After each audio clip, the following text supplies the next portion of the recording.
Welcome in, everybody. Hello, hello. And by everybody, I mean Shags and me. Welcome in, guys. How are ya?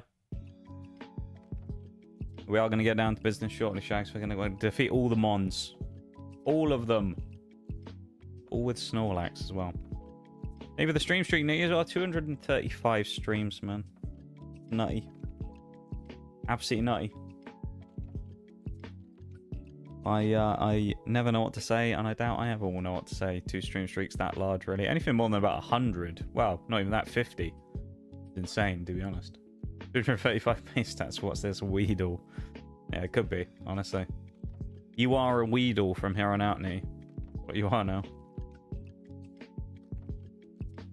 You are now a Weedle. Yeah, we got business to attend to today. We got gym leaders to beat. We got things to do. All kinds of stuff going on. It's gonna be great. Probably. I believe we've done 5 gyms. No, 4 gyms. We've done 4 gyms. We're halfway through the game. That's where we are. We got plenty to do still. This is not going to be done today. There's like a couple of runs probably through this that a couple more like days that we'll need to do before we get to the end of this game. And then we have to decide if we're doing the Kanto post game, which we might well do.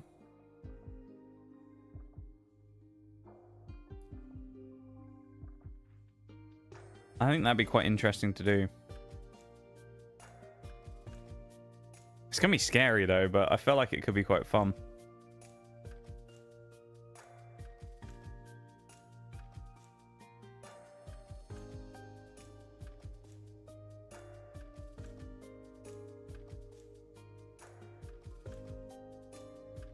Now we'd have to write red at level 88 as well.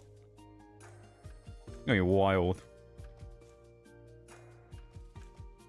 My manager is coming tonight. What, into the stream, Nitty? So, manager's coming into the stream, are they? What, where's your manager going? I'm confused.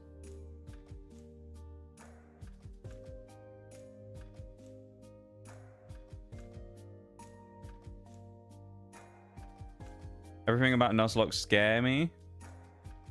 Yeah. I mean, it's... Yeah. They can be. It depends really, doesn't it? You have to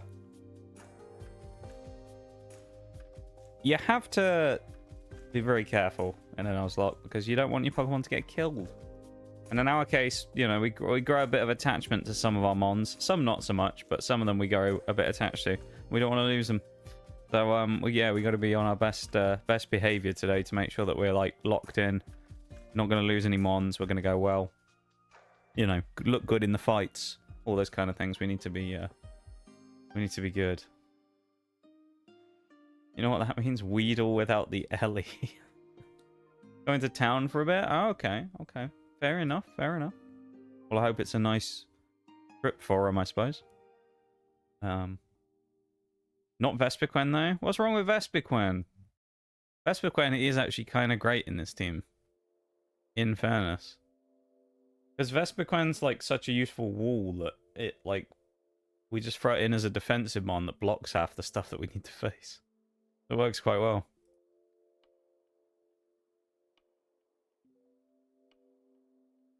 I feel like I slept on Vespiquen a little bit. Dare I say. There we go. We're not wasting any time today. We'll do the intro like normal because we can. Also, free cash stuff, there's like, it's like 9 days or something left. Or 8 days or something, so keep that in my note. Anyone who may or may not be doing that, if you can hear me.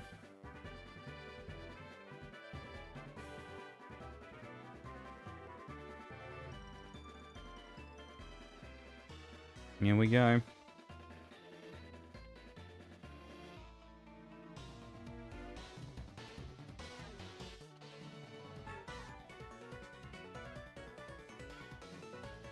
I'm not sure I'm ready for this today. I feel like I always do these nuzlocke days on a day where I'm like half asleep, man. It's just like, this is going to be... I'm going to have to focus up here. I'm going to have to be on point with this one.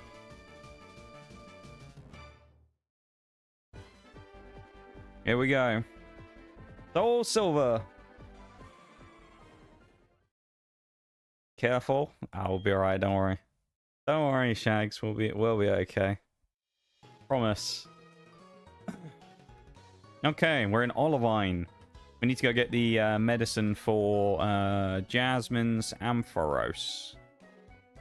Which I think is to the left. I think it's out this way, so... We'll get underway pretty quickly, yeah? No time like the present. Oh, is this the area where I have to go surfing? It might be, you know. I wish we got a male combi evolution, even if it's something stupid like. Now it's a wall of bees.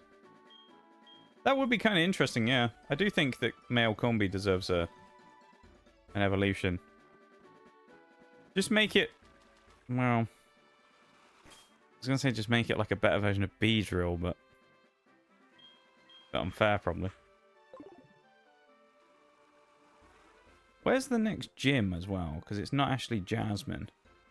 It's Chuck in Cyanwood. Who should be along where we're going, right? Yeah. So we need to surf down and then go over there. Okay. Get a surf mon going, shall we?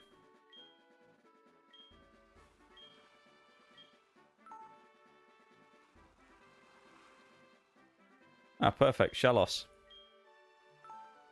We can actually have Gastrodon before the next gym as well, which is good. Get rid of Harden, finally. Yeah, you may see we've had a few upgrades on our team.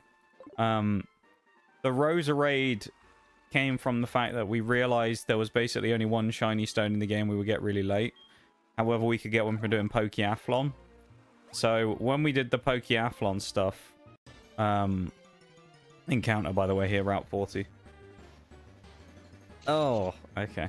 When we did the Pokeathlon stuff, we won like 2 or 3 Pokeathlons in a row and decided that instead of just farming them for an hour, I was just going to give myself the shiny stone that you could get. So I just gave myself maximum amount of points. Because there's no point me grinding Pokeathlon for like an hour, hour and a half, you know? No one wanted to see that. So I decided that we were just going to kind of skip the grind on that and just give ourselves the shiny stone. So we did. We're going to call this thing useless. Because it is. Surskit is absolutely terrible. Masquerain isn't awful, but yeah. Not great on that. Welcome in, Ashen. How's it going? Welcome to the stream. We'll find something way cooler now, won't we? Alright, no, we'll just find another Surskit. At least that's good. It means we didn't find anything cool yet. Make it evolve into MQ9 and Reaper Drone or something. That'd be interesting. Bug Steel. What we need. It can't only be Surskit here. What is this? Is a Pokeathlon like a subathon? Yeah, I sure hope not. Because if so, Shags, I will have competed in one. That's unacceptable.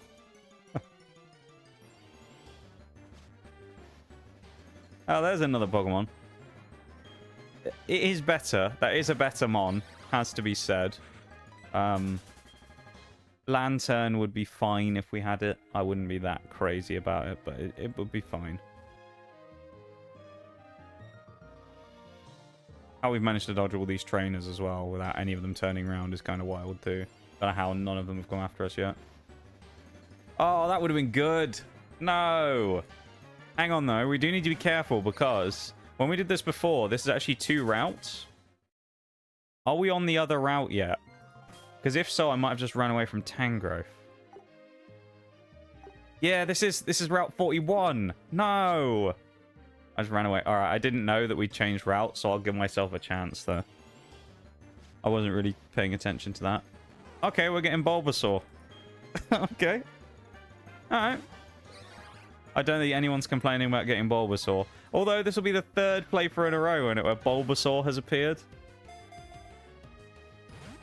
No, he didn't go in. Which kind of sucks, because it's like, you know. I would have liked to have used Tangrowth, just because I don't think I've really used one much before. The thing with Tangrowth is, as well, it's actually quite good. Tangrowth is quite slept on. You can Stun Spore a grass type in this gen?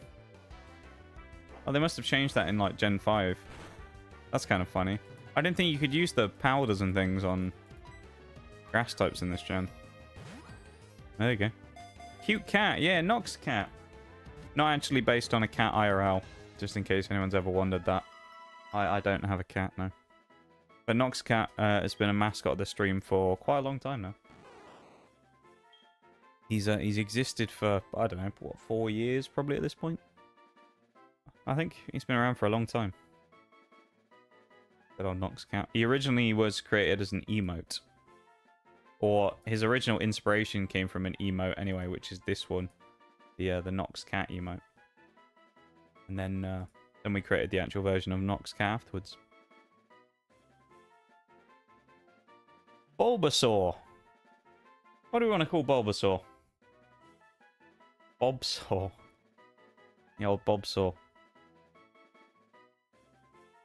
Gas mask and hoodie wearing cat would be so cool. He's pretty cool as is, isn't he? Boba. I like that, Shanks. That's a good name. Boba the Bulbasaur.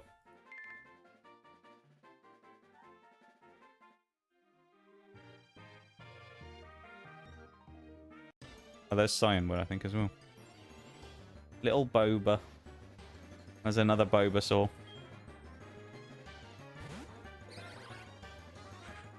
Robert Soros. Bob Saw to his mates. Oh, that music. That music.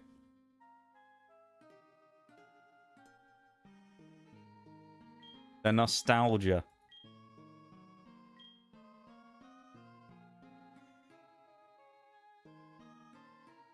Man. Little Shellos in the middle there. What a time to be alive.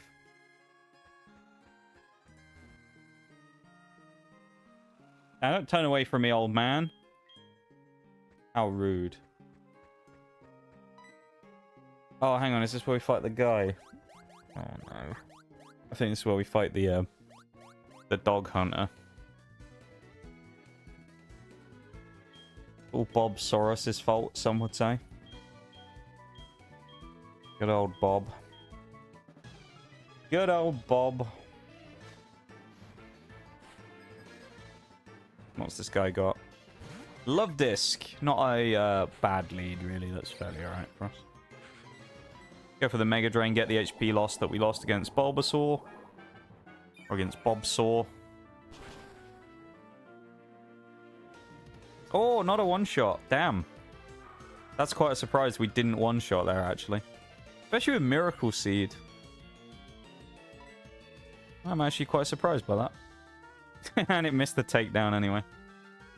Let's go. That's huge.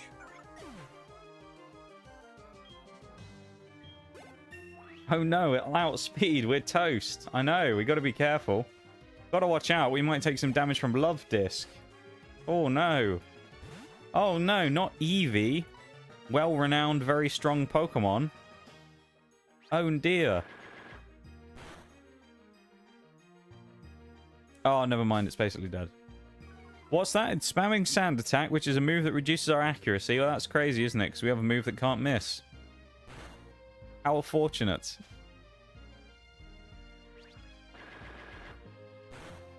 We better look out, yeah. Mog the Lookout's made an appearance in the chat, apparently. Were you secretly Mog the Lookout the entire time, Shags? Telling everyone to look out? Stupid Sand Attack. Really? We got -1 accuracy and missed twice in a row. Really? Thanks, game. Appreciate it.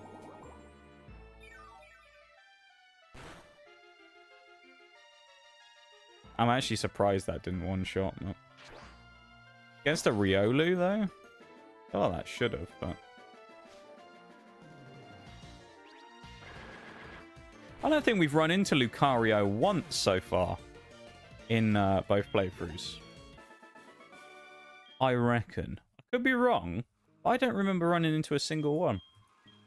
We've run into Riolu a few times, but we've run into more versions of Arceus than we have that thing. Which is kind of insane to think, isn't it? We've run into Pokemon God more times than we've run into Lucario. What, there's something hidden there. Who lives in this house? Who are you?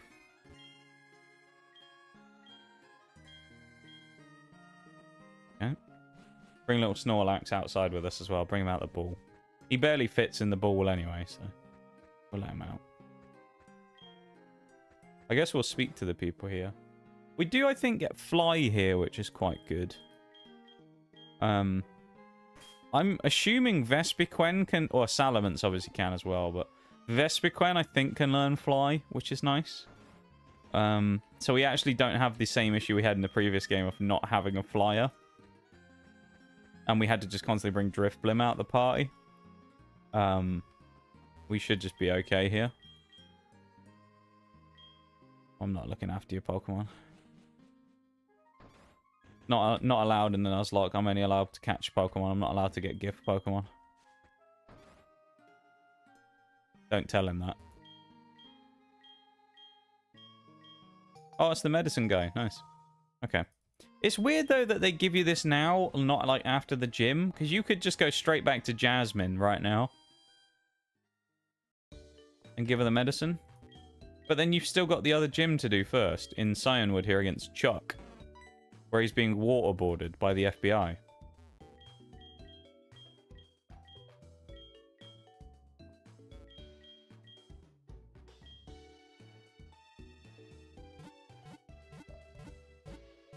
Chuck and his self-inflicted torture that he's got going on in his gym. Standing under a waterfall, which is pretty wild.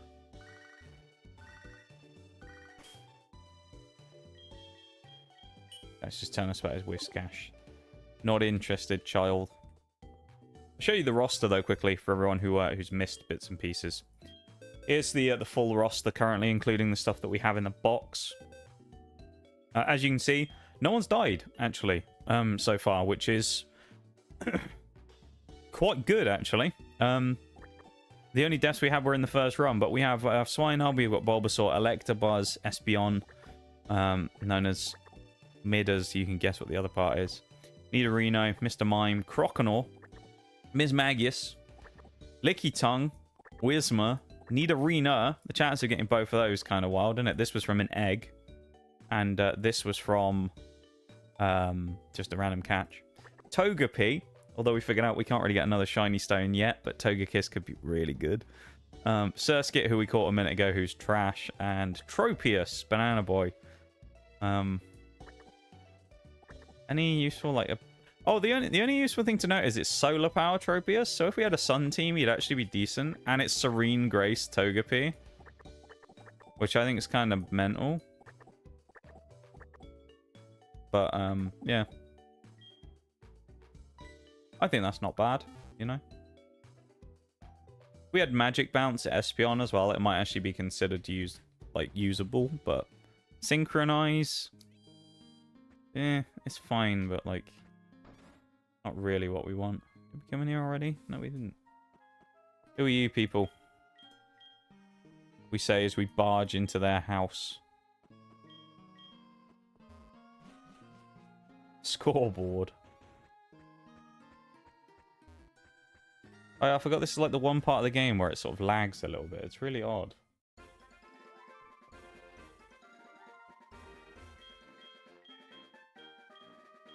Alright, well, I guess we ain't going to the Safari Zone yet. I thought that was already open. Got sworn that was already open. Actually, I just realized as well, technically we can get a Cyanwood encounter if we just fish. Because we're still in the bounds of Cyanwood, so if we just use a fishing rod, we can just get another encounter here as well.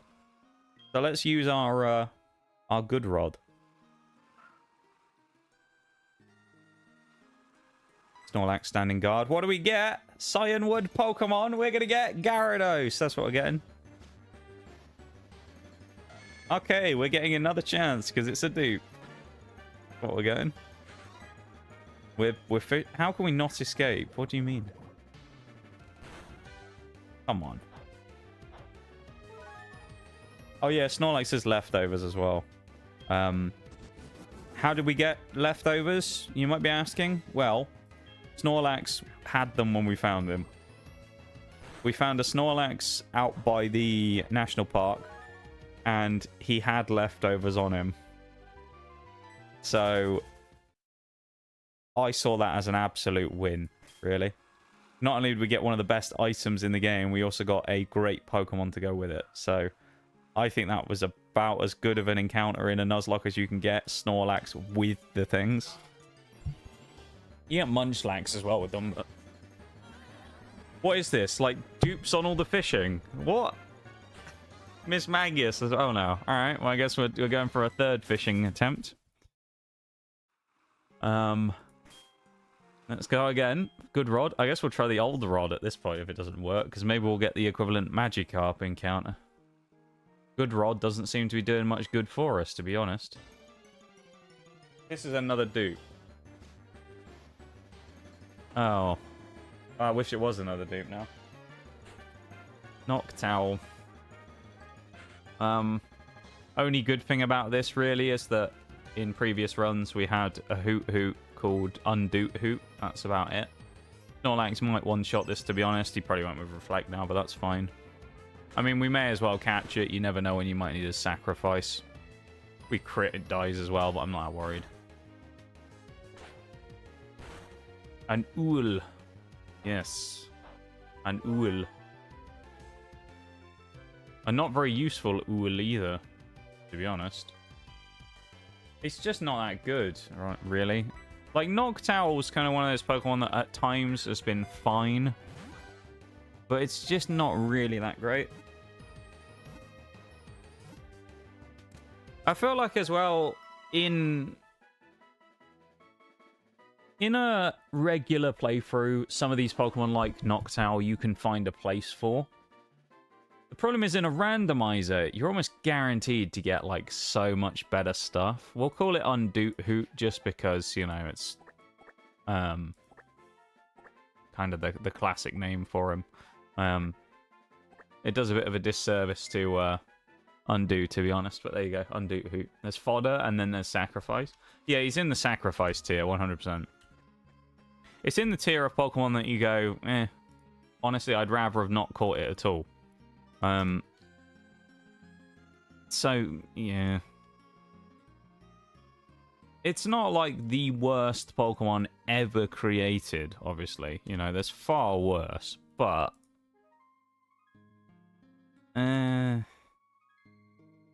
it's not the type of Pokemon that you catch and you go, yes, a Noctowl. You know? You get it and you think, okay. You might be useful for filling in a gap somewhere, but probably not. Like, you're almost entirely useless, but you do have some vague thing that might be good somewhere. I do need to quickly look at, like, things, though. Natures. What have we got? We have, Modest. A Modest Surskit. Okay. We have Bulbasaur with Quirky. He's a quirky Bulbasaur. Increase special attack minus speed. Actually, not the worst, to be honest. What was Modest? Increase special attack minus attack. That kind of works for Masquerain. And then likes to run. He's an owl. How does that work? Bashful is neutral nature. So feels incomplete. The concept is there, but it hasn't been fully realized. Pretty much, yeah. Kind of like Licky Tongue. It's like, we evolved him. Yes, we could get Licky Licky. Licky Licky is kind of just a discount Snorlax. You know, it's like, we've got Snorlax, we don't need Licky Licky. It's another one of those ones that you kind of go like, he's kind of there, but like, Exploud, another one. He doesn't get Boom Burst in this game, which just makes him kind of meh. Tropius, kind of okay, but like, doesn't quite have enough. And then you got like a few of the other Pokemon that are kind of in a league of their own out of the stuff that we have that we're not using, like the Bulbasaur, like the potential of the Nidoking Queen, Miss Magius I'd put in that bracket as well, that's probably just better. Electabuzz. Swinub. I'd say Swinub's got to be in that mix as well. I mean, if we got Mamoswine's good. There's Chuck getting tortured again. Mamoswine, I think, is quite good. That's probably... I think I said it before, I can't remember, but I think Mamoswine is kind of like the Pokemon that's like on the doorstep if we need one in case something happens to our boy Gastrodon, pretty much. Like, if something happens to Gastrodon, we'll bring in the Mamoswine. Thankfully, he's easy to evolve as well. We just need Piloswine to learn Ancient Power, I think it is. I thought that thing was part rock. Aren't the different cloaks different types? I could have sworn that the sand cloak was like rock or something. Or am I crazy? Watch this be hidden power fighting. Yeah, of course it is. Of course it is. Of all the hidden powers this thing could have, hidden power fighting. What are the chances of that? Unbelievable. Snorlax mauls through the first one, though. That's pretty handy.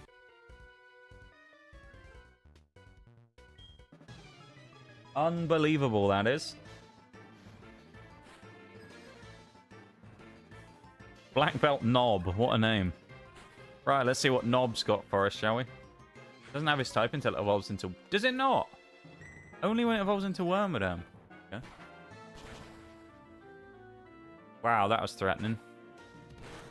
It's a bit unfair, though, isn't it? You've got, like, tiny little Riolu versus the mountainous Snorlax.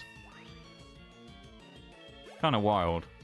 Called Procrastin as well. We were going to call him Procrastinator, named after, of course, Slowpoke, because I thought it's the closest we were probably going to get.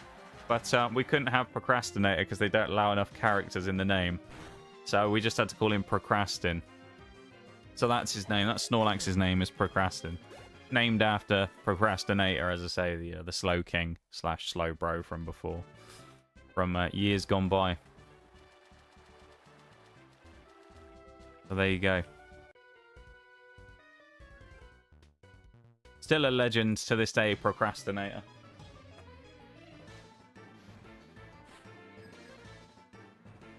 I didn't know that about Wormadam, though. I could have sworn they already got the typings, but... That makes sense that it's on the Wormadam, but I guess I just thought it was on the Burmese as well. Which just means that it's another reason to confirm in my mind what I already thought, which is Burmese is one of the worst Pokemon ever made.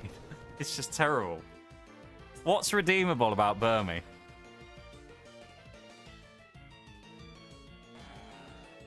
If I had one thing that I would say is redeemable about Burmese, literally one thing, one positive thing I can think about to say about the entire Pokemon, and it's not even that good. The only thing I could think to say, like, yeah, all right, this is like Burmese thing, is the fact that it has Protect at like level 2. That's about the only useful thing I can say about it. Right? Because, like, at least with that, you maybe in some certain niche scenarios can get some utility out of it.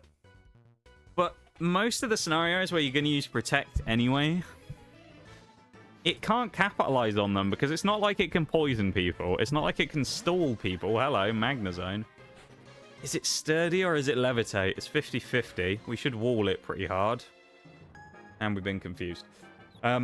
Yeah, like Burmese, Burmese's just not very good. That's all there is to it, really. It's just not very good. It's a crap Pokemon. It has no real offense. Its defense is poor. It's just bad. And of course, because of that, okay, it's not levitate. But because of that, of course, we naturally got one in our previous run. Oh, you mean Magnezone? Wait, oh, it must be Magnet Pull.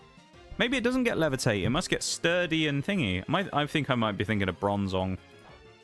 I think it's Sturdy and Magnet Pull. And then its hidden ability is like Analytic?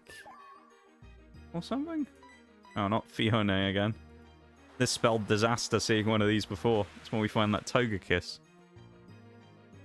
Yeah, I think Analytic's its hidden ability. I must be thinking of Bronzong. They are fairly similar, I suppose. Holy fuck, you guessed the hidden ability? Oh, I just knew the hidden ability. I've used Magnezone a few times in like different playthroughs of things. And sometimes I'm lucky and I'll get like an ability capsule or whatever, and I'm like, oh, what's Magnezone's hidden ability again? Oh, I'll go and look, and then I sort of go, I don't remember what this is. And I never remember what the ability does. I don't think it's actually that good, Analytic. I could be wrong. Man, if we were Storm Drain, that would have been such a good switch. Oh, could you imagine if we switched into that on the Storm Drain, man? That would have been glorious. See you later. Have a good one, Ashen. Thanks for hanging out. Appreciate it. We'll see you when we see. Tomorrow, maybe.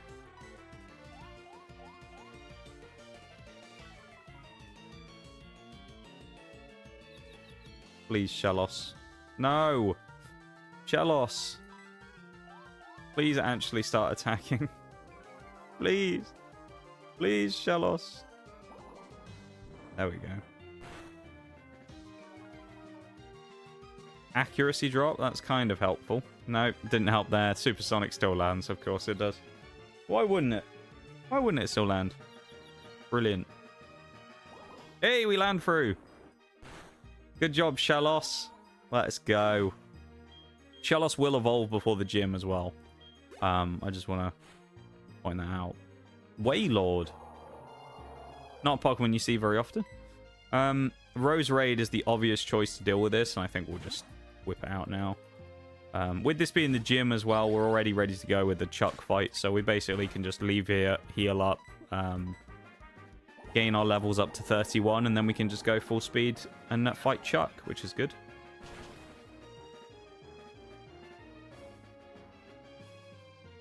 Boost to its move by 30% if it moves last. Oh, yes. You are correct, I think. The only thing is, it's like Magnezone is slow, but like, you don't really want it to be taking hits. You know? So it's like... Do you really want it to be taking a beating? To get some damage off? Like, 30% is good. But I feel like, would you rather have that, or would you rather have, like... Sturdy, you know? Or, I mean, Magnet Pull is also good. I think Magnet Pull is kind of slept on. Where people think, nah, the ability. But it's like, if you can trap a Steel type that can't really offensively threaten you as a Magnezone, what are they going to do? Like, Steel on Steel is kind of a hard fight most of the time, unless it's specific ones who get, like, a massive shot of damage somewhere. Like a Metagross or something, you know? Pretty situational. I feel like pretty much two of its abilities are really, isn't it? In Magnet Pull and Analytical. Or Analytic. Its only usable ability in like every scenario is Sturdy. But then even then, Sturdy is good, but like... Ideally, you don't want Magnezone to get basically one-shotted in a turn. So it's like, do you really want Magnezone to be taking fatal damage really at all? I mean, I know it's kind of all ideal world scenarios with it, but like, if you're talking about nuzlocking, Sturdy is probably the best out of those by quite some way, just because you can't be one-shotted. You could throw it in a blocking roll against something. Analytical is good. Magnet Pull is probably the worst of those, just because you could get stuck with something that you really don't want to be fighting. So I could see that one being the worst ability there, really, for it in a nuzlocke scenario.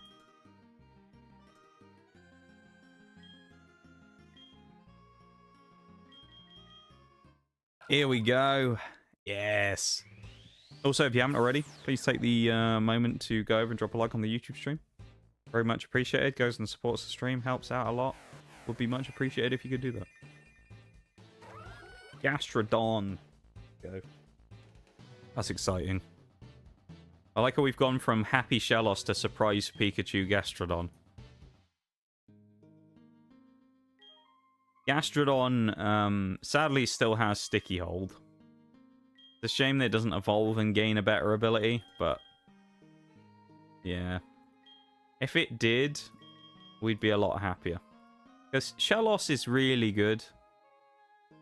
I think Shellos is one of those Pokemon I can confidently say, I think when it comes to Shellos, Shellos is one of those Pokemon that you get in a run, you use it and you go, wow, Shellos is really good. And then you kind of forget all about it. Because, not because it's forgettable or bad or anything, but it just kind of slips under the radar. It's not the most memorable Pokemon in the world, in the sense that it's just kind of like a sea, you know, weird sea creature. And it just kind of goes about its business quite quietly and does its thing. And you're not sort of there as the star of the show going, oh, Gastrodon, yeah, Gastrodon, you know, swept this whole fight and did all this stuff. So it's like slides under the radar and you don't really think about it. And then the next time you do a playthrough and you see it, you go, oh yeah, Shellos. I forgot how good that was. And then you just get this insanely useful Pokemon again. I'm going to put Toxic on Vespiquen as well. I think it's just a good option. But I do think it's genuinely quite slept on as a Pokemon, Gastrodon. Especially the Storm Drain variant, anyway. Our one with Sticky Hold is... the ability doesn't really do much for it. I mean, I guess it could be good if you got hit with Knockoff or Thief. But how many Pokemon are really running around with Knockoff? Not that many. Especially in these earlier gens. In the slightly later gens, Knockoff is a lot more prevalent, but... because that's when they started adding a little bit more utility to most Pokemon to make them more viable.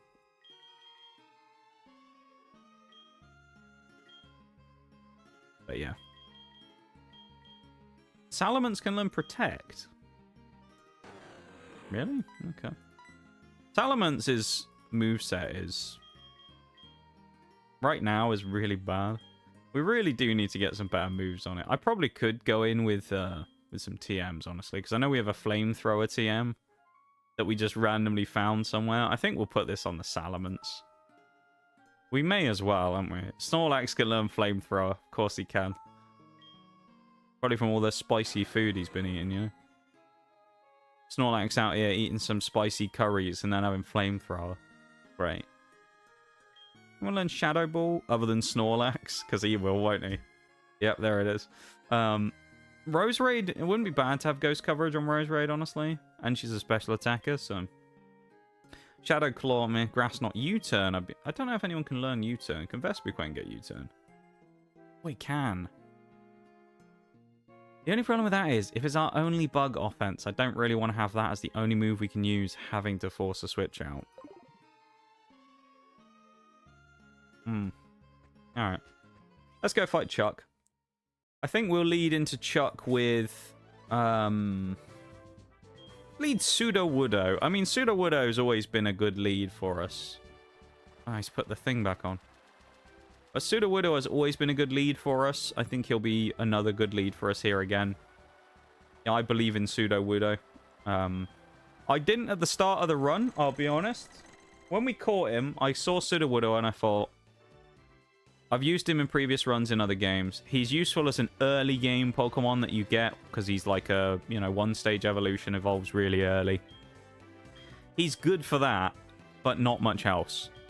And I have been surprised by Sudowoodo in this playthrough. I will say that. In a very positive way, Sudowoodo has stood up and has performed admirably. So, you know what? Fair play, Sudowoodo. Fair play. Bidoof. That's the exact kind of start we want. Bidoof. Nice. That's a great start for Sudowoodo. It's a shame we don't have any form of setup moves. We had like bulk up or something. It'd be crazy. This ain't VGC, kiddo. Yeah, right. Special defense. Does it even get that? Is it an attack boost off Rock Smash, or is it a defense minus? I don't remember. I think it's a... I want to say it's an attack boost. We didn't get it either way. Mudkip. Honestly, we could probably stay in on the Mudkip. Sounds crazy, but I think we could probably stay on it, because I don't think he's going to have that many aggressive water-type moves to threaten Sudowoodo. Minus speed is going to help there as well. Oh. Poliwrath. Oh boy. Doesn't he normally have Poliwrath? That's kind of cool if he does. I swear Chuck normally gets a Poliwrath. He does. It's his ace normally. He has 2 Pokemon. That's kind of fun. Oh, we're definitely switching out. We're not staying in with that. I mean, we could switch into... I think Cheerio is probably the best thing to do. Cheerios. Although we don't have a flying type move anymore, I think it's our best switch here, honestly. We wall most of the moves that his Poliwrath is going to have. And actually what we can do if we want is we can do this. He's going to try and status me, but I can also put Toxic on him. So, yeah. Yeah. Chuck was really struggling in the randomizer, so he just brought one of his own Pokemon out of the box. He doesn't understand the point of the randomizer all that much, does he, Chuck? He was supposed to have random Pokemon, not his normal Pokemon. The only difference is it's 2 levels lower than his normal one, which is normally level 31. The only difference. Kind of funny, isn't it? The speed tie here as well, because we keep alternating turns of who goes first, which is interesting. Ultimately, we're in the better position here, because he will die to Toxic. The actual Toxic mechanics, I believe, do work properly here, compared to in Gen 1, where they just were flat poison, I think. But here in Gen 4, they actually do work with an exponential increase. He's just going to die. Like, he can heal himself, but he's just going to take more poison every turn. So he will just die anyway. There you go. He's taken like a quarter of his HP in a hit from poison. This is a 5-turn sleep, I think, now. This is a long sleep. And that wasn't wake up slap. Go Cheerios. Go down, I mean. What, you want Cheerios to go down?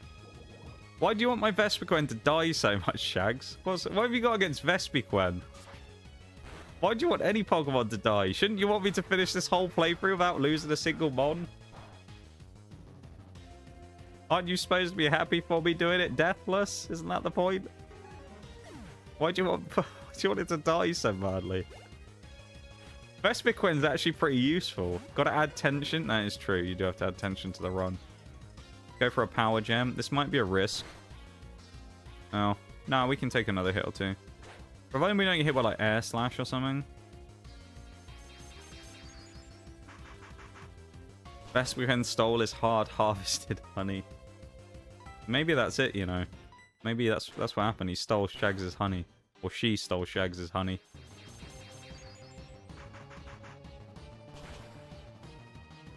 I'm not sure if this is a triple or not. This might be. Oh, that's bad. Oh, it's a good job Vespiquen's so bulky, because I feel like any other bug type, probably other than maybe like Scizor, would have died to that. Alright. That was worth it to get the Mantine out of there, though, without having to switch, so I'll take that. Mothim. A bug type. I mean, it's kind of fodder for Sudowoodo, right? So far, this is the Sudowoodo and Vespiquen show. I mean, it's not a lot going on in this one, is there? That was a bit of tension. I can't say I always like the tension, though, Shags. Bug flying type? A fellow bug flying enters the ring to fight Vespiquen. Although little does it know, we've got a fake tree in the background. Just waiting to destroy it. Pelt rocks at him. Sue-doing wooding time. Or pseudo-wooding time. Pronouns was and were. Not wrong, though.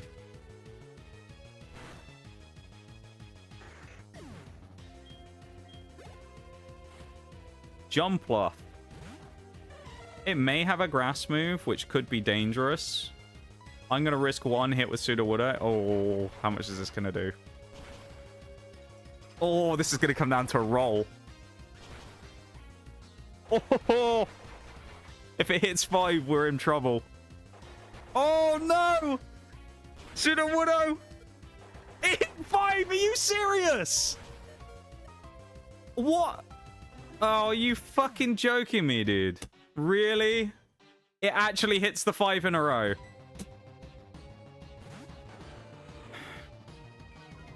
That, I hate that. Oh, there goes Sudowoodo. What are the chances of it actually hitting the 5 in a row, though? Honestly, so that's fucked. You can die. There goes the Deathless run. I mean, should I have switched out? Yes. Did I need to? Honestly, I didn't think I needed to, because it could have used literally any move any other time, and it wouldn't have knocked us out. I suspect it will use it now, and it'll hit like 2 in a row.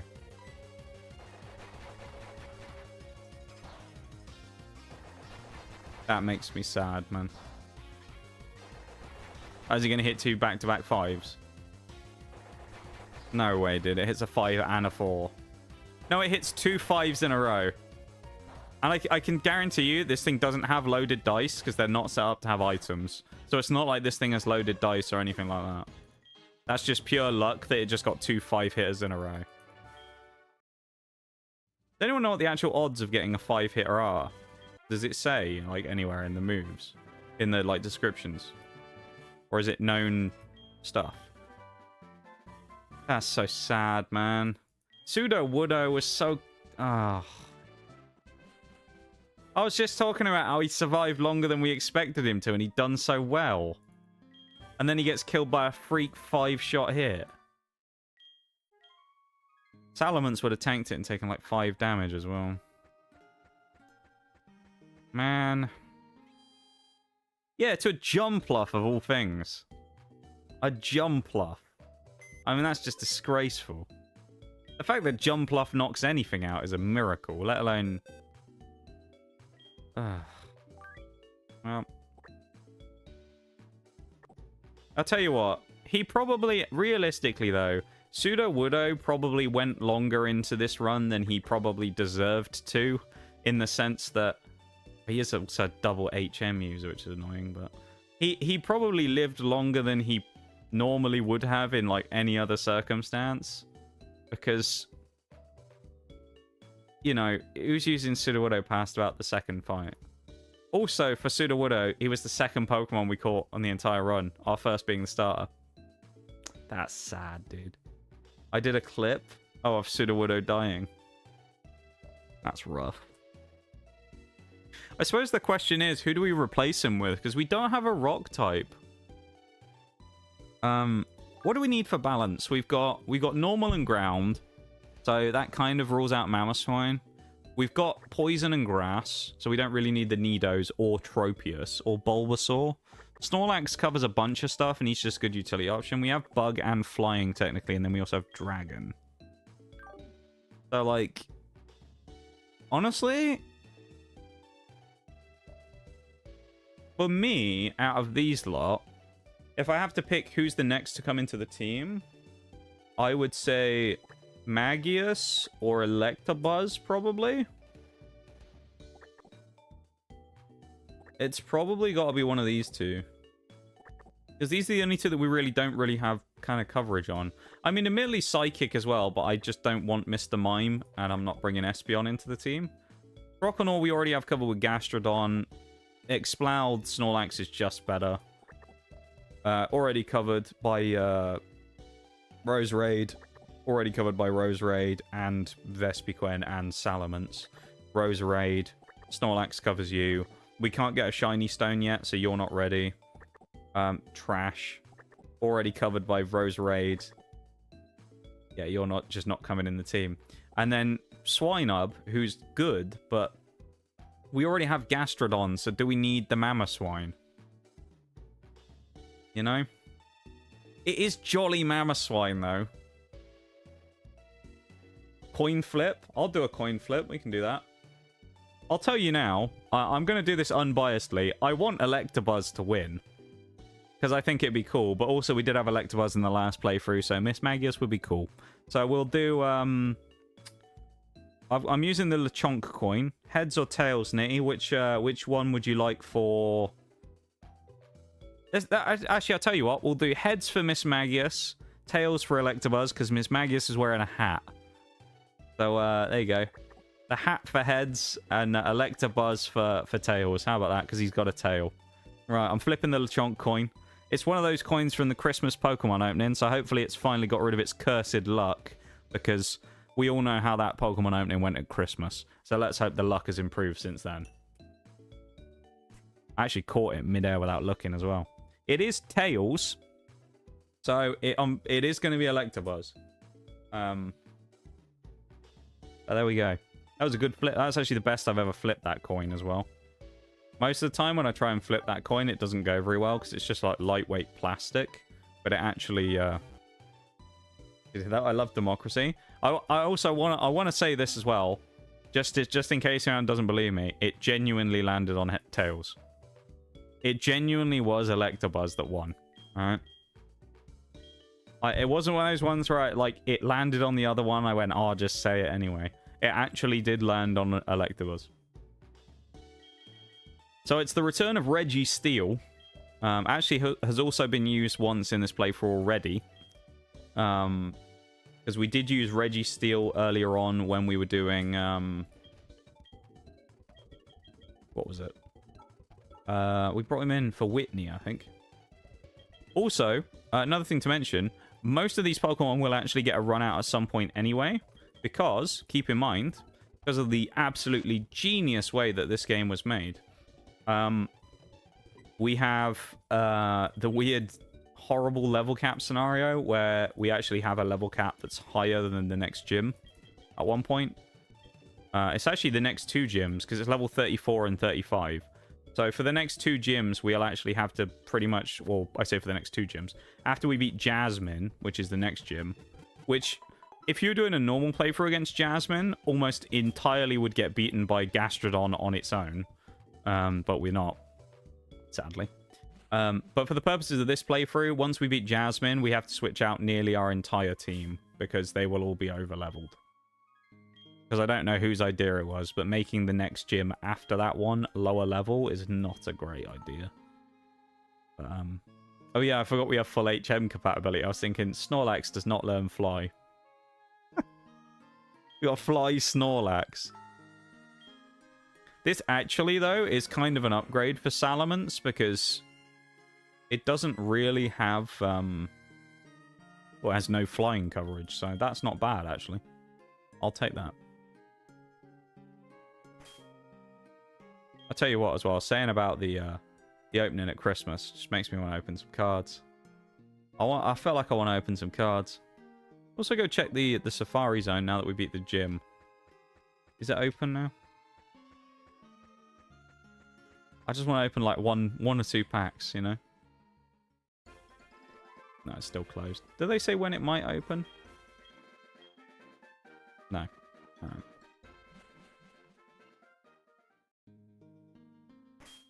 There's that music again. Kind of crazy, though, that in the previous gym, Salamence basically had to do hardly anything.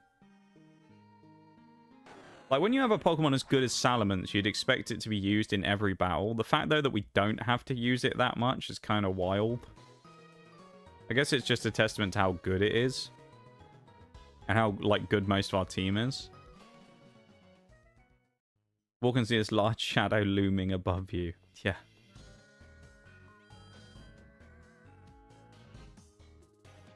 Here we go. Just Snorlax floating through the sky like a giant balloon. Be great, wouldn't it?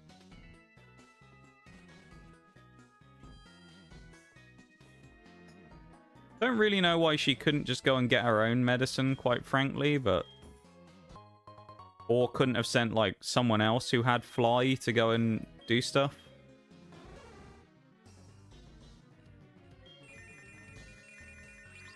You know? You meant like Kirby? I didn't really have any meaning behind it, honestly. You could interpret it however you want. So you can, it's left up to your interpretation. Also, we are very quickly approaching the first break of the stream. We're at the hour mark already. 1 minute 30 until the break, so be ready for that, everybody. We've already done a gym, though, so we've made good progress in our first hour. Albeit we were very close to the gym, but that's just because, like, this part of the game... I suppose that's the thing with Heart Gold Soul Silver, is it's very condensed in the middle, very crunched up. There's a lot of, like, very quick stuff that happens, what with, you know, multiple gyms and things like that at the same time. Or at least at a very similar time. So it does allow for a kind of a quick clear of a few things. Because if you think about it, we're going to get our second gym done very quickly. Really? Now they've opened the Safari Zone. Now they've opened it. We're going there. We're getting our encounter at the Safari Zone. Because you never know what might be waiting for us in the Safari Zone. Last time it was terrible. It was like Wobbuffet. What was it last time? It was Nidorino, Wobbuffet, and something else. And we could only... Oh, Magneton, I think. And I'm pretty sure it was all duplicates or something that we previously found. Because I'm fairly certain we had a Wynort in the last playthrough as well. We just never used it. Also important to note, there is actually a couple of routes, I think, on the way here, too. So we actually can get a couple of things. Annoyingly, there's something down there from Rock Climb as well that we can't get, but at least for a while. Route 47? That's a trainer, isn't it? Well, we'll battle you afterwards. We'll leave the lovely music on in the background while we go for a BRB, and then we're going to come back and carry on. So, in the meantime, while I'm gone for the break, remember to go over and drop a like on the YouTube stream. You know the drill. And I'm going to go grab a drink, and I'll be back in 3 minutes, everybody, okay?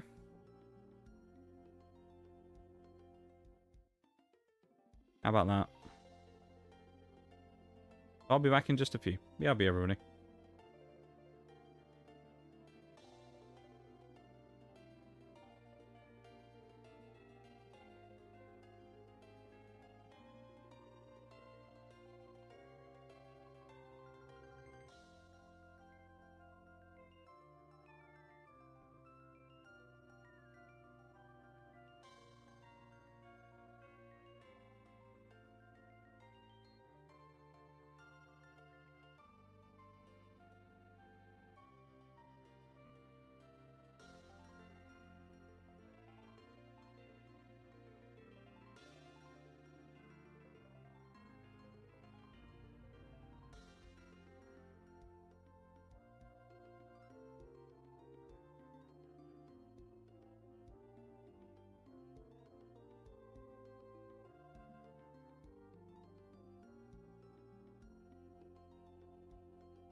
Welcome back, everybody. Let's carry on, shall we? Ooh. Right.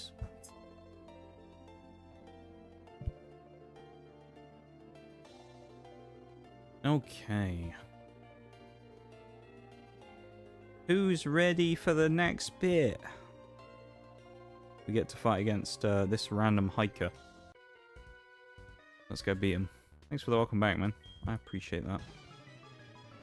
Appreciate as always. Hiker Devon with a Glameow.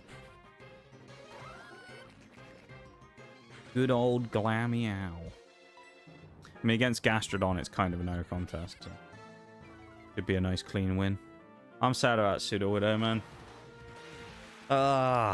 He didn't have to go either. I should have just been extra cautious. Good lie. This thing's normal type in this gen, I think, still. Azurill is weirdly normal, and then it evolves to Marill, who becomes a water type, so... yeah. Lugia. Okay. Azurill, Glameow, Lugia. Natural progression, though. Surf again as well. That's not a bad surf against Lugia. Oh, here we go. Here we go. Please bring out Electabuzz. Okay. Flying and Psychic. Absolutely not staying out there. Just no. I'm simply not fighting that. Thanks, Lugia. It brings out Roserade again. Oh. Made my job easier. Bollocks to this! Honestly. That's what Lugia is thinking. It doesn't want to fight Gastrodon. Like, bollocks to this! It'll have its revenge next time. That's such a great moment, though, that bollocks to this. Big fan of that.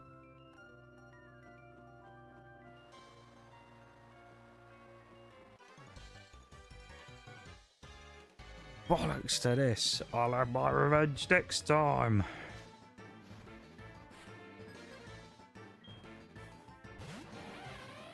Well, Luxray is almost completely useless against Gastrodon. Because, ground type.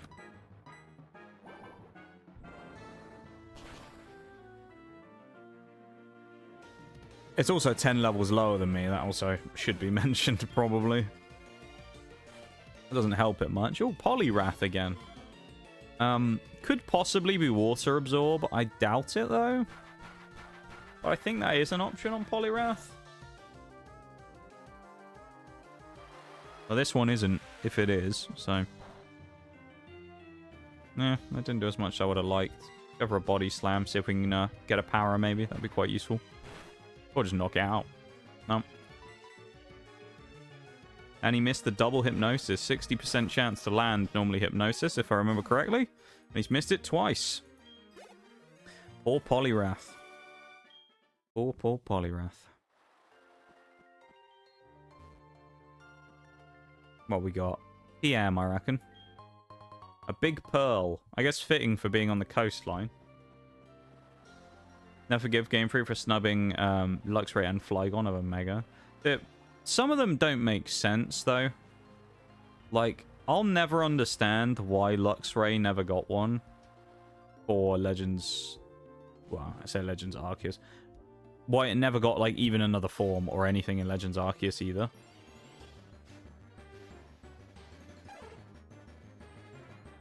What is this considered? Is this considered the cave entrance? Is this cliff? There's Cliff Edge Gate and then Cliff Cage. And I don't know which one's which.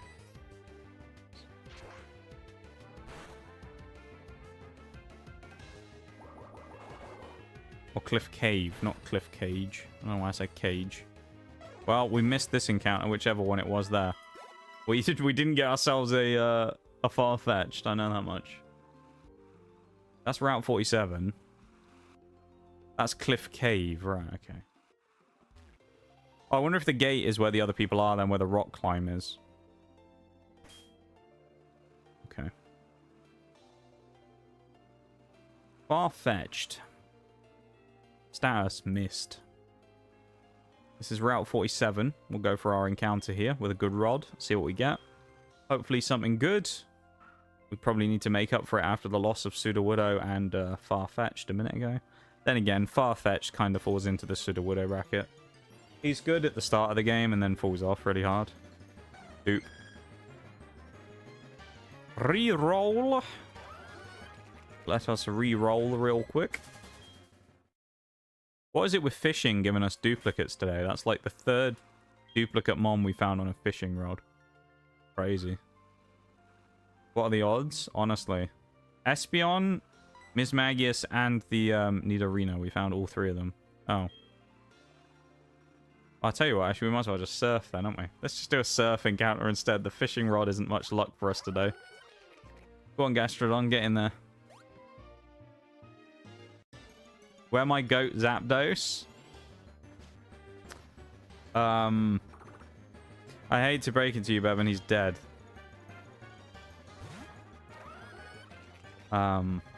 He died under unfortunate circumstances.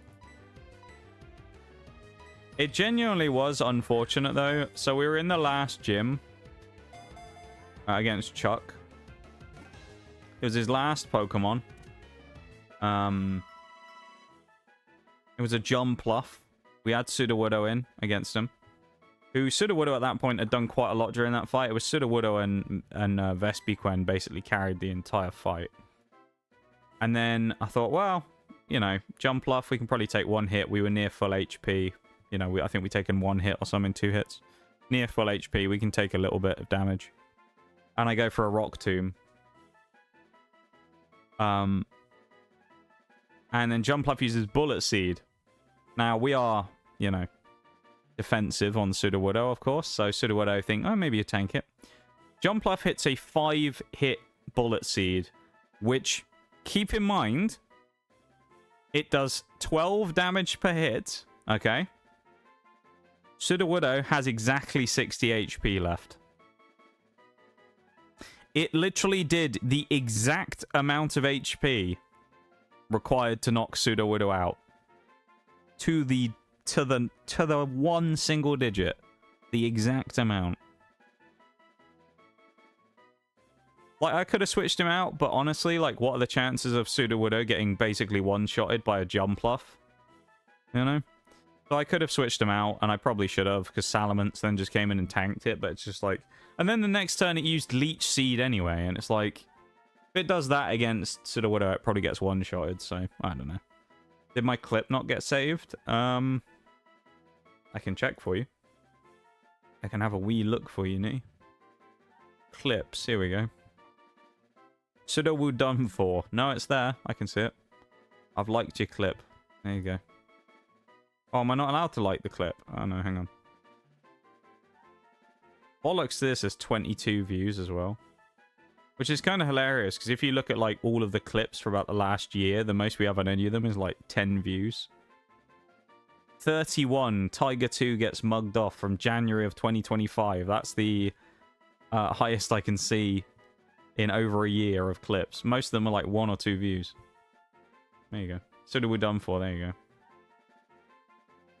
What about Noxie? Is she still alive? Yes, in the sense that it's basically permanently box-bound.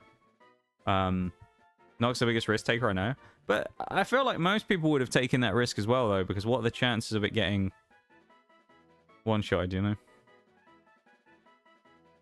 And it literally did the exact amount of HP as well. That's the worst part. I'm going to watch the clip again. I'm watching the clip, because I'm going to mute it, though. But I'm watching the clip again, because I just want to see. I feel like this was unlucky. You know? The outspeed makes sense, but I feel like it was unlucky. Does it actually do full 12s all the way as well? Does it roll differently each time? No, it does do full 12s. I think I even say partway through, don't I? I'm like, ah, oh, don't worry, it probably won't hit a 5 roll.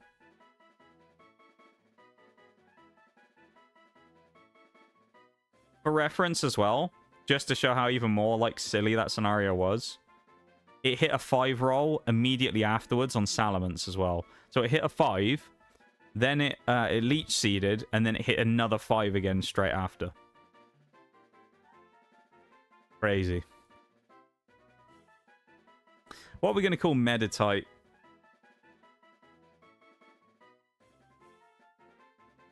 If we don't take that risk, we can't take any risk. True. I mean, you've got to take some level of risk, right? I thought Sudowoodo would be able to take 1 hit. And he probably would have if the bullet seed had... Garlic Jr. Okay. I thought Sudowoodo would have survived. Oh.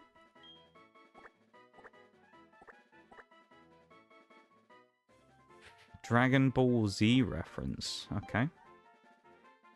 Fair enough. Something I know nothing about. So I know nothing about the reference itself. What we got to hope for is that that's a huge power.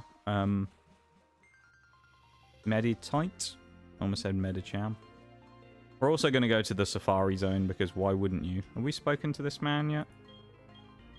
Yeah, we did.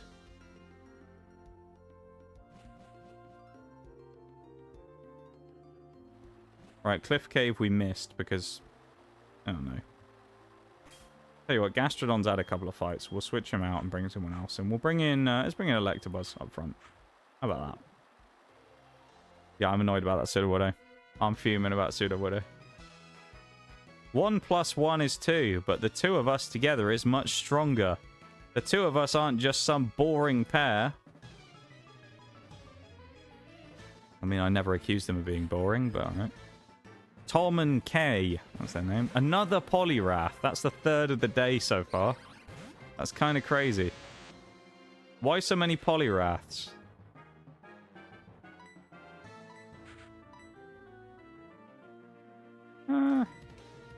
Just in case we don't finish it off, we'll go for the double up on Thunder Punch. Of course, you got to remember, Electabuzz is actually surprisingly fast. Like, Electabuzz is a pretty nippy Pokemon. It's pretty swift. I quite like Electabuzz. Electivire's cool, but the Electivire, if he just had a couple more moves and a different ability, would be so good. Because Motor Drive just doesn't really work for him. But he's like so nearly there, it's unreal.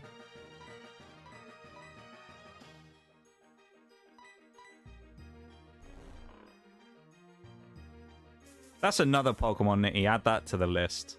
You've got Luxray, you've got Flygon, Electivire, and Magmortar. Arguably Rhyperior as well. Kind of all got done dirty. Can you Leech Seed a Grass type in this gen as well?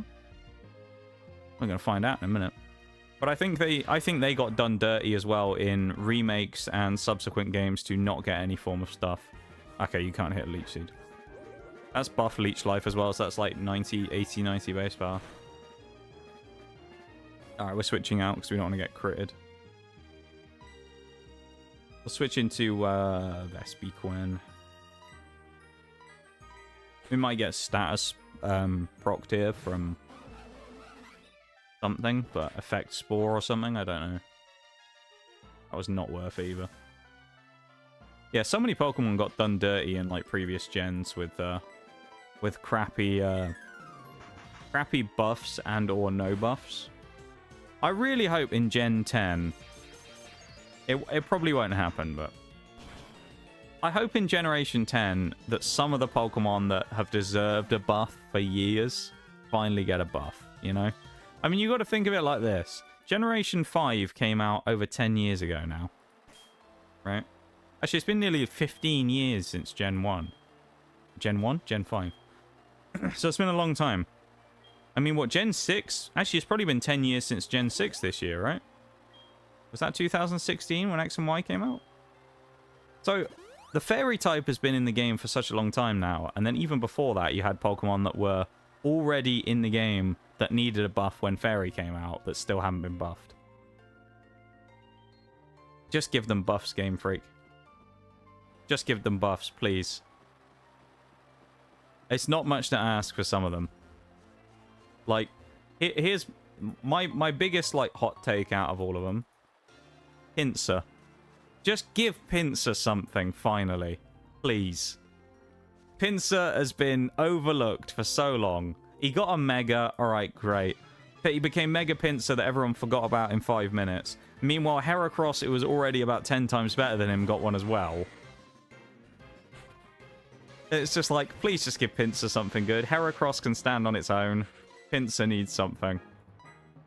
Just give Pinsir something. Please. Anything. Especially when Scizor has existed since Gen 2. It's like, it's just unfair, man. Give Pinsir something good.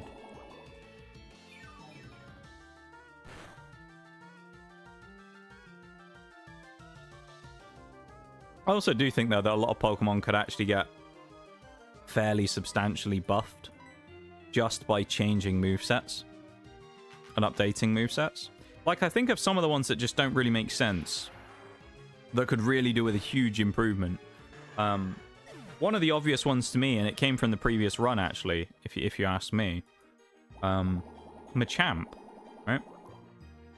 This doesn't make any sense to me. Machamp cannot learn the TM Drain Punch. I don't know if that's the same in the new gens, but in this gen, Machamp cannot learn Drain Punch. Why not? Why can't Machamp learn Drain Punch? It's the only recovery move option that fighting types get. And Machamp can't learn it, even though he can learn basically every other punch in the game. He can even learn, like, Poison Jab and stuff like that, but he can't learn that. It's weird, I think. Machamp should be able to learn Drain Punch. I think basically any fighting type should be able to learn Drain Punch, quite frankly, but there we go. Yeah, Cleavor as well. There's another one. Cleavor came in. Great, Cleavor. All right. Cleavor's fine. Where's Pinsir, man? Why wasn't that Pinsir? Pinsir-Or. Oh, Delibird. Dear. Of all the things we could find, we've not really done so well on the wild Pokemon today, have we? Other than the Bulbasaur, we've gotten, what, Surskit. We've killed a Farfetch'd, but we got Surskit, Farfetch'd, Delibird, Bulbasaur. It's not brilliant, is it? Not brilliant. Delibird, I mean, he's just not getting used. It's just so not getting used. Because even if you go, oh, we're in desperate need of an ice type, we're just going to use Mamoswine. I'd rather use Piloswine than him.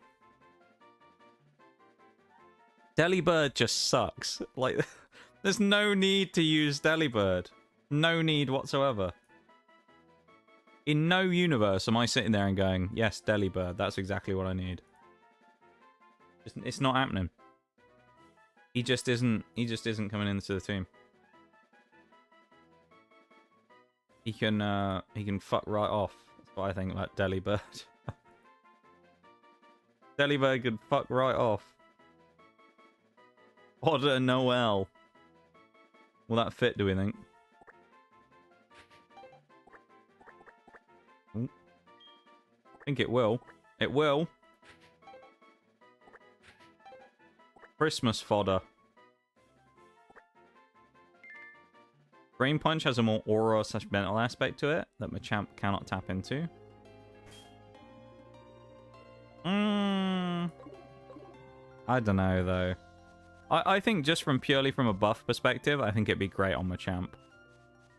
Because no one's sitting there and going, oh yeah, Machamp's so good, are they, anymore? Machamp used to be good. Machamp now is just kind of like, he's okay. He's fine. But he's not insane. I just think if you're going to give Machamp a buff, like, just as an example, moveset updates I think are a good thing to do. And I think Machamp getting Drain Punch is not a bad one. I think there's a bunch of Pokemon like it that probably could just get updated movesets, really. Or at least, if not updated movesets, some of them could go back and change, like, learn sets at the levels that they learn them. I think that's another thing as well. Although I will say I think they do go back and do that sometimes, where they'll kind of, like, power creep stuff, and then they'll go back and like reduce the level at which they learn it. But the other one that's like the unforgivable one is like they still haven't changed, and they should honestly just bite the bullet at this point and change it. And if people, you know, people want to moan about how it's like not, you know, how they've taken so long to do it and now they shouldn't do it because of it. Hydreigon evolving at like level 60 is just a crime. They need to change that, man. Buff Hydreigon and reduce its level that it evolves at. That's all they need to do. It's pure power. Okay, that's not bad. But Hydreigon needs a buff, man. Give Hydreigon a buff. Make him evolve sooner. That's really most of all you need to do on him. Because he's actually, other than that, Hydreigon's pretty good. Timid. Is that good for Medicham? Increase speed minus attack. No, it's not. And then we also just caught ourselves a Delibird. Of all the things we could catch. Delibird.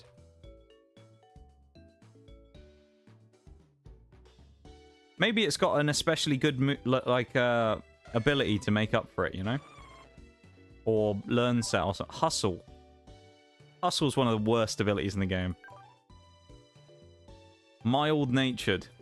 I bet that's going to be neutral, isn't it? No, it's not. It's increased special attack minus defense. There you go. Well, I'm so glad we got that. I'm so glad we got ourselves that Delibird. He's going to be so useful. Delibird is literally going to be used for one thing and one thing only if we need it, and it's going to be throwing it in front of something to eat a hit. It's the only reason we're going to use it. Lower the level in Unova. A lot of them have shallow move pools. They're more like move puddles. Move puddle. I just realized what it can be misconstrued as. What can be misconstrued as?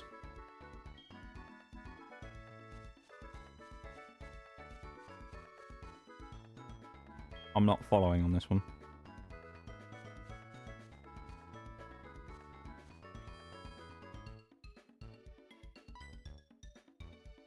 Oh, yeah, it's the guy who tries to force us to go into the Safari Zone, isn't it?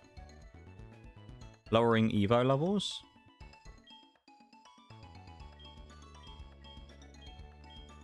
What would you say? What is it? What could it be misconstrued as? Them lowering Evo levels. What do you think? I think it'd be fine if they did it, honestly. I don't think it'd be a problem.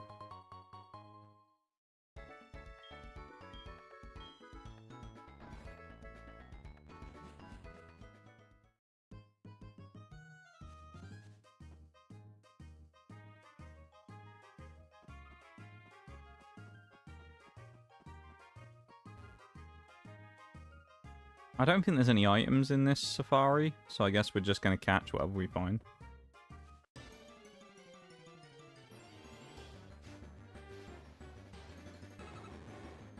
There ain't no way that 2 games in a row, randomized, we found Wobbuffet in the Safari Zone. I mean, I'd rather find it here where it can't kill me than somewhere else, but...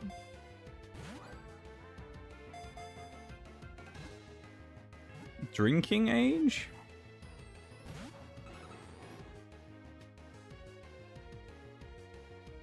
I still don't follow with that, to be honest. I think it'd be fine if they changed it, really.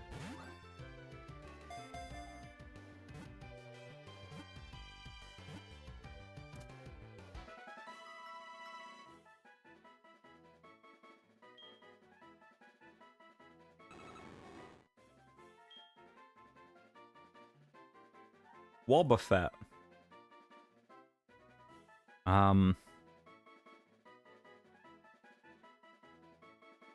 got a name for Wobbuffet. Assassin, maybe. We already have a Reaper, if I remember correctly, so we can't call it that. Death. We could call it death. Subpoena. That's another good option.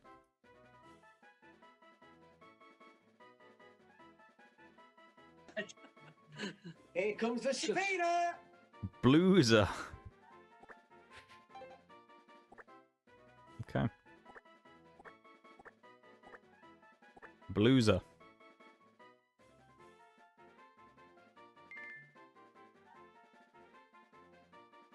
We don't really need to check much on Wobbuffet because we already know it's going to have Shadow Tag. And it's going to have... Actually, this is a good example because I can show you why it's so threatening. I've talked about it many a time, but I can actually show you why it's a threat. Because I talk about it all the time as being a threatening Pokemon, but... Also, I don't really understand why they don't have a PC here. Why make this whole Safari Zone area and then not put a PC there? What an absolutely obnoxious thing to do. Hate that. You have this area that's specifically designed for catching wild Pokemon, and you don't even put a stupid PC there. That annoys. That rubs me wrong with that. That's what annoys me. That pisses me off. Why? Why they do that, man? Why? Okay. Wobbuffet. Yeah, this is exactly like pretty much why we talk about being a pain. So Wobbuffet here, pretty simple with what it's got going on, right? What does Wobbuffet do? Why is Wobbuffet dangerous? Wobbuffet has the ability Shadow Tag, which if I show you what Shadow Tag does, for everyone who's not aware of this type of stuff, prevents the foe from escaping. It's impossible to run away. Okay? Now, keep in mind as well, before I run into its moveset, this thing is level 17. Right? And it has 94 HP at level 17. Okay? My level 31 Snorlax... Snorlax is a bad example. It has more HP than Roserade. It has more HP than Electabuzz. It has about the same amount of HP as bulky Cheerios the Vespiquen. And it has slightly less... At level 17, keep in mind, nearly half the level, it has only about 20 lower than Salamence. It's pretty like, HP heavy as well. So it's kind of hard to knock out in one hit sometimes. The reason it's so dangerous, though, its moveset. Counter, Mirror Coat, Safeguard, Destiny Bond. Safeguard's the easiest of these. It just stops it from being statused, basically. It is what it is. Then you've got the two pain moves. Mirror Coat, which is a retaliation that counters any special attack move, doubling the damage taken. So if you hit it with Ice Beam, Flamethrower, Psychic, it's going to deal double damage back. Now, if you don't one-shot this thing and you leave it on a sliver of HP, say you do 90 damage, you're getting hit for 180. Now, my Snorlax, remember, has 147 HP. So it will one-shot my Snorlax 1 1/3 times, nearly. That's pretty bad. Especially when you consider that it's not affected by modifiers, multipliers, anything like that. It's just raw damage. So if you put this thing... If you really wanted to be a dick, you could set this thing up with a focus sash so it couldn't be killed in one turn.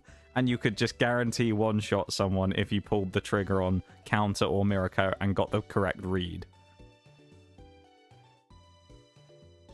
Counter is the exact same thing, but for physical.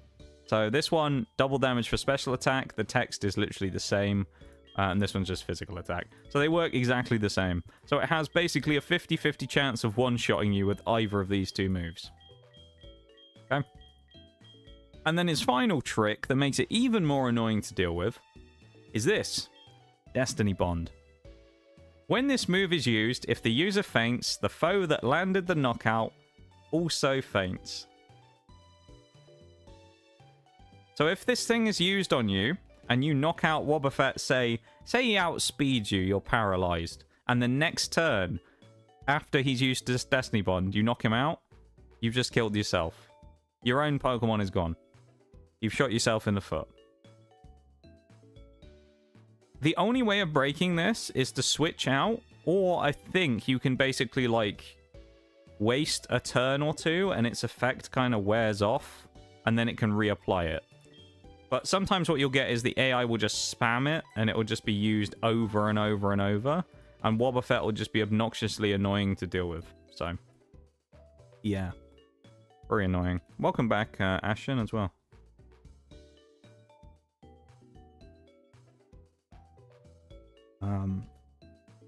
Loser.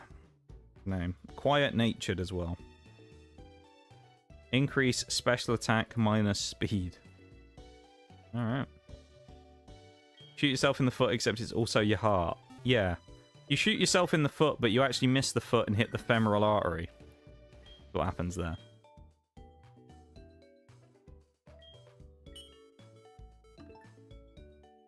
That's actually what it is. You accidentally nick the femoral and just do a load of damage to yourself instead. It's awful, man. And the worst part is, you catch it and you go, oh, okay, Wobbuffet, nice. He's actually not that useful for us to use ourselves. Like, Wobbuffet he's great to go against in terms of, like, it's a horrible mon to run into in a nuzlocke. To use yourself, though, it's not really that useful. He's pretty mediocre. The beery berries, nice. Good one to say that. Last time, I will say, our mother buys usually crap. She just buys us a bunch of berries that we can't use because we're doing a randomizer run. So how would you know what Pokemon you're going to face and thus be able to necessarily, you know, bulk up your mons to give them the best chance of defeating whatever it is you're facing? So it's a bit of a pointless thing.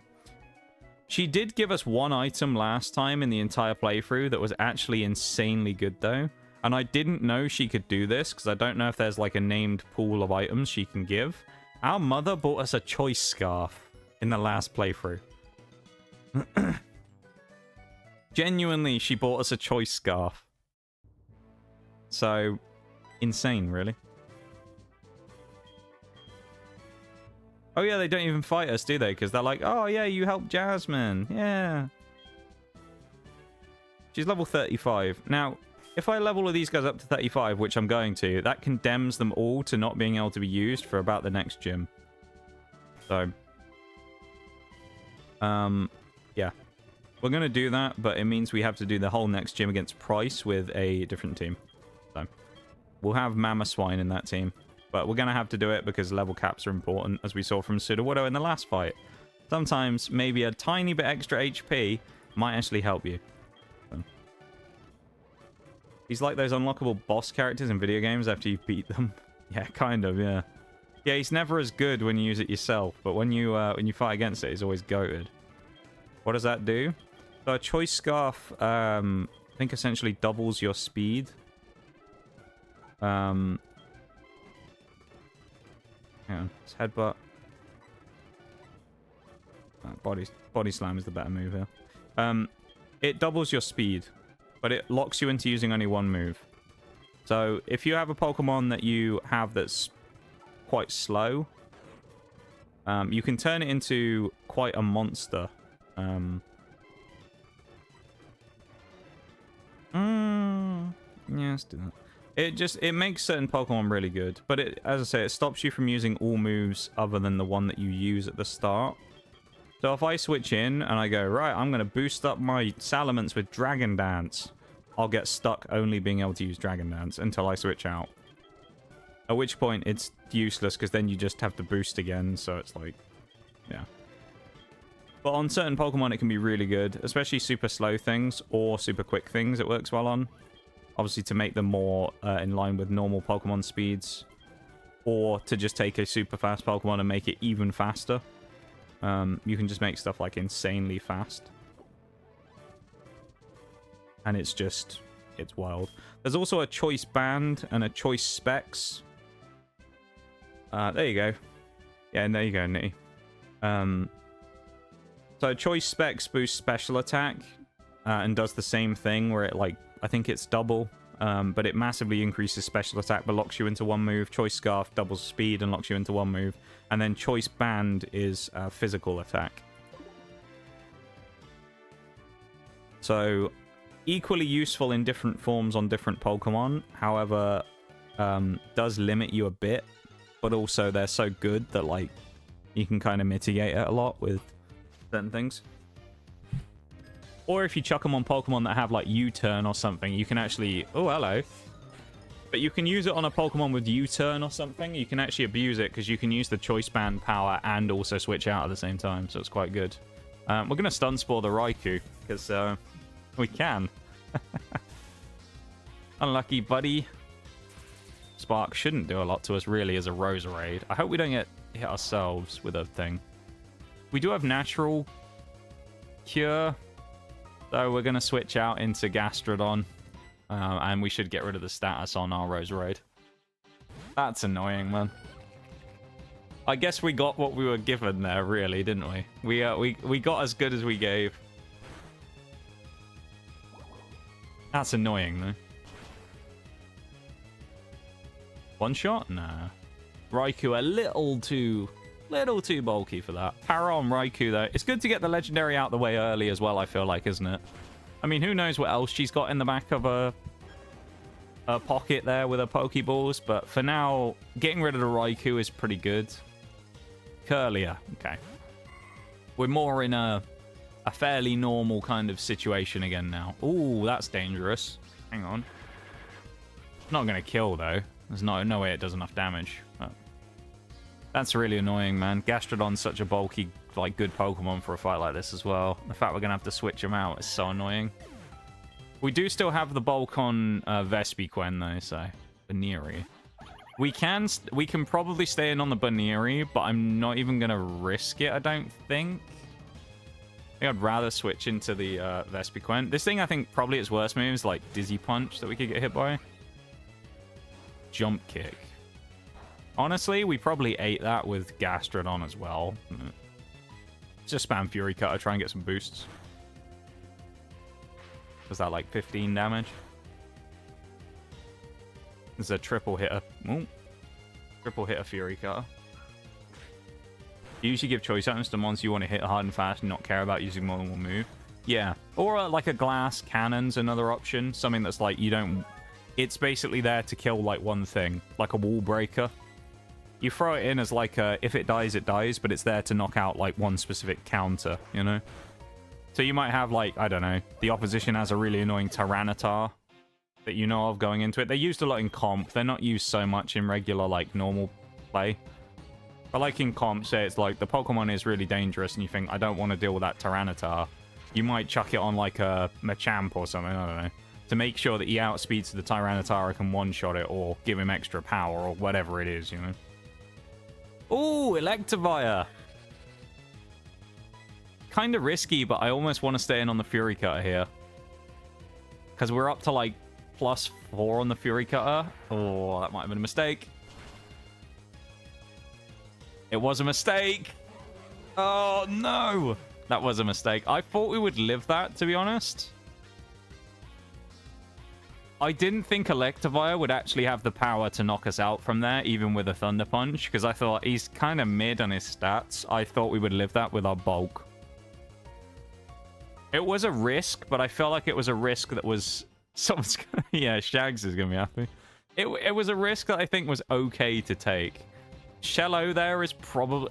Well, the lack of HP is scary, and the fact we don't have Recover, but Shello there is a good choice here, because it blocks the Thunder Punch. He's probably just going to have...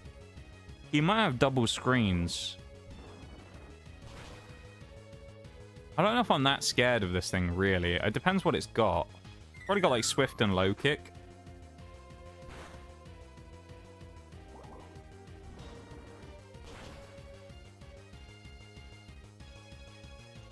Alright. Okay. Just wasting turns of the screens, so that's fine. I'm kind of sad about that, man. We've lost 2 of our bulkiest Pokemon in the last couple of fights. That's actually really annoying. Well, Gastrodon's our last, like, bulky boy left.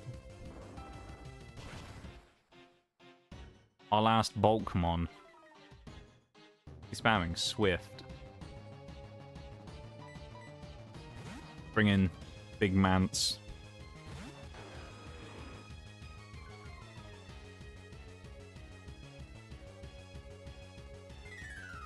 no way he outspeeds me. I'm kind of sad about that, though, man. Vespiquen probably can be put in the same group a little bit as Sudowoodo, in the sense that did anyone anticipate Vespiquen making it as far as it did? Because I didn't. I didn't think Vespiquen was going to make it as far as it did, and I'm glad it did in a way, but also at the same time, I don't know if I could have seen it going to the Elite Four. You know? I feel like it would have got switched out at the Elite Four anyway, because I just don't think it brings enough. But it is a toxic user, so it's like... That is a mistake, though, from me. That's a big mistake, getting the knockout there. I'll, you know... I'm a bit annoyed about that, because it's a shame to lose any Pokemon, especially considering we haven't lost a single Pokemon until now, and then we've lost 2 in pretty quick succession. But, you know. Actually, that's 2 gym battles in a row. Then again, though, I suppose if you think about it, if you sacked 1 Pokemon every gym battle and every Elite Four fight, you'd lose, what, 13 in the entire game? Which isn't actually that bad. You could probably get through all of those fights, like, relatively successfully and be fine, so...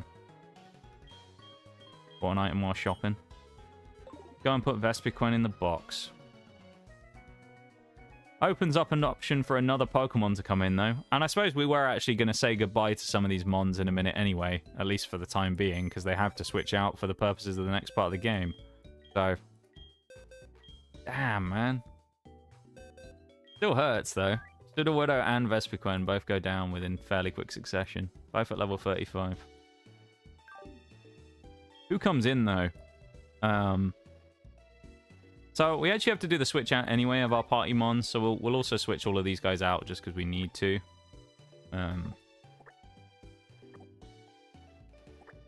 I'll tell you what, though. If Gastrodon hadn't taken that magical leaf from Curlier, I think that would have been fully preventable, because I wouldn't have... I just wouldn't have, like, switched them out. You know? I think Gastrodon, if it had stayed in, would have been absolutely fine, like, probably. But you don't want to risk it. Bulbasaur's coming in as well. I know what we said about in the previous runs about not using it and whatnot, but it's coming in for this. I also think probably Croconaur's worthwhile bringing. Definitely Bulbasaur. How did it even have Magical Leaf? I think it does learn it in its learn set. I'm fairly certain I remember seeing it learning those moves. It's just weird, though, that it has it. It is a strange move to have. We're kind of looking at the dregs of what's left, because, like, nothing here is standing out as, like, we really want this. I mean, maybe one of the Nidos? We could bring Sheer Force back, but also, they aren't going to evolve unless we find a Moonstone. And it's like, Espeon, no. Mr. Mime, just no. The Nidos, maybe. Lickitung, no. Surskit, no. Tropius, we already have Bulbasaur, otherwise I'd probably bring it. This thing's just worse than Snorlax, but also it's worse than Togepi in that. Timid? I know, it's special attacking Nidoking, which actually is kind of a meme, and it kind of works. Isn't that Timid, if I remember rightly? Is that what Timid is? Or am I talking rubbish? No, it's not. It's increased speed. Never mind. Why did we think... Maybe it... Oh, was that in the previous run we had special attacking Nidoking? Is that what it was? Oh, no, it's because this one had extra sensory, because it was a... Yeah. It had extra sensory as an egg move. I guess we'll bring Nidoking then, or Nidorino. I don't feel great about this team. I feel okay about them. I don't feel brilliant about them.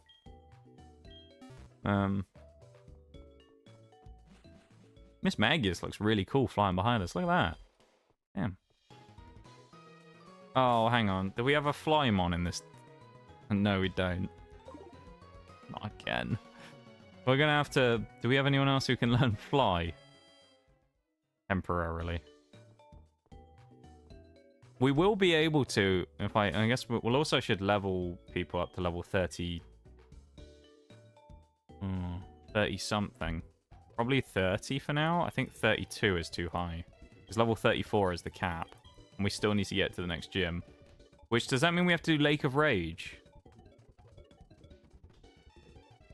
Oh, we do. Mount Mortar, Lake of Rage. Oh, we have loads of stuff to do. Mount Mortar, Lake of Rage, Rocket Hideout. Oh, man. Okay, we have to be really careful on levels here, then. I guess level 30 is as high as I dare go on any of these. Would Pokeathlon have a Moonstone? I don't believe they do, no. You're more than... Oh, wait a minute. I just realized something. So, the whole time I was thinking about this, I was thinking, well, we can go get a shiny stone later on, right? Because when we get Rock Climb, we can go get that shiny stone in the national park. We can. Because we randomize the items on the ground. So no ground items are going to be the same. So the shiny stone is random. Because I was going to say, just look up where we can find a moonstone and we'll see if we can find one. We're not going to be able to. But that means that the only way we evolve Togetic into Togekiss, probably, without basically finding the items somewhere. Or manufacturing the item, shall we say. Is basically level it up to level 40. Of which it breaks the level caps and would have to be like Elite 4 level before we could use it. Which is not entirely helpful. I don't think Swinub's going to evolve either. Why do I get the feeling he doesn't evolve yet until... Oh, let's get rid of Mudslap.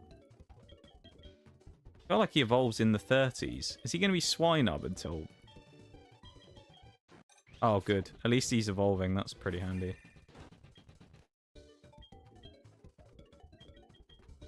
I feel like you're desperately looking at where we can get a Moonstone, aren't you? If someone sells a Moonstone, that would be good. That's kind of what we need. We need someone who sells a Moonstone. Or like a guaranteed way of getting it. And if it's... I'll say this as well. If the idea that you come up with is go and do the bug catching contest, it won't work. Because we actually previously looked at that option last week. And we realized they don't run on a day when I'm streaming. Moonstone is 3000 BP, but after the Nat Dex... We have the Nat Dex. And we have 99,999 BP. Because I thought it was fair to give us that amount, considering we just weren't going to do a billion Pokeathlons, you know? So... We could go and get one.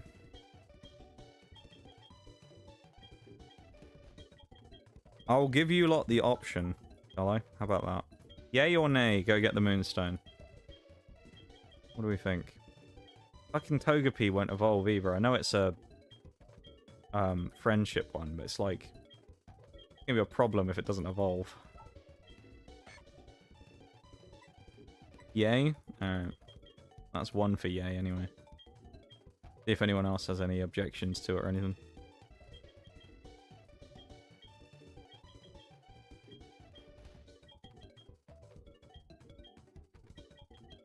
I think it's fair to give ourselves a shot of actually being able to use all of our Pokemon properly. Because no one wants to play a run and then get half their Pokemon stuck in the box, unable to be used, you know? We also still can't fly, though. So I guess we need to switch someone out for Salamence for a minute.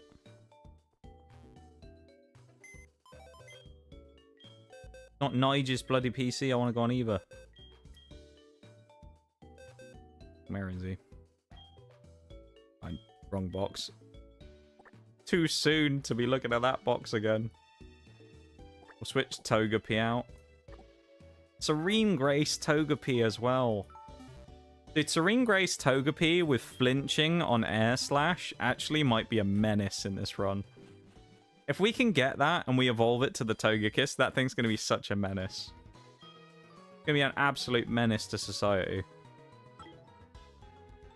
National Park? Yeah.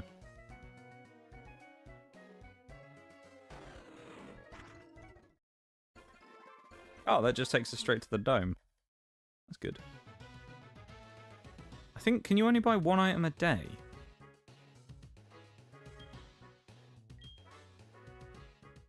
Water stone, heart scale as a moonstone. Dragon scale. Can we buy another shiny stone? Oh, you can. Okay. I really want to buy heart scales as well, but I feel like that's too much for us to do. The heart scales might be a step too far.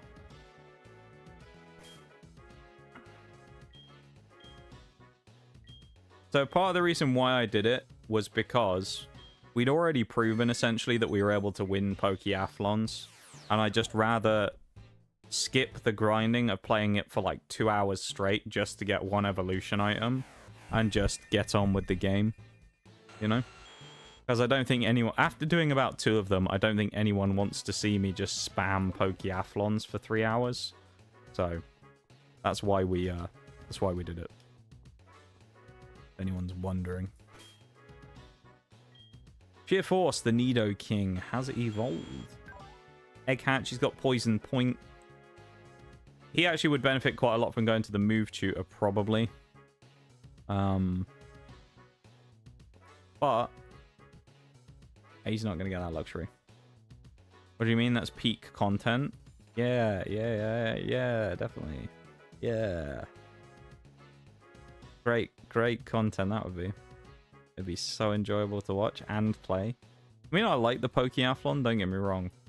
But it's just like, eh. I enjoy it. It's a bit scuffed on the mouse and key, to be fair, as well. But, yeah. I think I'd just rather not do it for 3 hours or whatever. Yeah, Mount Malta. This is where we may run into issues of HMs again. We might have to do some HM stuff. Oh man, I just remembered we have to fight those kimono girls at some point. Oh no. I forgot about that fight. Oh dear. That's actually vaguely fast approaching.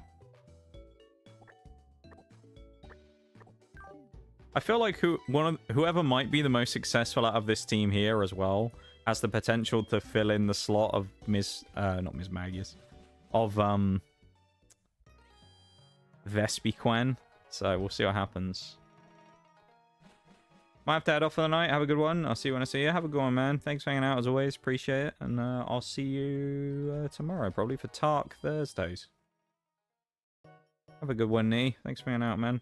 And you're joking.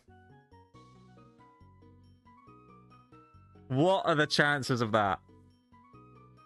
No way. We just got to do all that and our mother bought us a moonstone.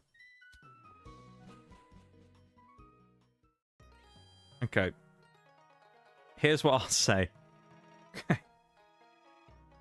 We'll keep that moonstone permanently and we won't use it on the Nidoran female, the Nidorina, because we'll say that's like paid us back the moonstone that we gave ourselves. What are the chances of that? That's insane. Route 42 we're at here as well. We could get a catch in the water. Do we want to? We could. Oh, we don't have a surfer anyway. We need for alligator. BRB about to start as well. In about a minute's time, we'll go do that when it happens. Mount Mortar random encounter is Dusknoir. Interesting. Okay. Not the worst Pokemon in the world. Could have Destiny Bond. Also might die if I hit it with that. I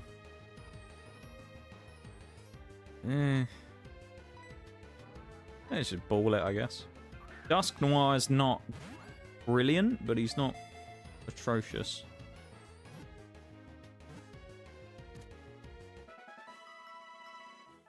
He's a Dusclops wannabe, though, really. Like, Dusclops is just kind of better than him in every way. The Gripper Pokemon. Good name. Don't know what we're going to call him. What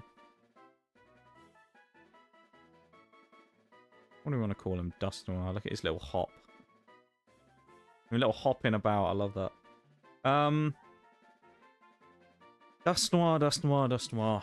Midnight. That's what we're calling him.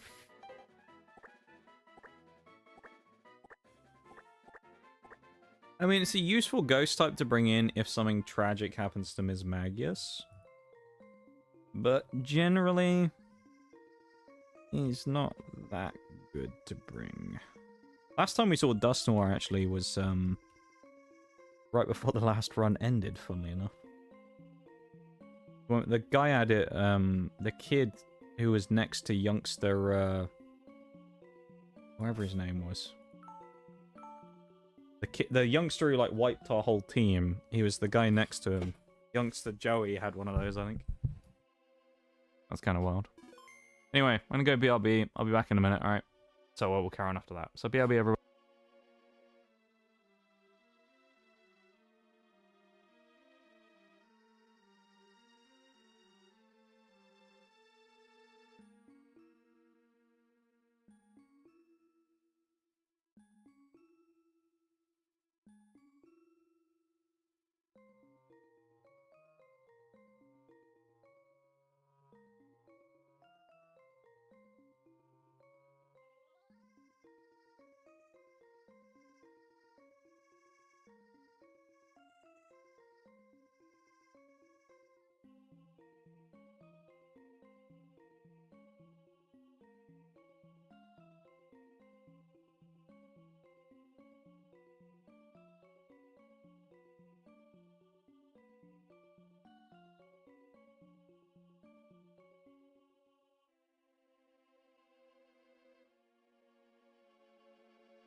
Okay, and I'm back.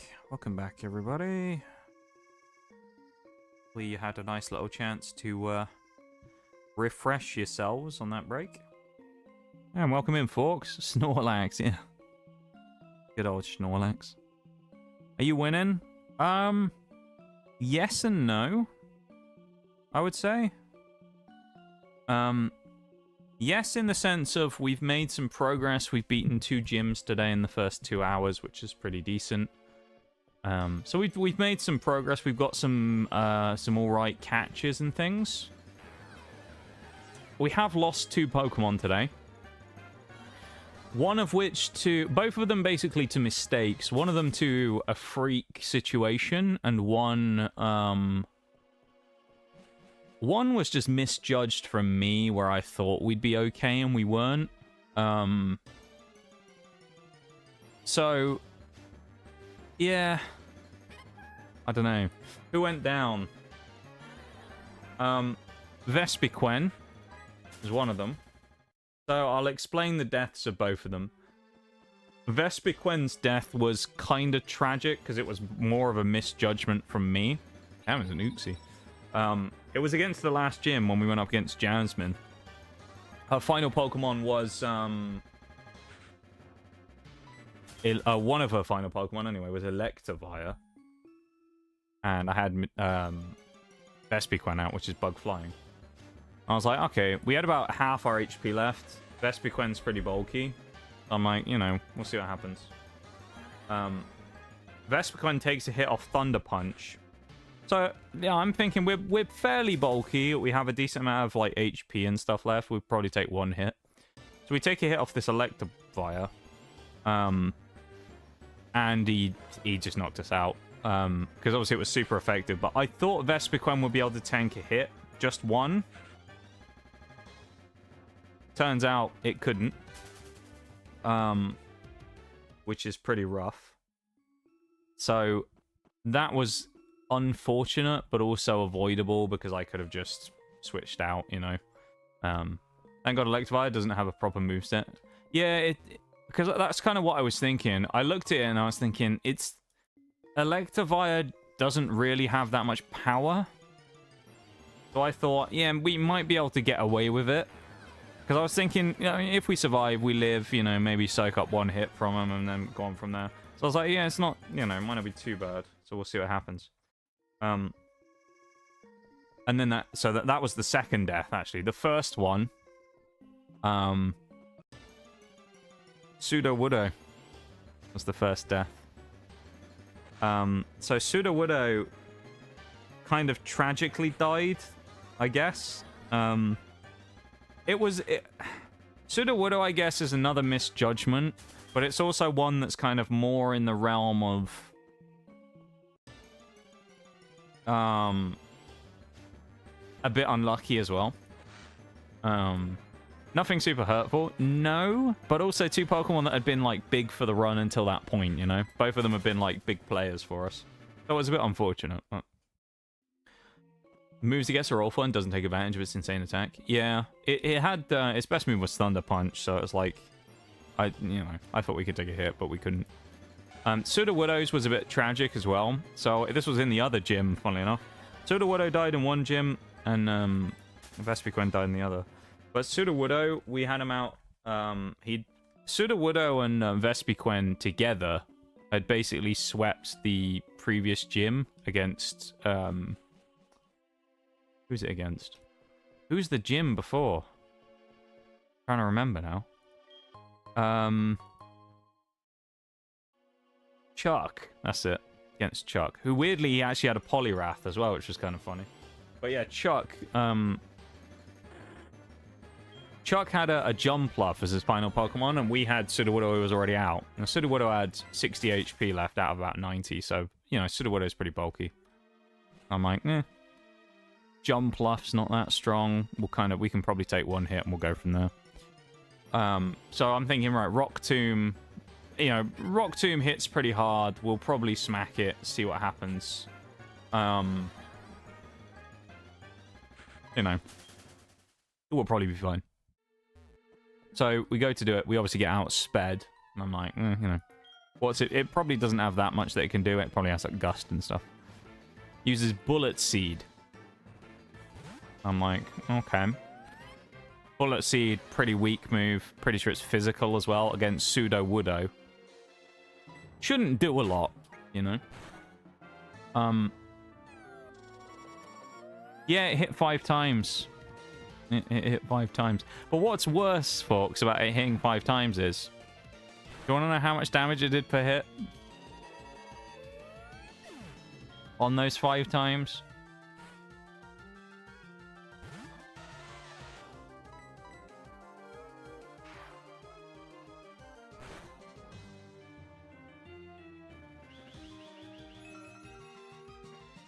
$12. Insignificant on its own until you remember the fact that Sudowoodo had 60 HP left. 5 times 12 is 60 exactly. So it was like the perfect amount of damage to put down Sudowoodo. I was livid. I couldn't believe it. It's just like, are you joking me, man? Really? It's like the perfect amount of damage to kill him. Oh, it was pretty sad. Yeah, it hit way harder than I thought it would. And I was like, well, it's, you know, it's a freak thing. It'll be fine. And then I switch out to the next Pokemon in Salamence, because I'm like, well, you know, I'll just switch in Salamence and nuke it, which it leech seeds me. And it's like, we 100% would have one-shotted the Jumpluff probably with Sudowoodo as well. So if it hadn't done that, we'd have been fine. And then Salamence eats the Leech Seed. And next turn, Jumpluff goes for Bullet Seed again because it outspeeds me. I'm like, okay. It hits a 5-stack again. So it gets 2 5s in a row. And it's just like, what is this, man? Bullshit. Remember the Fallen in the Hall of Fame? Yeah, we will. We will indeed. Yeah. Held items randomized. There shouldn't be any held items on wild or trainer Pokemon. Because originally I was going to do that, but I thought that might actually make it a little too, like, wild. If we just give people, like... Because I did have the option to give every trainer randomized held items. And it's like, there's some stuff you could run into that would be utterly disgusting if you ran into it. And I thought, I don't want to deal with that. You know? I was like, I can only deal with so many lots of leftovers. I don't want to get spammed by on every person I'm fighting against who's going to try and stall my ass out. I was like, no, not dealing with that. So yeah, I was thinking, because my original thought was, I was like, maybe loaded dice. But it can't be. It doesn't exist, so... I don't know. It's just annoying, really, though. It's kind of annoying, but what can you do? It's part of the run, right?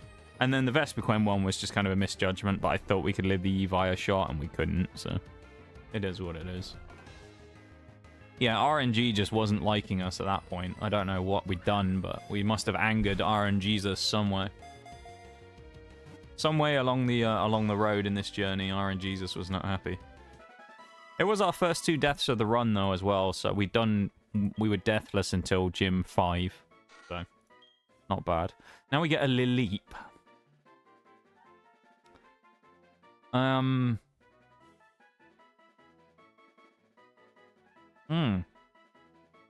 of an interesting Pokemon, actually. I don't know if... Well... Spaghetti. Alright, let's go with Spaghetti. I don't know if it can... Does it have a space on the team? Oh, look at that. Nearly perfect as well. Spaghetti. I'm fairly happy with the Lileep. I don't mind that. I actually said in the previous run in Fire Leaf Green that I wouldn't mind getting it. It's not bad. It's very much like a defensive Pokemon. I mean, it's a lot like Sudowoodo in a way, except it's just less offensive. Because Sudowoodo obviously is a bit more attacking. Bit of Storm Drain, it's pretty decent. Yeah, especially considering our Gastrodon doesn't. Nidoking, okay. What is it with us just getting, like, fights against Pokemon that we're not that great against right now? As Miss Magius. So right now we have a completely different team to what people are probably used to. I'll explain. Because of the level caps in this game, which are just stupid. Can that not hit super effectively? Psywave did not hit super effectively. That's odd. But yeah, because of the stupid level caps in this game, we have to, we've had to switch our entire team out for the next section of the game. Because, of course, Jasmine's level cap is level 35. Bryce's level cap is level 34. No idea why. I don't know why anyone thought that was a good idea. But that's what happens in this game. So we have to switch our entire team that we previously were running out because we can't use them right now. Mama Swine? Yeah, Mama Swine will be really good. Oh, how many more times is lead Bulbasaur going to come out into something it can't fight? What is this? Man. Yeah, Mama Swine will be good. Mama Swine's just kind of been sat at the back of the party. And it's kind of like in the queue of Pokemon that will come in if we need it. My thought process right now of why I haven't brought it in is purely because we have Gastrodon. So it's like, if we have Gastrodon, do we really need the Mama Swine as well? Because they're both, you know, ground kind of do a fairly similar job. I will say, though, it is Jolly Mama Swine, which is kind of interesting. So we've got Speedy Boy Mama Swine.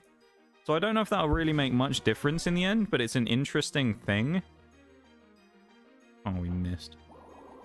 Do we have Serene Grace Togepi? We do have Serene Grace Togepi. So Air Slash is going to be insane on... Air Slash flinches are going to be going crazy on Togekiss if we can evolve it. Now, in fairness, we kind of cheated a little bit and gave ourselves a shiny stone. Because... two reasons. We actually gave ourselves two. One of them was for Roserade, but...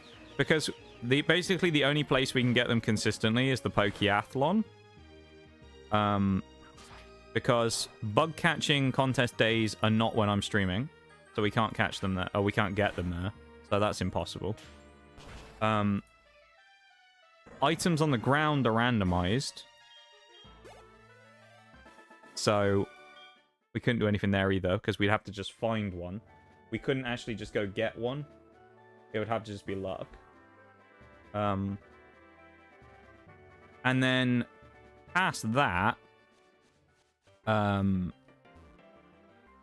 my god, why is this popping up every 2 seconds? Fuck off. Hold on 1 second.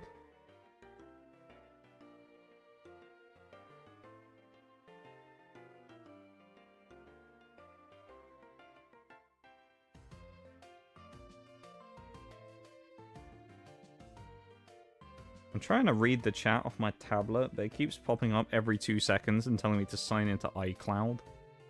Very annoying.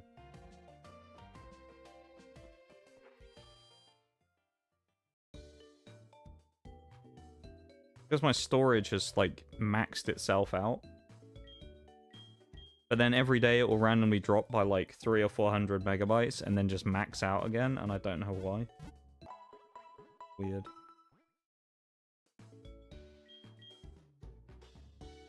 You know what? Can I re-download that from the App Store? I might be able to fix this right now. Don't think you can get them until post-game via the bug catching contest anyway. We do have the national decks already. That is one thing.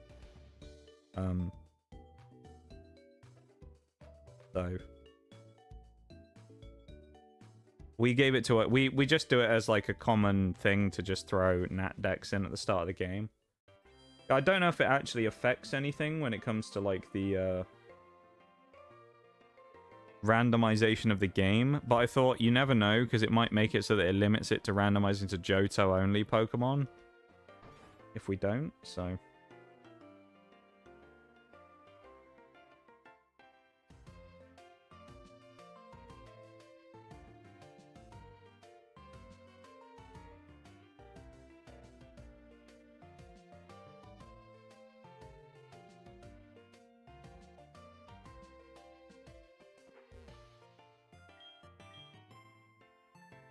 I just had to delete the mail app on my tablet because it's taking up too much space. I bet that whole like 500 megabytes is gonna get just eaten up immediately again by the end of the night. Crazy, dude. I know it's part of the reason of like their stuff, but it's kind of a crime that Apple don't have any kind of increasing storage space stuff that you can buy.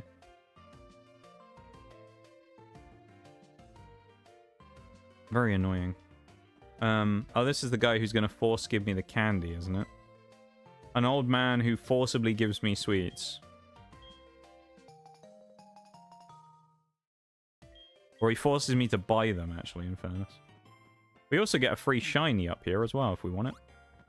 We can do that. We should check out the Pokemon we just got as well, shouldn't we? Lileep, we actually could bring into the team. Maybe. Funny thing as well about doing the thing with the Pokeathlon stuff. We won a few Pokeathlons, so that's why I was like, well, we'll just, you know, give ourselves another thing. We'll just give ourselves one. We did it with a Moonstone a minute ago so that we could get ourselves Nidoking. And genuinely, you couldn't make this up. Like, suction cups. You couldn't make this up, though. Right after we did it, we went into the shop in the next town that we'd flown into where our mother had bought us something, and she actually bought us a Moonstone. So the one that we have in our inventory, I refuse to use unless we get another one, because it's kind of like, it's not supposed to be there, basically.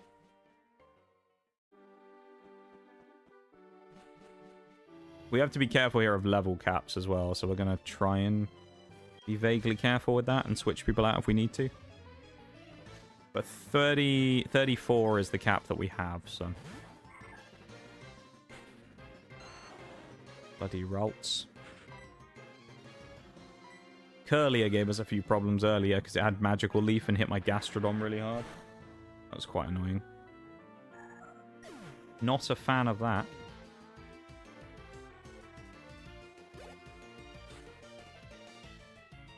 Thank you for being here, everybody, as well. I appreciate you guys hanging out, vibing, lurking, chatting, whatever it is you're up to. Thanks for being here.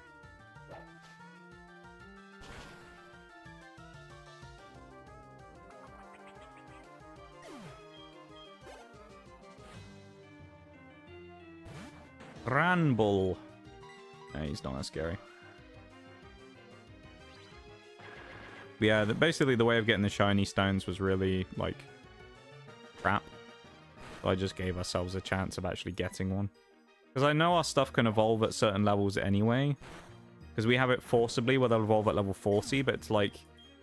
The only problem with that is it just means that those Pokemon we won't be able to get until those higher levels anyway, which doesn't really help us. You know? What route is this, technically, as well?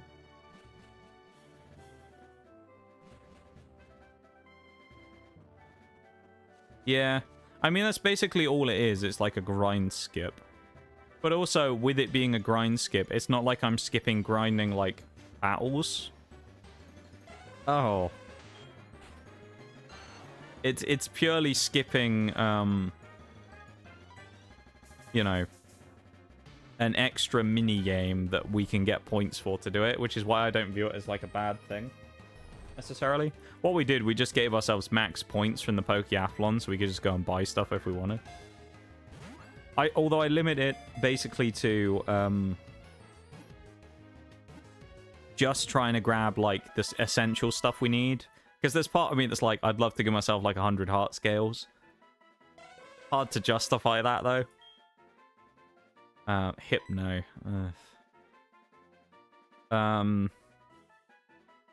Hypno.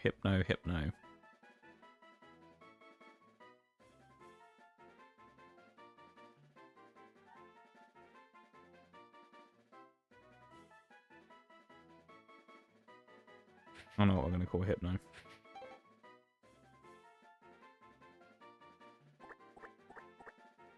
There we go.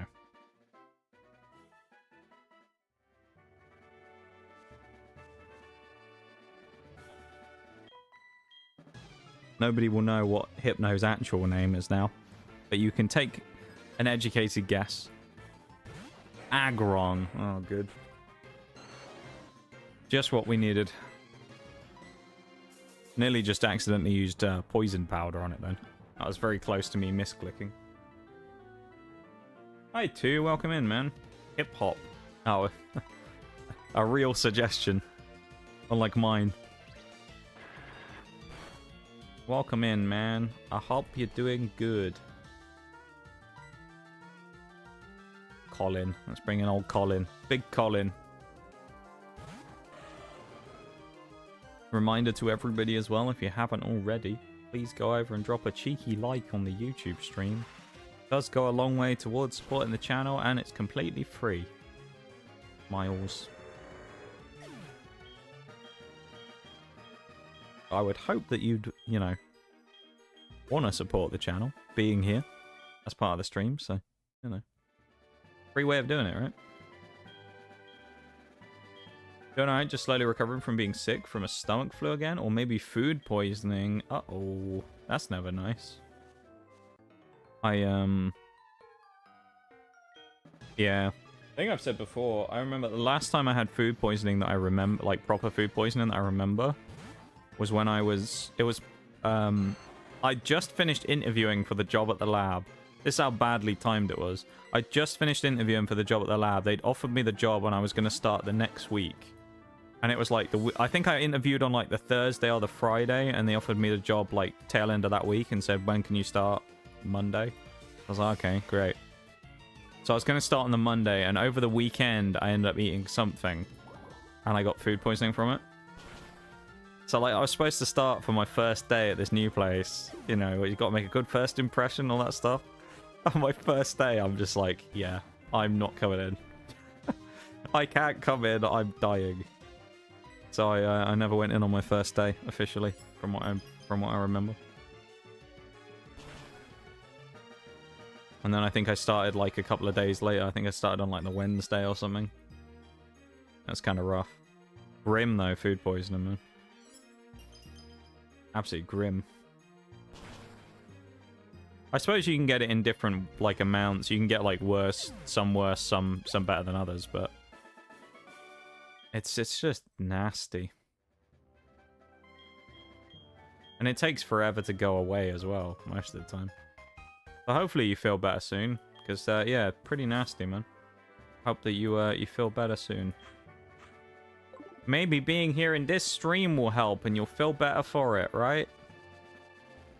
Right? That's how that works. We could have got Arceus! No! We could have got the god of all Pokemon. Oh, man.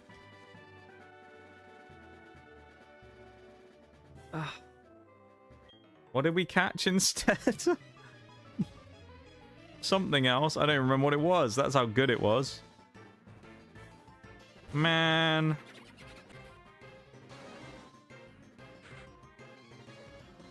That's pretty sad.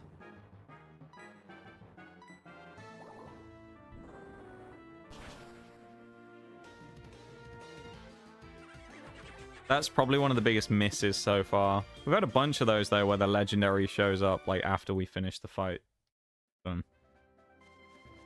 Unfortunate. What can you do, though? Gonna troll me and give me again now, isn't it? Seadra would have been good as well. We had a Kingdra in the first playthrough. Man. I did mention this earlier as well. But since you're here too, I'll mention this again now. Reminder to everyone who's doing the sponsor stuff at the moment as well. For reference as well, if anyone's thinking like, oh, I'll start that. To actually finish the goals at this point, it's literally impossible. You won't be able to do it. But anyone who's currently doing the goals and is on their way towards trying to cash out, you have basically a week. You have just under 8 days to finish, okay? So that's how long you have left on it. To get to the point of cashing out on said website, free cash. who is currently sponsoring the stream right now. As of now, as of my knowledge anyway, I don't think anyone has been able to cash out yet. I know there's one that guaranteed can't, because it hasn't been tracking any of the progress. So that's one that won't happen. But there's still a chance of 4, so we'll see what happens. Ooh, Salamence. We got the perfect Pokemon to deal with that, though, with Pilot Swim. But yeah, just a heads up to all those people doing that. You've got just under 8 days left, just over a week. So if you're pushing for those last little bits to try and get it done, then keep going. You're nearly there. I actually managed to, on my own profile, I managed to surpass the 300 mark the other day. Is this the same way to get into Lake of Rage? Or is this like a different path? Oh, it's like a dead end. Nice. Yeah, I managed to surpass the 300 mark this week. Although, I said this the other day, I was talking about this with Shags. I have actually been having a few tracking issues recently.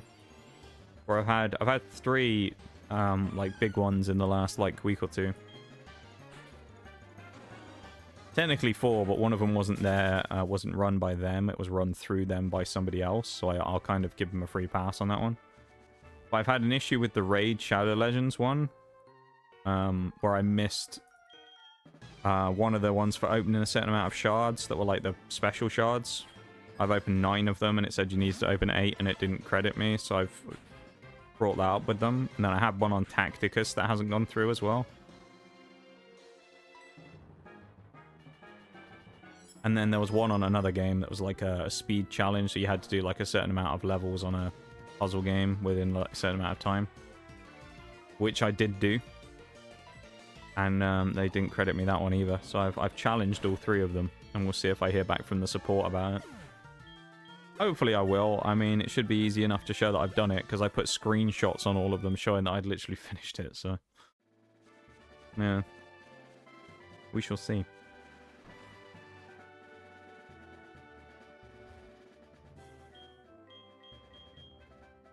So up here, everybody, where we're about to go into the Lake of Rage, we actually get a...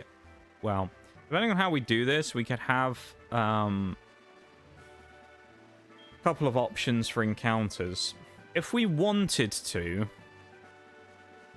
we don't have to do this, but we can. We can go and give ourselves 2 encounters here, although one of them won't count. But we can catch 2 Pokemon. That being a regular Pokemon that we get in the water, and also the shiny. Or, if we just surf over there and get to it first, the shiny could count as our actual encounter.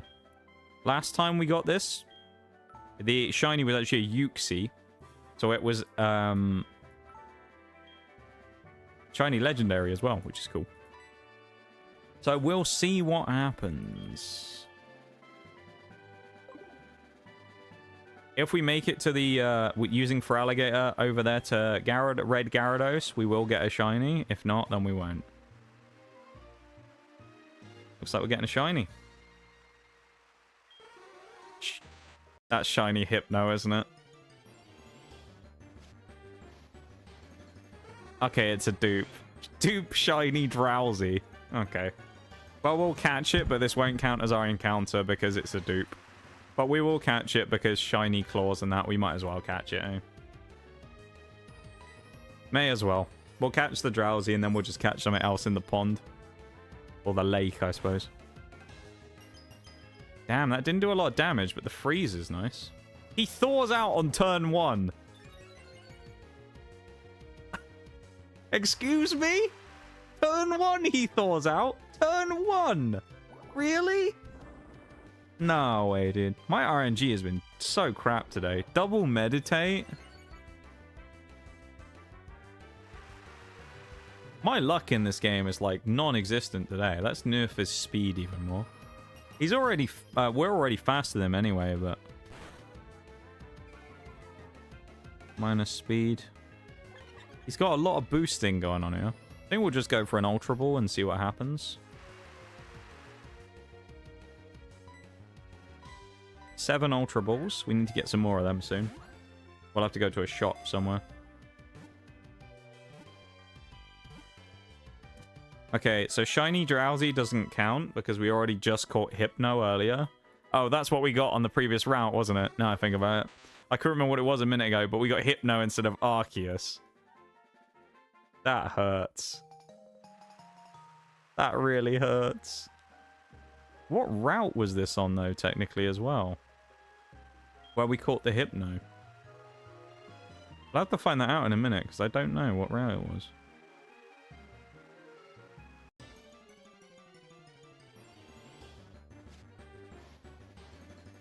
Oh, Larvitar. That's our actual encounter here. Yes, please. It's the return of Titar. I'll take that. I don't think anyone's going to complain about this one. That'll be our second pseudo on the team. Crazy, dude. Titar. Or in this case, Larvitar, but it will evolve to Titar eventually. That's kind of wild. Larvitar, what are we going to call him? I know.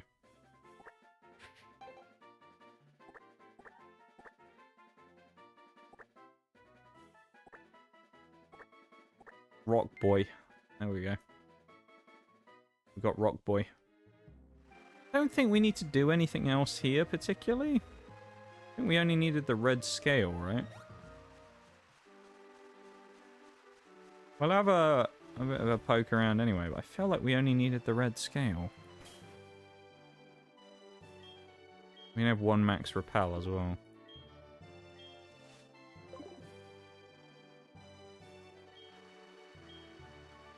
Let's find out. I know there's items around here which may be useful. Because, you know, we are doing this with randomized items, so could be something good. HP up's not bad. Alright. Take that.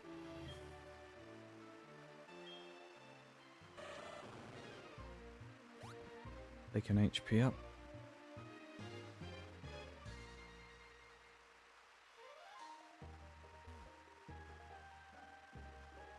Where's the edge? There we go. Wow, that was good. We wasted all of that repel.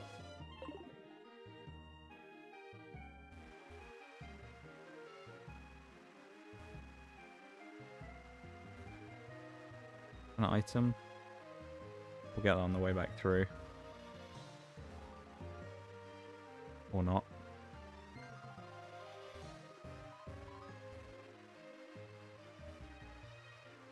So we'll just get it now. Please be something good. Full incense. Not that useful.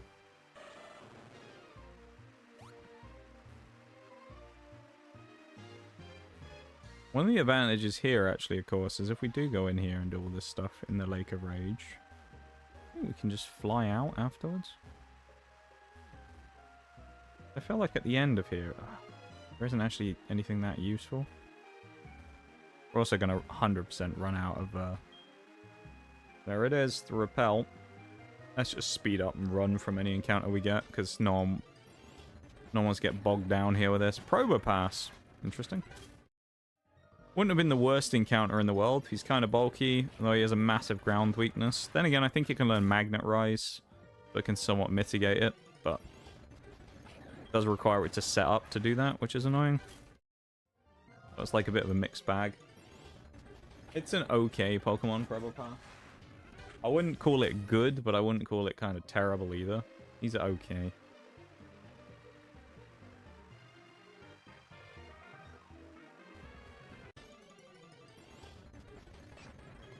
Machop. Nice. Used him in the previous run. Damn, Dark Pulse not bad actually. That could be quite useful in the future. Wouldn't mind that. Could put it on the Titar. Or we'll just run him with Pursuit. One of the two. The AI, I wouldn't say they like to switch out in this game, but they do sometimes switch out, so it's not impossible to find use for it. There's another Larvitar. Obviously, Larvatars are fairly rare encounter here as well. In fact, we've only found 2 of them. Makes me think it can't really be that frequent. At least in comparison to the Probo Pastures anyway that we found about 5 million of. Hello, random guy. Who are you? Oh, hidden power. Kind of a waste of time coming all the way here then. Not even going to use it. Oh, I don't have a Flymon.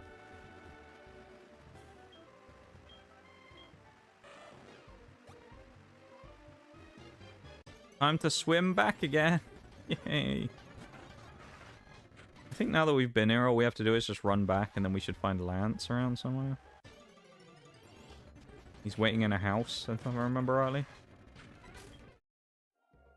And then we have to go deal with Team Rocket, which... Doing the whole Rocket hideout is going to be kind of annoying, because we have to do those... There's like those Persian statues that trigger the dudes off that we have to fight. We have to fight them about 1,000 times. I remember last time, I don't remember what they had exactly, but they had a really annoying like set of Pokemon.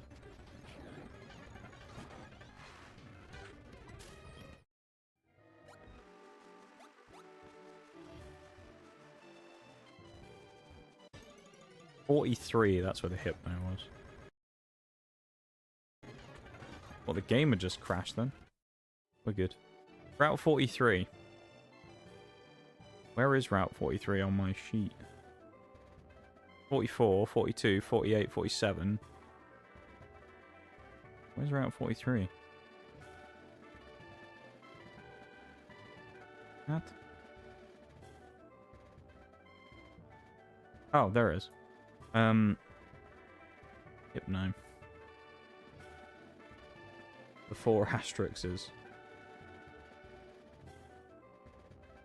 Yeah, I can't imagine that's probably the best idea too, right? Putting an electric type Pokemon and whatnot over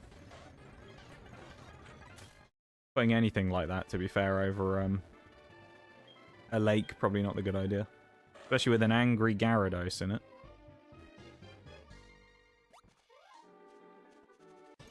Oh, we want to grab that item actually.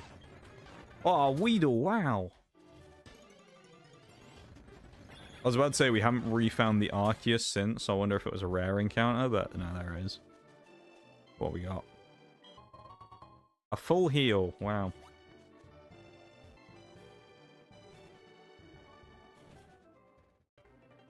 Right. Pretty sure it's the guy outside the Pokemon Center who says something about Lance.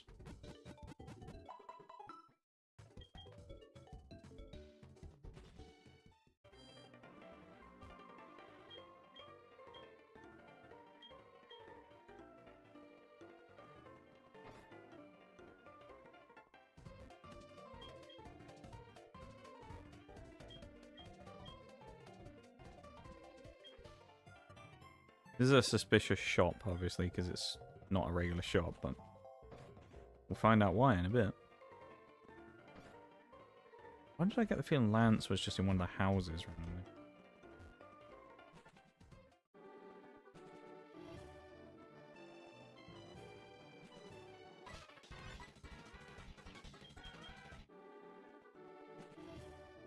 I don't remember where he actually is, that's the problem. Where is Lance? Doesn't he make me go all the way back up here again? Oh, there he is.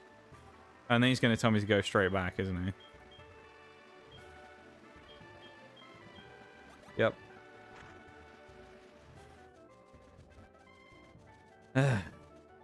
What a pain. And I just paid $1,000 and I could have just jumped down the platform. Oh well. Stupid. So annoying. Wasted all that money.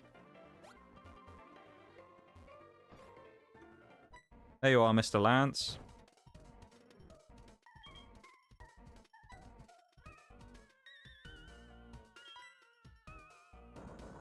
Your job is so strong, isn't it? You can just push that out of the way. And that these random Team Rocket goons just let us walk in here. Luckily, they don't even really try and stop us, you know?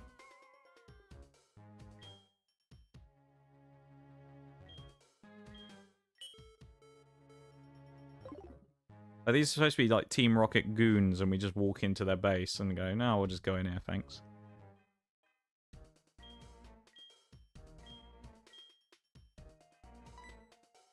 I guess there's literally no way to avoid the Persians.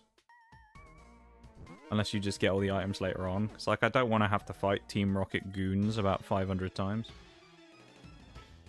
Saying that actually will speed up these fights, because I know that if it goes the same way it did last time, it's going to take a long time to get through these.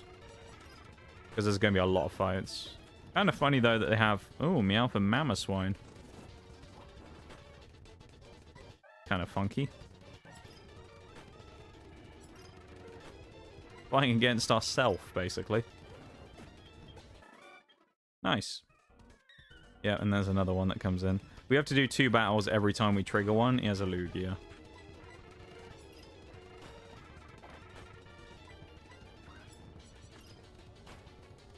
Alright, Ice Shard is the way to go, that.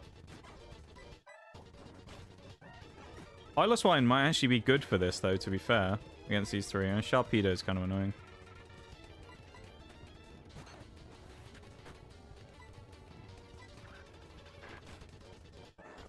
Nice.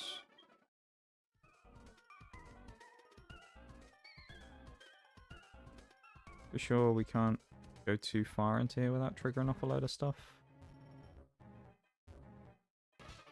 Welcome in, Shayla. Thank you for the stream streak, man. I appreciate it. And for the redeems. Thank you, thank you. Hope you're having a good one.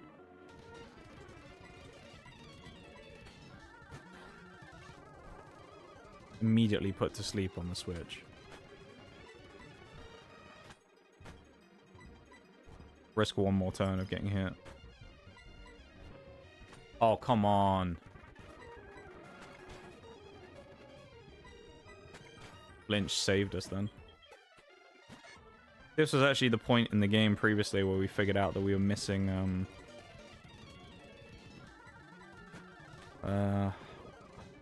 the thing. Healing items. We kept having to leave and go to the Pokemon Center.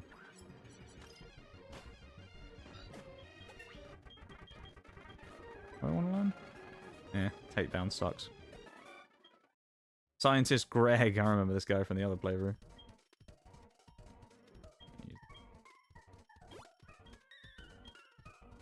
Welcome in, man. How's it going? 5 calls done, and I still have 2 hours, 9 minutes of work.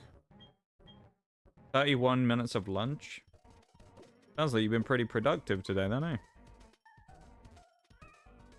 We love to see a bit of productivity. Sure, the company does as well. We love productivity in this house.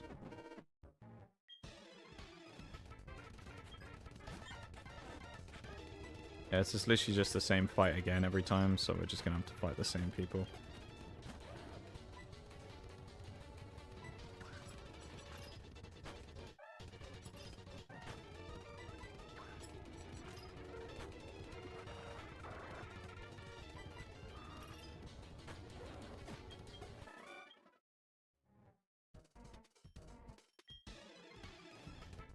Mamoswine's gonna be farming XP in this, I'll tell you that.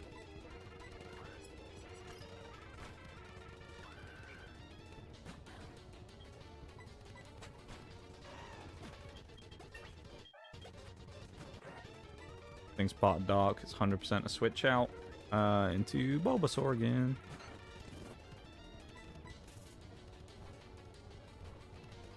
I like being able to play this on fast forward sometimes, because like sometimes you're like, I just don't want to deal with this fight, let's just speed it up. Should be neutral because it's water and... Was that resisted?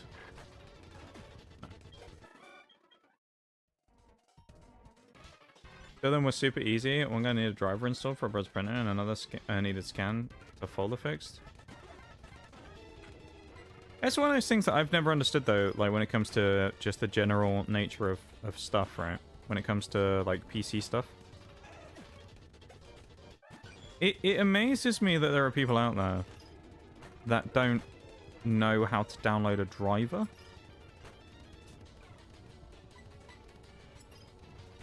You know? Like, double Skarmory. What is this? Well, I just find it kind of crazy that there are people out there who've never, like, or don't know how to do that. It's like... It's not particularly difficult in most cases. Like, I know... Like, you'll get it sometimes with, like, other things as well, where people will say or ask something. There's a free encounter here as well. But people will, like, say or ask something. Like, they'll... This happens in streams sometimes as well, and I kind of never understand it when it happens here sometimes. Whether it be here or somewhere else. Bullfish, what are we going to call him?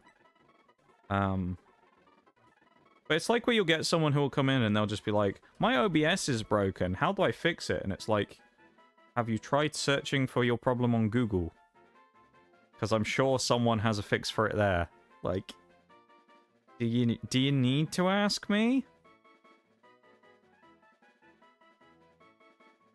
You know? Or it's like you'll get another one. I've seen it before in other streams as well, where you'll get like, someone will come in, they'll be like, I'm trying to mod Skyrim. How do I get the mods to work? And I'm just like, first of all, I'm playing vanilla Skyrim. No fucking idea. But second of all, why don't you just look for it on YouTube? You know, it's like, I'm sure you could find a comprehensive guide from XX Quickscoper 69XX who shows you every single thing, including all of the folders and everything, where you need to download stuff, gives you the tools for everything you need to do. I've never understood that kind of thing. Why people don't just go, oh, I need a driver for this thing. Let me just have a quick look on the internet and see if I can find it. Oh, look, I'll put the printer's name in and drivers, and guess what? The drivers will most likely come up. Crazy that, I know. I call them bull.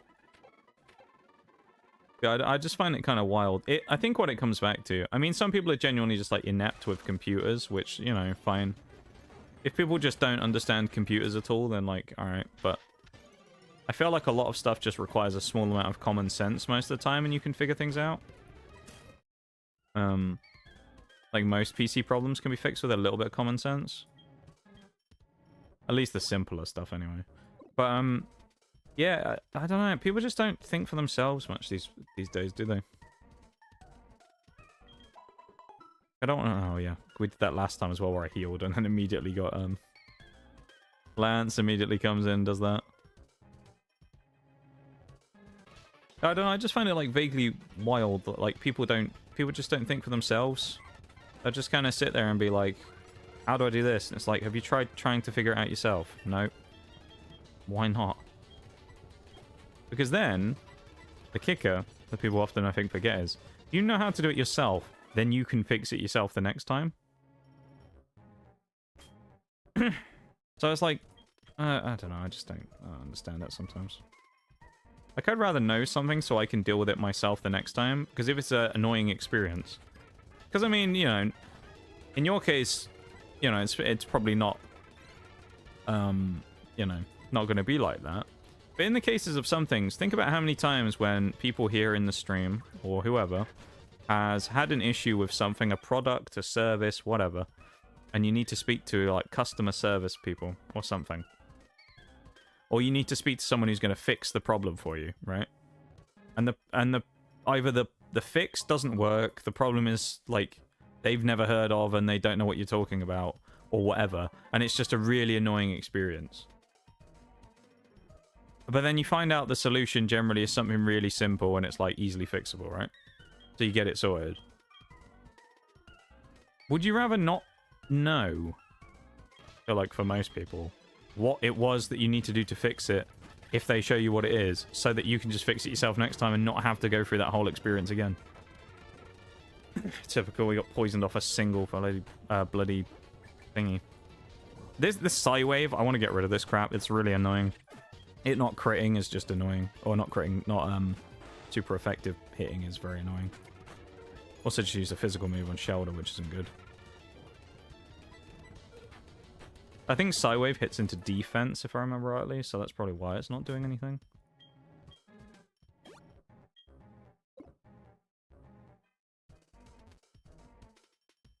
Which Magius out, actually. Let's put in old Big Colin.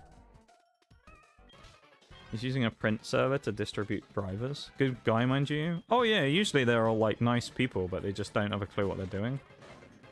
Go into their PC, go to Windows settings, printer, and letting Windows install the driver.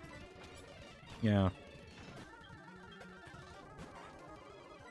Yes, yeah. I don't know. A lot of stuff, it's like, I think sometimes people just don't understand technology in general. That or people just don't trust technology for some reason. When a lot of the times, like, it will just do things for you. I can't remember. I think it was when I was in college. I was like 16, 17. And we used to do stuff using Excel for like stats. Because obviously, you know, when you're doing that stuff, you often make charts and stuff. And so you'd use Excel for that.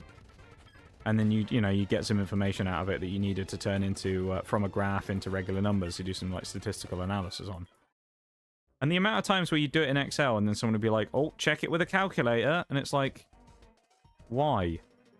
The whole point of Excel is that it does it for me. Why should I then check it afterwards? That's literally the entire point of me doing it in Excel, is so I don't have to check it afterwards.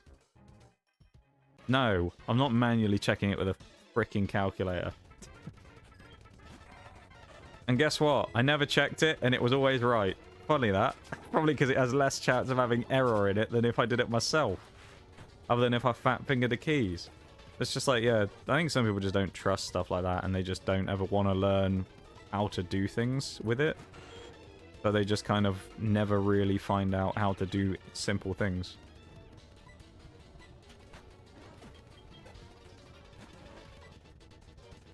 I mean, you know, it's whatever at the end of the day, I suppose. At least it makes it so that you have an easier job, though, right, Shirley?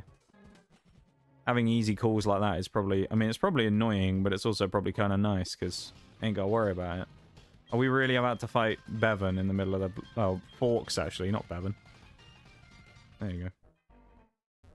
We call it job security? Yeah, true. See, honestly, I'm surprised you don't get more people these days that do, like, the classic thing of any problem these days, which is, well, I asked AI. You know. I decided to ask AI what the problem was, and it fixed it for me. Ask ChatGPT, you know. I feel like that's the most like common thing you see these days. It's like someone has a problem. I asked ChatGPT, and it'll like have like the weirdest response as well. Some of them it's like you don't know if they're edited and they're a meme, like some of the responses you see from it sometimes, or are they deadly serious? Like I remember one of the ones that makes me laugh whenever I see it is there was this one once which I saw where it was like a meme someone posted on Twitter. And it was someone talking about, like, depression or something like that, mental health kind of issues. And it was like, they'd, like, ask ChatGPT or something, you know, like the AI or whatever, it was like, how not to be depressed, or something like that. And the AI's response is it just says, like, a few things. It's like, we always would suggest going to mental health professional and that stuff. And then it just says, Reddit users, though, also suggest crack. And it's like... If that's real, which it wouldn't surprise me if it is, because it does draw from all parts of the internet, it's like... What? Ah, yes, you've got medical professionals, therapists, crack. Yeah, the common fixes to everyone's mental health problems. Crack. Yeah. It's just like... I don't know. It's probably like a meme, but it's like... That's the type of thing you actually see, though, from those type of AI responses from those... like search engines and things sometimes. That's crazy. I feel like that's one of the situations where you've not got to trust the technology, because I swear sometimes it just pulls out the most like ridiculous answers.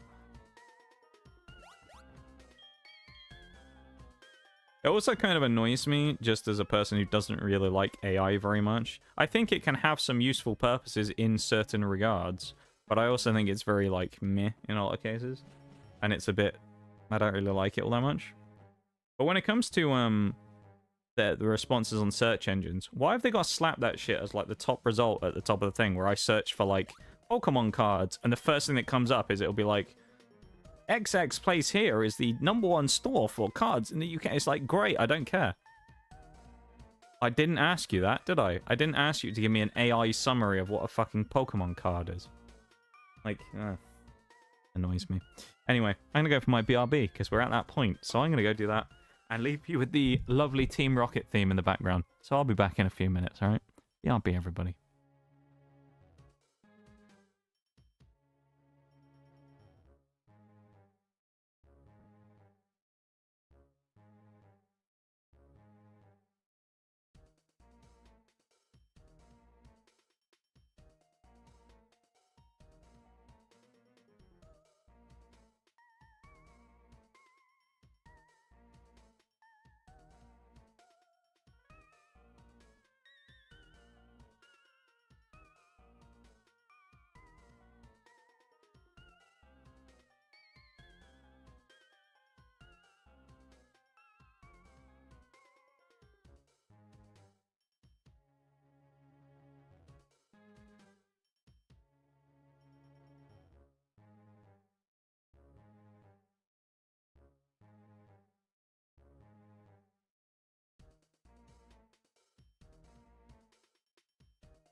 Okay, I'm back.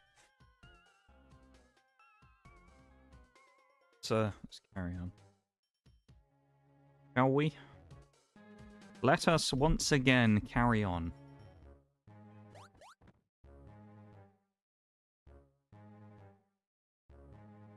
Thank you for the welcome backs.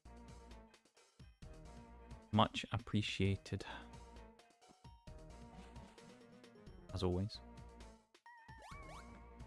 A little Murkrow. Bit of a backfire here from old Team Rocket, though, isn't it? With what's coming up.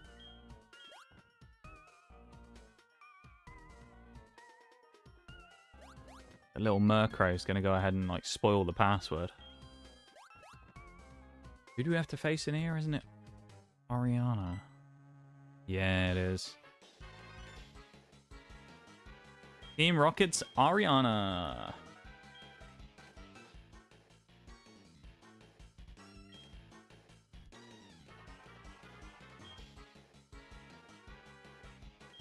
Good old Lance. Lance and his cheating Dragonite. I do find it funny, though. I know it's for the purposes of the story stuff, but I find it weird that Lyra's Pokemon randomizes when she does it, but Lance's is always still a Dragonite. Kind of weird. Pichu. Oh, Togekiss. Not again. I'm still having flashbacks to when we fought that thing before. Oh, no. We need to kill Togekiss as quickly as possible. Please one-shot it for Alligator. I know you... Well, he's level 18, actually. It might. Old Colin. Come on, big Colin. Good. The less we have to see that thing, the better. If you don't know, watch VOD number 1 of Heart Gold Soul Silver's Hardcore Nuzlocke, and you'll understand why I don't want to see that thing. Gyarados, damn. Persian's more like it. That's a classic Team Rocket mon. Gyarados with Intimidate's kind of annoying as well. It does open the door for us to switch into... He's not in the team. Oh yeah, he's in the other team Electabuzz, isn't it? Never mind. Let's just go for the Ice Fang into Persian, I guess. If we can double up and knock one of them out, then it makes it a bit easier. Oh, I guess we're Ice Fanging into Gyarados instead. Never mind. If we can get a freeze, that would be nice. Level 33 on Colin. Also, we have to be a little careful, purely because the next gym's level cap is... Ooh, Dragon Rage is dangerous. It's worse because we can't see our HP numbers here. Dragon Rage is a guaranteed 40 damage move. If we can't see it, then we won't know how much HP we have and how many chances we can take a hit for it from. So we'll have to be very careful on that. Yeah, what I was going to say was the next level cap for the next gym is 34. We're already level 33, so we've got to be very careful now with what we do. Switch into Nidoking as well. I think that's a good choice here. He's a solid pickup. Surprised this Dragon's Breath hasn't paralyzed yet. Scizor is dangerous, but I'm also not that concerned about it, really. Like, against what I have, I'm not too concerned. I think we'll be okay. If Altaria paralyzes, I'll be a bit more comfortable. Because Scizor is dangerous. Let's not beat around the bush with it. Double agility. He is getting kind of scary now. I doubt it's got the moves, though, to really do anything. Like, unless it's like Technician Bullet Punch. Not that worried about him. Extra Sensory doesn't do a lot of damage, but it should finish it off. If that was a double attack boost, I'd definitely be more scared. Do like Scizor, though. It's a cool... Well, there's that paralysis I asked for earlier. Do like Scizor, though. It's a cool Pokemon. I always used to think Scizor was kind of overrated. Pretty much until I did Monotype Bug for Scarlet and Violet. At that point, I kind of went, you know what, actually, he's alright. I quite like him. And then we started using him for our own team, of course. During that, and then, you know, the rest is history. After that, I quite liked him.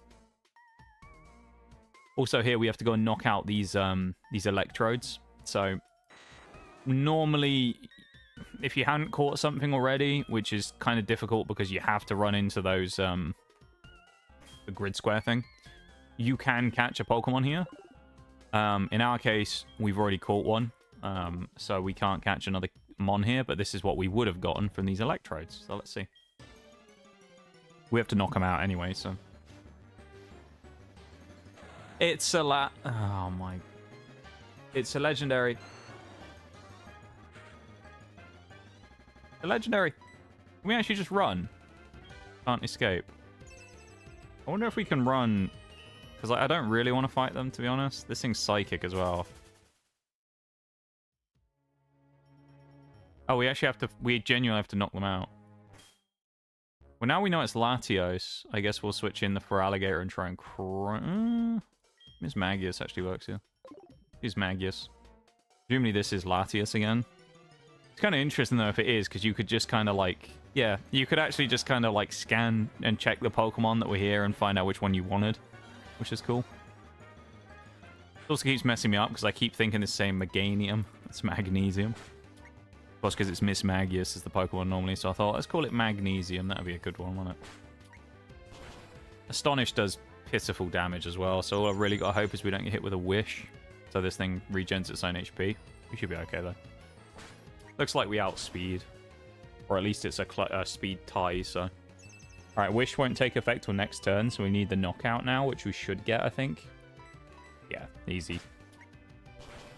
GG easy. We take those. We take those. Go. Magnesium up to 32. What's next? Probably not another Latias. If we get another legendary, could you imagine? Like Reggie Steel, for example. What? Reggie Steel and Latias. Damn, dude.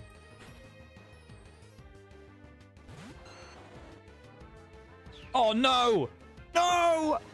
I forgot about that! You son of a... Oh, Bulbasaur lived!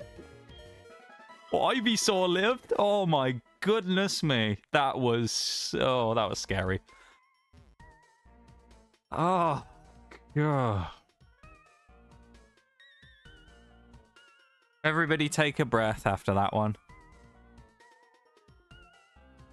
That might be the closest call we're ever going to have. Oh, dear. Can we go 3 for 3 on legendaries? No. Plusle.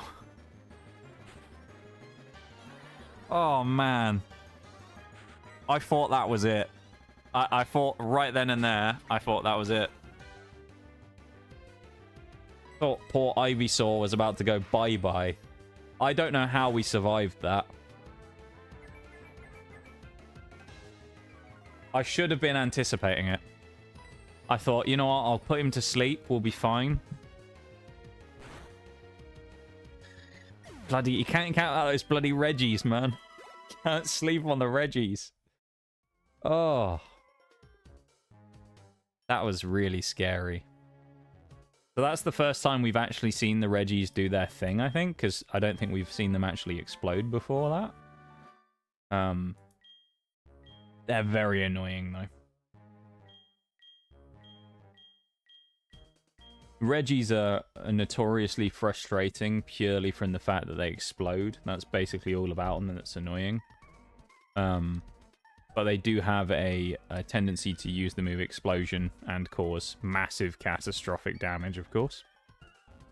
Reason being pretty much because Explosion is something like a 200 or 250 base power move, so it's a very strong move. And thus being hit by it is, you know, it's like the Pokemon equivalent of being hit by a sledgehammer or something, you know, it's a pretty beefy hit. And in most cases, considering it's coming off of something like a Registeel or a Regirock, or Regice, but more so Regirock, Registeel that have like fairly okay offensive stats.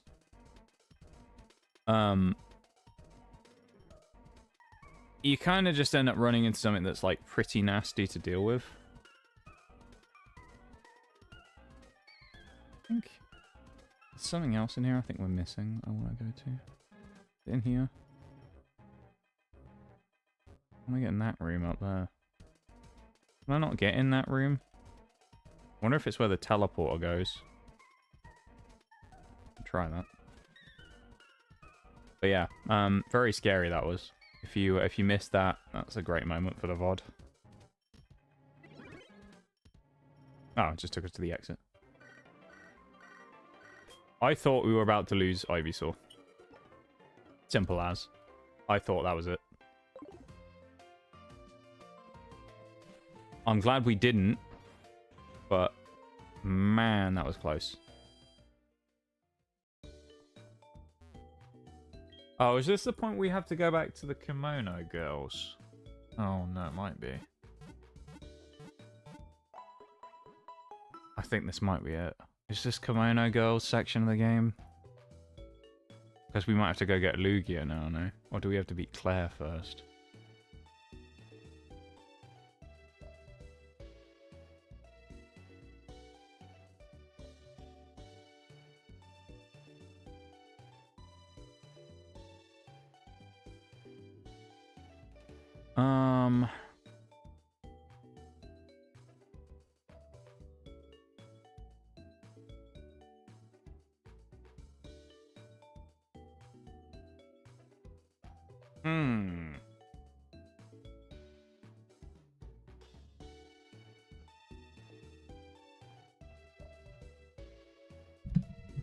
I just need to, like, take a sec to have a breath after that bloody Registeel, man. Okay, the kimono girls aren't yet. We just need to go to Mahogany Town. So. Oh yeah, Rocket Hideout, I need to add the... Rocket Hideout, Lake of Rage, I need to add menu encounters. Oh. Okay. Drowsy is the shiny, who we can put to the side. Larvitar is Lake of Rage.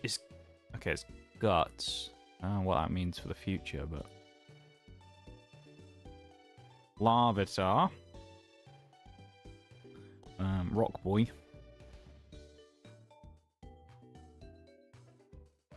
Guts with what thing? Modest. Modest neutral? Increase minus attack. That sucks. Ball is lax natured.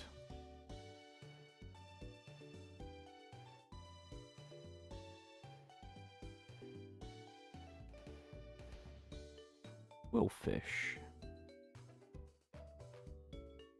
Why is Quillfish not showing up?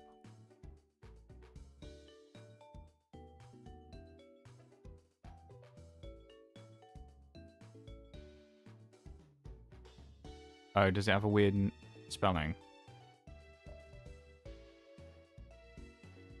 Oh, it's QW, that's why. Of course.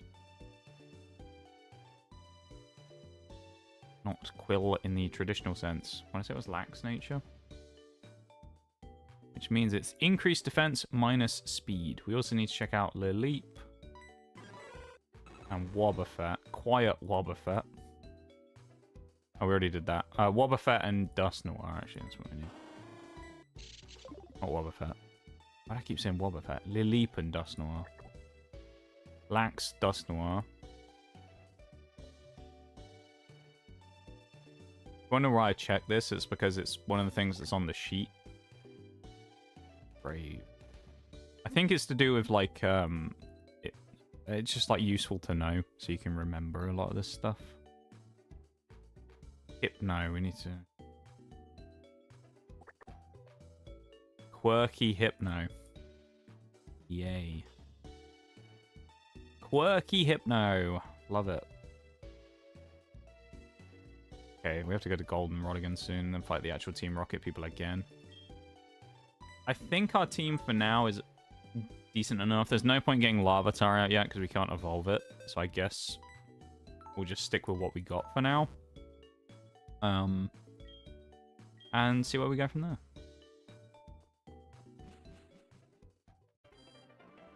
And we don't have a flying one, do we? No. Is the man going to let us past?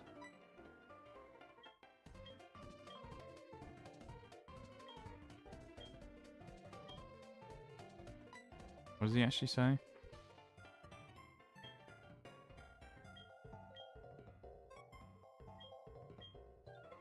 Slow down and enjoy the sightseeing.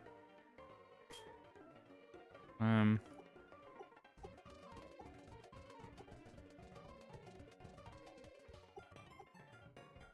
do we want to go actually to thingy?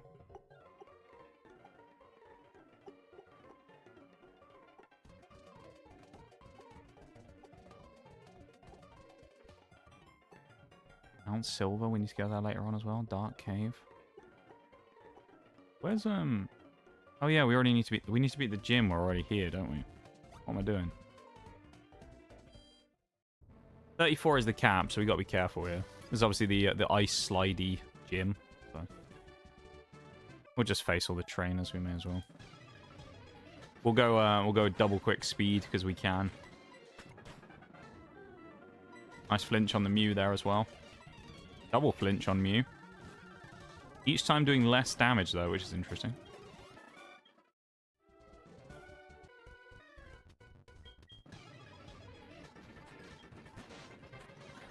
That works, Tentacruel, although we can't hit super effectively again. Very annoying, man. Okay, we had a Mischievous in another run and we lost it, so we're definitely not going to allow that to happen here. They're all tweaking. All of our like Pokemon that have anything that would be useful here in terms of like ground effectiveness is not that good against Tentacruel, so I don't really want to bring them out. That's perfect as well, actually giving us the option of using Crunch. Although that's a lot of damage we took from that Psy-Wave. Holy. Damn. Psy-Wave hit like a truck. Why isn't mine hit anywhere near that hard? That's rough, dude. Ours is really bad in comparison. Let's put you up front. Togepi is like really outgunned in this team. It's kind of wrong to have the Togepi here. We've messed this up, haven't we, actually? Hang on. We went from the wrong side.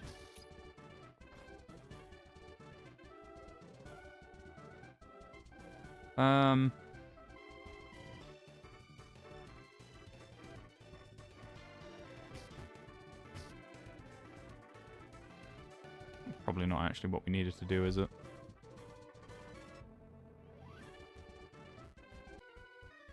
Yeah, we've blocked ourselves off there. That's not great.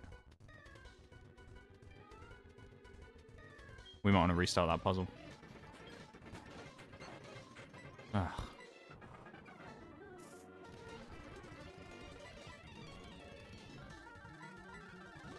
Tell you what, the fact that this thing woke up after one turn as well. We're not getting great luck today in this game. Oh, yeah. We're actually having horrible luck. Smoke screened again. No ground moves on Nidoking either, which is a bit frustrating. Surprised we didn't get paralyzed there, honestly. Ah, there it is. That's the static. Because there was any Wormpool left, isn't it? Bloody hell. And we missed as well. And we got speed dropped. And we didn't even knock it out in one. Oh, dear. Come on. Para. Yay, we got there in the end. We eventually got there. How good is that? Only took entirely too long.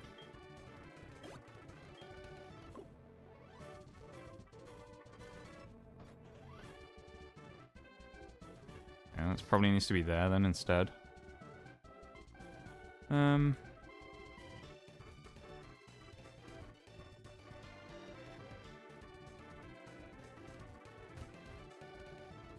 It doesn't really help us out that much, does it?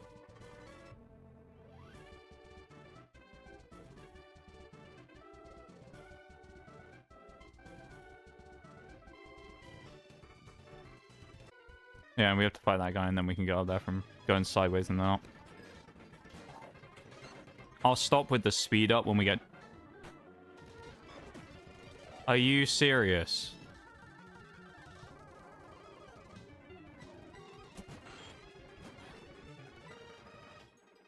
Well, there goes Bulbasaur.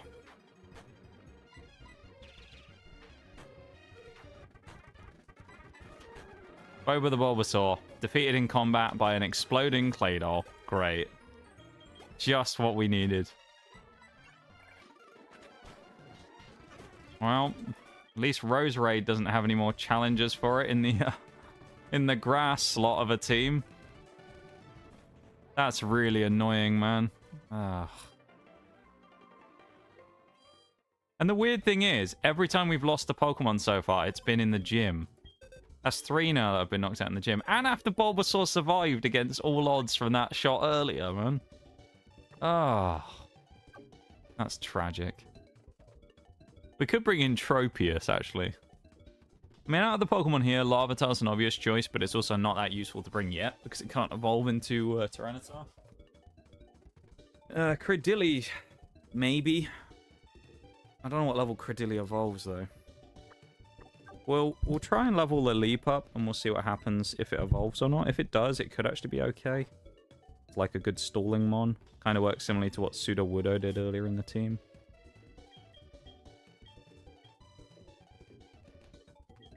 We'll see. We also can pump everyone to 34 now as well, because we're right about to fight price. Keep in mind, after this, of course, we're going to go back to our usual team of 35s. So we will be switching back to a more traditional team at that point, and then these guys will sit in the box and will basically be like probably the first choices if anything bad happens. It's probably not the worst that something happened to our like reserve team, but also, man, I'm sad about the Bulbasaur though. I mean, to be fair, we have had Bulbasaur in like 3 different runs in a row now, so it's probably about time that something happened to the Bulbasaur to mean that we couldn't use it, because it's that good that we've used it most times. I think maybe in the previous run I refused to use it, more so just because it was we knew it was already good. It's not evolved to Credilli. That's not great. Was really hoping for the Credilli. I know that he evolves, Mamoswine evolves as well, and we teach it Ancient Power. And I don't know what level it learns that. Hopefully we get Togetic as well. Like, I know it's French. Oh, that thing wants to learn Ancient Power instead.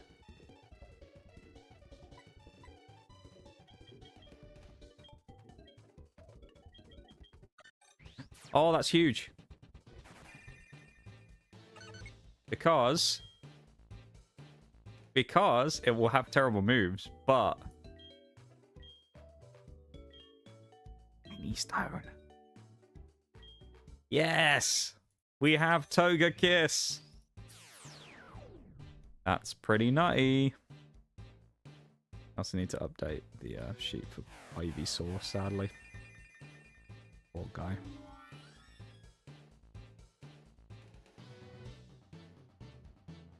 Yeah, problem with Togekiss is we don't have it probably at like full capacity because its moves are going to be really bad. It's not really going to have much of an attacking thing at all. I could teach it Fly though. Actually, that works. I'll at least give it something to use. Again, ignore the fact that all these Pokemon can learn Fly. It's because of... it's to stop us getting into a situation that we could run into in one of these runs where we have no Pokemon able to use HMs. So I deliberately made it so that everything could learn every HM just in case. I don't abuse it though by putting it on Pokemon that they normally can't learn it on though, really. So all I can really do is just stick Fly on it and hope for the best. So that's kind of dangerous. I mean, the Togekiss is a great Pokemon. It's just like we really need heart scales to make it tick. And we can get them. The only way we can get heart scales, though, basically, is from getting them from the Pokeathlon place. And I think we can only buy 1 a day. So, yeah, we're not going to do that. The worst part about these games is they don't ever really give you any good way of getting heart scales. That will lead Togekiss into the next fight, why not? Probably doesn't need to be done, but we're going to do it because we can.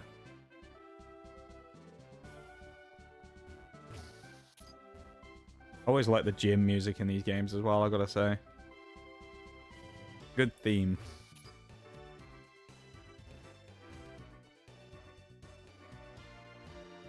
Alright, price. Many a time we've seen it now where a gym leader has taken one of our Pokemon down with one of their last Pokemon. Let's hope nothing happens here. Until today, we had a clean sheet. Today, we've taken 3 deaths. Let's not make it 4. Or more. I mean, the important thing, regardless of anything else, is to not wipe here, so that's really all we've got to do. Deaths are deaths, but no wiping is what we need. Skuntank. Kind of an awkward lead, because this thing can get us with Aftermath, so we'll go for a Yawn, put it to sleep next turn. We get smoke screened, which is kind of annoying. Try and get an Omni Boot. Oh, we missed already. Try and spam some Ancient Powers and get an Omni Boost if we can. We can get a boost to all of our stats. That'd be really nice. Nope. Tempted to just honestly switch out right now into probably Mamoswine.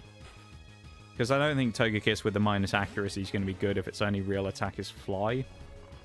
We can go for a Mud Bomb here, though, which is good. That'll do some decent damage. If we wanted to, we could also Icy Wind and drop its speed down. So we do have a good speed controller with Piloswine, which is good. In my own personal opinion, I think it's pretty useful in almost every Pokemon game to have some form of speed controlling Pokemon on your team. I think, personally. Someone will probably disagree with me on that, which is fair enough, but I think it's just useful to do. Because just having the ability to manipulate the opposition's speed is just useful. And in that case there, it kind of worked out for us, because we were able to get the Icy Wind off while it was asleep, and then get the advantage to put in a shot on it anyway again, while it was unable to really do a lot. This is a definite switch out. This is the Ace Pokemon as well. Obviously, Thingy would have been a perfect switch in here, but of course it's dead, so it's basically Feraligatr or Miss Magius here. I think Feraligatr is probably the best check for this thing, just because it walls it, kind of. They're both kind of walls of each other. We do have other options of Crunch and Ice Fang as well that we can use, so we're going to go for those. Hopefully we can do something to it. Defense Drop would be nice. Right on cue. We could also go for a Freeze, but the chance of landing a Freeze is quite low. Then again, I did just summon a Defense Drop into existence, so can I have a Freeze as well, Game Freak? Is that possible? No? No Freeze? Okay. We'll just go for another Crunch. He never freezes, does Prinplup.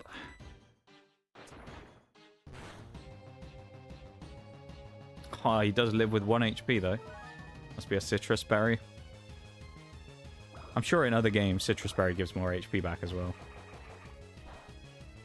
Feraligatr has taken a lot more damage than I would like traditionally for this type of fight, because it's very much like neither of them are that great against each other, although we do have the advantage with the Crunch. That being said, we've knocked out the Ace Pokemon, which is quite useful, and he switched straight into a Geodude who could survive, but we're going to hit him anyway and break his sturdy if he does. He might just be Rockhead. He is Rockhead. There goes Geodude. That's a good one to find in a gym. Little old Geodude who's pretty weak. Love that for us. Mudkip as well. I mean, this is also Child's Play. I do think we found Mudkip in the last gym as well. A lot of Mudkips running around today. Actually, I say that. A lot of duplicate Pokemon running around today in general, to be honest. Shouldn't do a lot. Actually did more than I thought it would. I mean, the chance of a crit to kill there, so we're not going to take that anymore. We're actually going to switch into... Actually, it went for Takedown. Let's switch to Miss Magius and hope it goes for Takedown again and gets blocked by the non-effectiveness. Which it does. Well played. Oh, second time a Mudkip's been switched out as well. Exploud. Okay, neither of us can really hit each other now, which is fun. Watch this thing have Bite. Supersonic. Okay.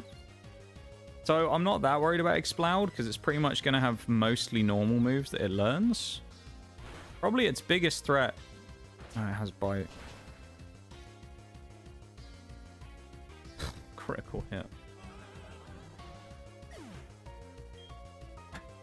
Okay. Alright. Okay. Critical hit bite on Miss Magius from Exploud on top of us hitting ourselves with Confusion. Lovely. Well, there goes another one in another gym. That's our 4th death of the day. Sloppy work today, man. I'm all over the place with this. It's not good. I'm unimpressed with my play today in this game. And you should be too. You should hold me to a higher standard than this. All of you out there listening right now, you should hold me to a higher level of accountability. I should be playing better than this. This is bad. To lose 5 Pokemon in one day is actually pretty poor. I mean, like, alright. If we get my... Effectively, the only one you can really get a free pass for is the Claydol. Because, like, I mean... Are you really expecting a Claydol to come out and use frickin'...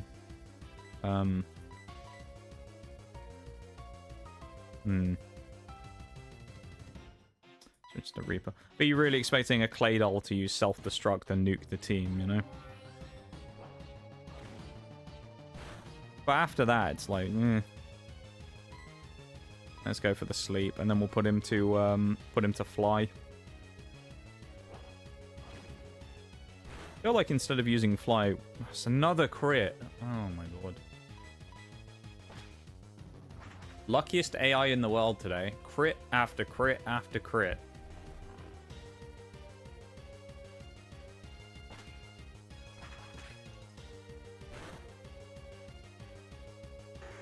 Hey, well, that's the gym over, right? No, Ninjas. Come on, this should be free. Should be. Keyword though. It's already a 95 chance to hit on fly, not a 100. So this is not a guarantee. We could miss this and he hits us. It's not good. Swords dance. Okay, we need to hit this really on first try, and we do. This is dead. No way Ninjask lives us.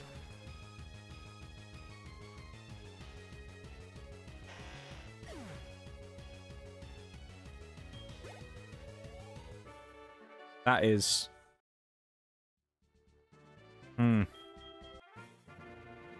That's annoying.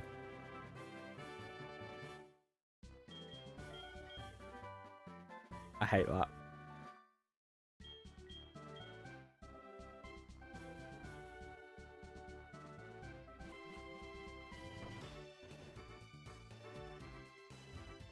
Well, at least it wasn't one of the main team. That's all I can say.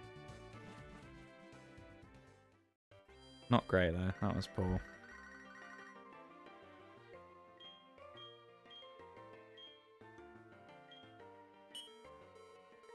Team Rocket has returned. Oh no. And now we're going to have to go fight him in Goldenrod, aren't we? At least the next level cap is 41, so I have the option of using my other team again before Claire. But she is going to be a nuisance when we face her.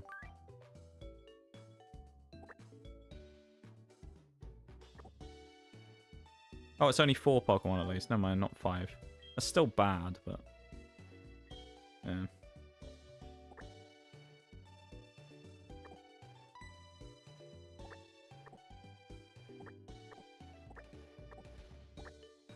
I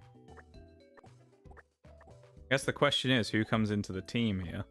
I feel like, honestly, Togekiss staying in isn't the worst thing in the world. For right now. I think we might actually just keep Togekiss in the team.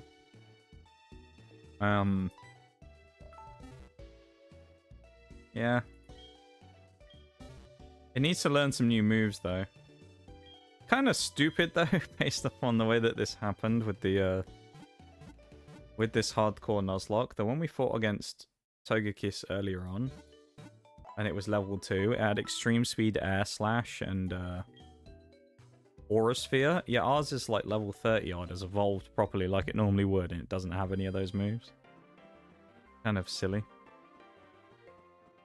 All we have is Fly, basically. Yeah, we have to go to Goldenrod. I think. Back with our normal team, though, again. Where is Goldenrod on the map? There we go. Team Rocket have decided they're going to take over the radio tower.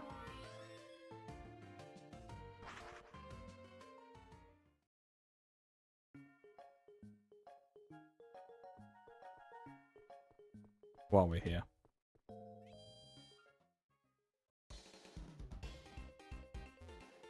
Just a quick game or two while we're here. Has to be done.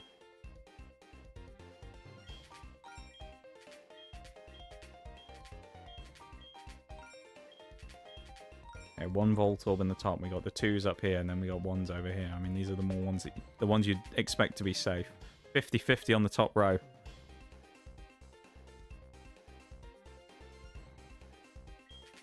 Oh, we actually pulled it as well. Alright. There's one more in this row, which you'd suspect would be in the row with 3, to be honest. And it is.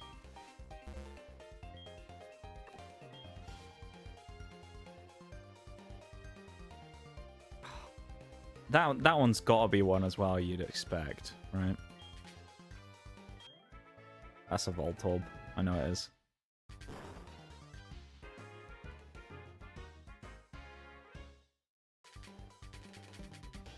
Stupid game anyway. I don't want to play it anyway. Stupid game.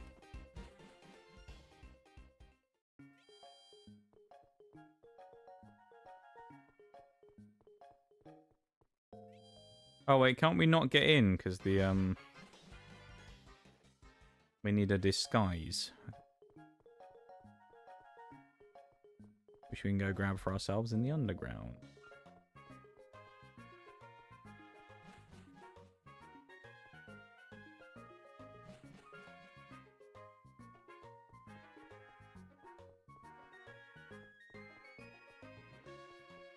Hello, Mr. Team Rocket person.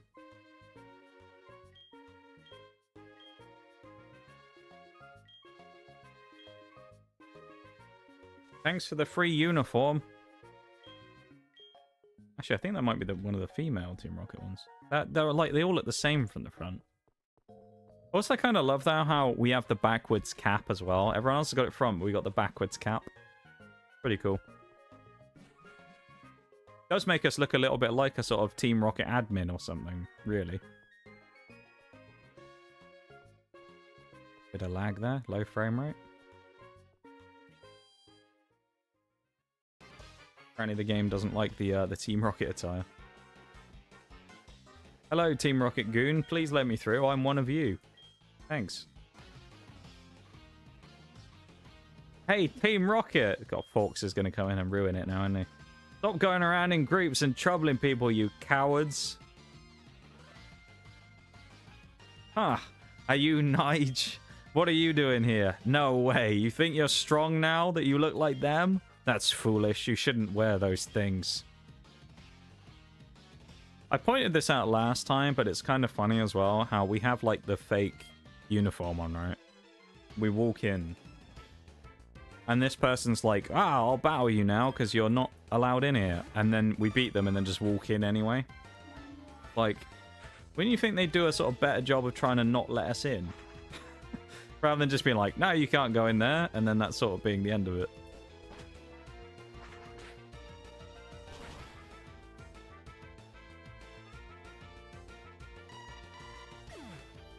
Thank you to everyone for being here as well. I appreciate you guys hanging out, vibing, lurking, chatting, whatever you're up to. On either stream. Ooh, boy school. The bat. The bat scorpion. Kind of a horrible Pokemon to deal with, honestly. We have Gastrodon. We can deal with it with Gastrodon.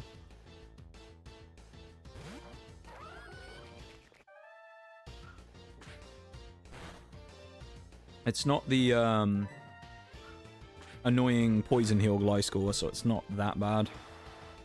That's the real horrible one to fight.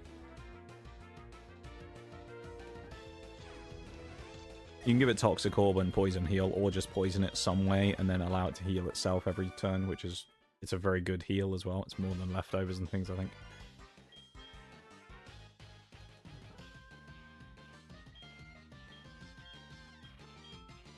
Nice. Away we go.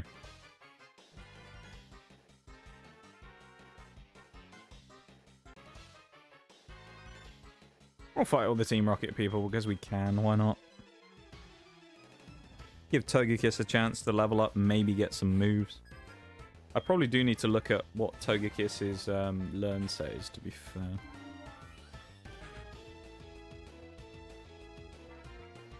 Have a quick look before I do anything else. Of course, we're not fairy type either in this game, so... It learns nothing. Right, okay. It learns Air Slash, Aura Sphere, Extreme Speed, and Sky Attack at level 1. And then learns 0 moves.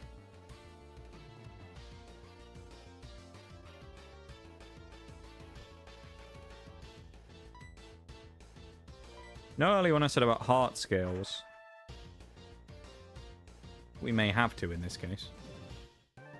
Because otherwise it's going to have no moves, pretty much. Nice. Good job we're not a fairy type, actually.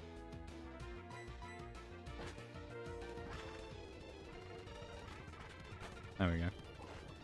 That didn't knock him out.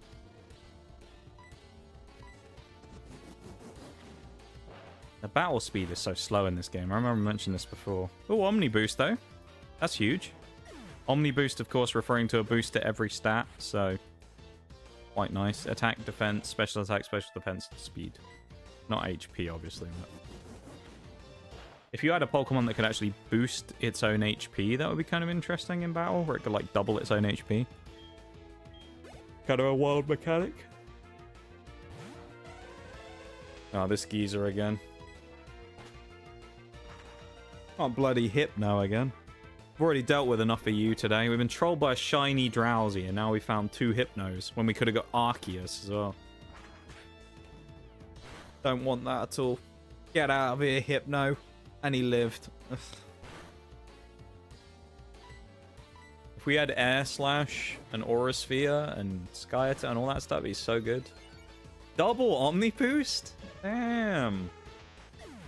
That's actually kind of crazy. Double Omni Boost on our Togekiss. It doesn't ultimately matter because at the end of the... Oh, it makes sense. It's Serene Grace. That's why. Yeah. Okay, that makes sense. This could be a triple, actually. Yep.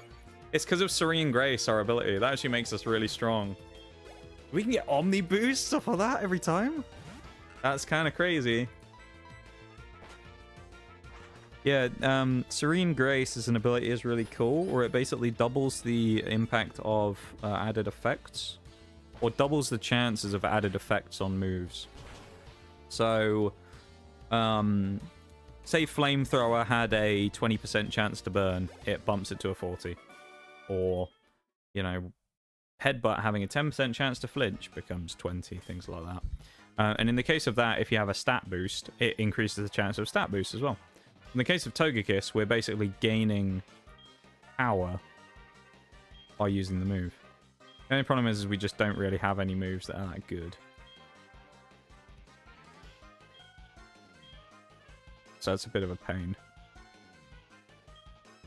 We may have to find a way around that. If that does mean using some heart scales, I think that should be fair. Because getting a Pokemon that's kind of just like inept without moves is pretty bad. It's the problem is you get this with the earlier gens where you don't have the easy move relearning stuff. Or just the move relearner that you get in Gen 8. Which is just really useful, where you can just immediately relearn all the old moves that you missed. Why Gyarados is so good in Sword and Shield as a nuzlocking Pokemon, because you can just immediately get it and then smack its moves up to like 1,000,000% power. The Gyarados is really strong though. In these games, Gyarados is still good, but you can't quite put the moves on it that you want. Really what you want is sort of like Waterfall and Bite and stuff. And it's a lot more difficult to set it up in these games than it is in like Sword and Shield, where you can just pump its damage to the moon straight away. I feel like as well you can get a fairly early Dragon Dance TM, I want to say, in Sword and Shield.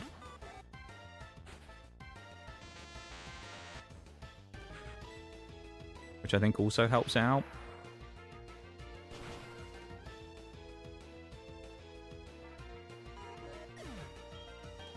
$41 the cap for the next gym, as I mentioned earlier, so no worries about that right now.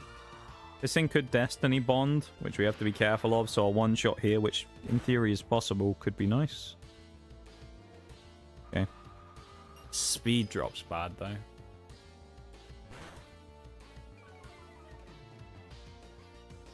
I have to use one of these two because it's a ghost ice type.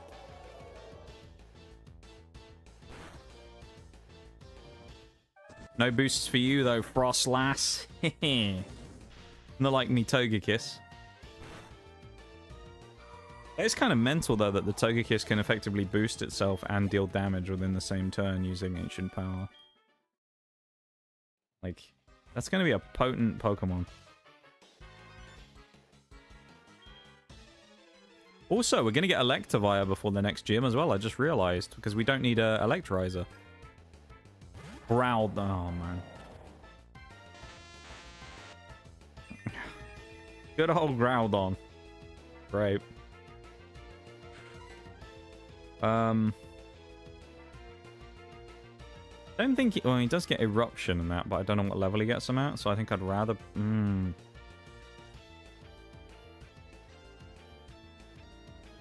Let's go Shallow there.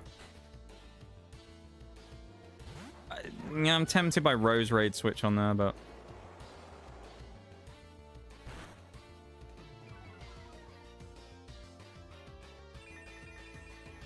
I still think Surf is going to actually do a decent chunk to him here, even with the sunlight. So, I reckon we still do some good damage. Another critical hit for the enemy AI.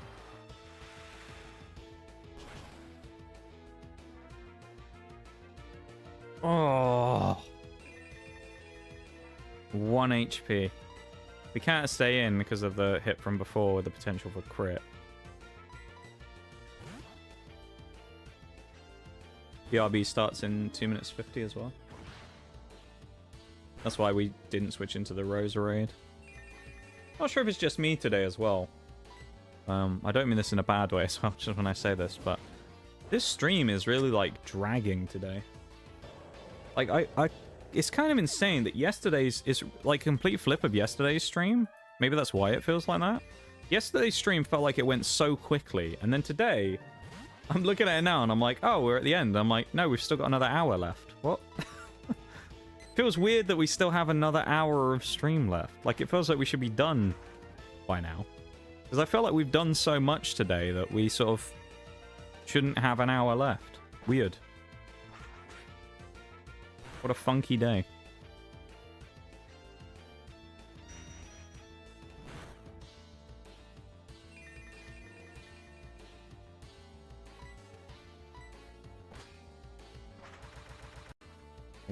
Didn't like that. I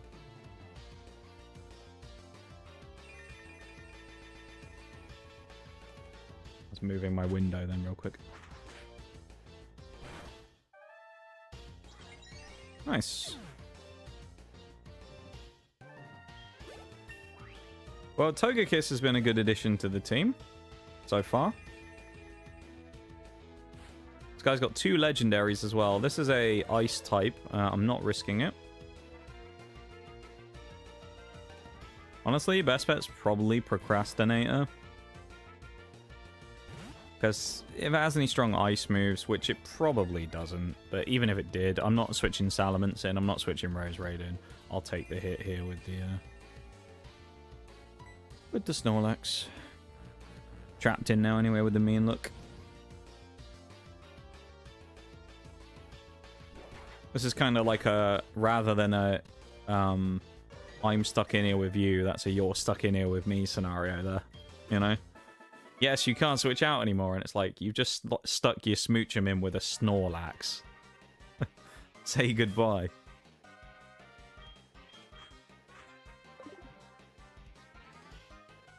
%100% full restoring here as well.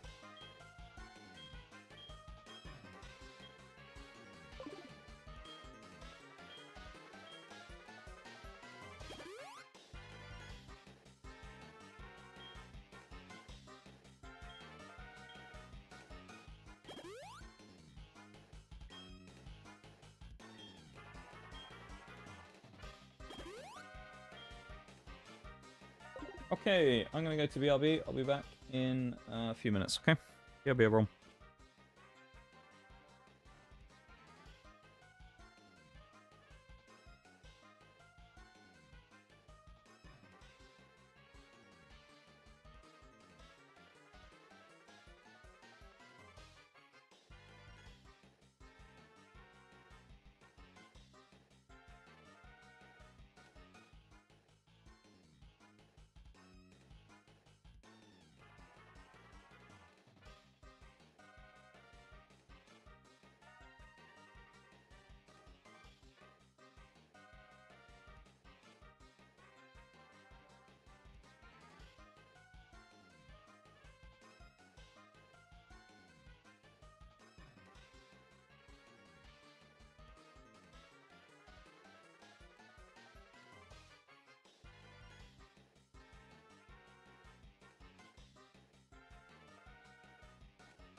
And we're back.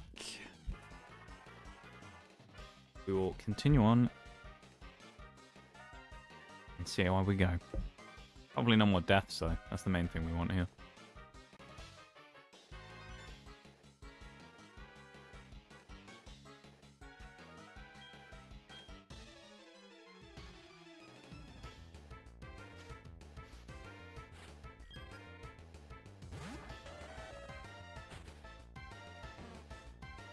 So welcome back. Oh, nice. Knock off on leftovers. Great. No power either. Come on, Snorlax. Mr. Procrastinator himself.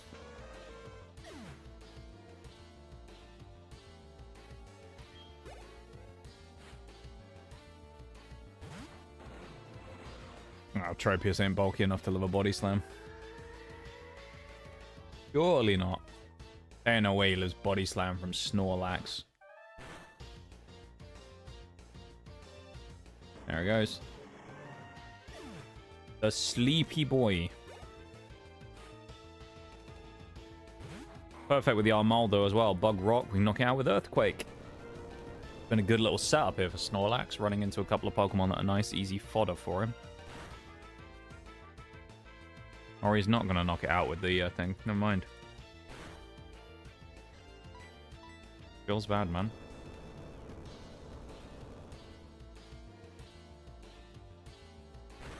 Yeah, definitely today has been less successful than some of the previous days when we've had a go with this stuff. Boink. Yeah, with the deaths have all been kind of annoying, but, you know, it's all part of the game, I suppose. At the end of the day, confusion. As long as we get through the challenge, that's what matters. Yeah, of course we hit ourselves in confusion. When have we not today? Every fucking time. Probably hit ourselves again. Yep. Shocking, that is. How surprising. Our general RNG today has been abysmal. 3 in a row.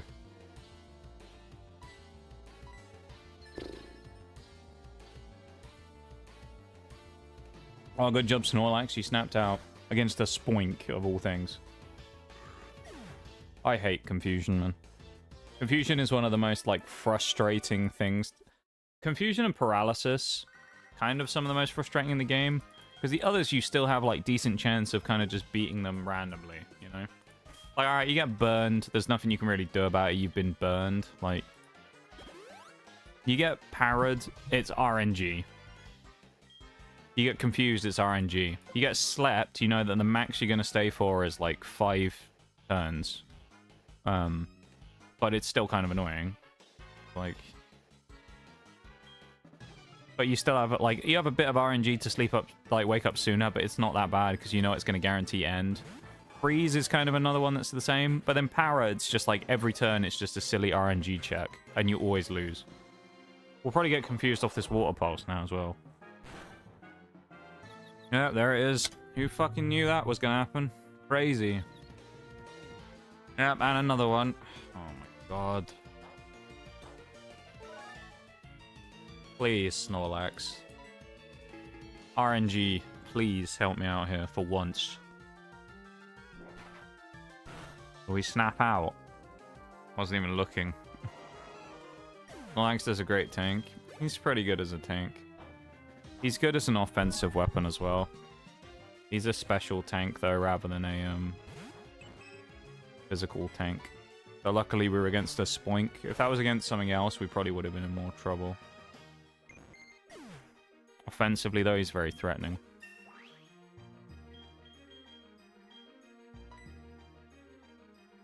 Yeah, block, no.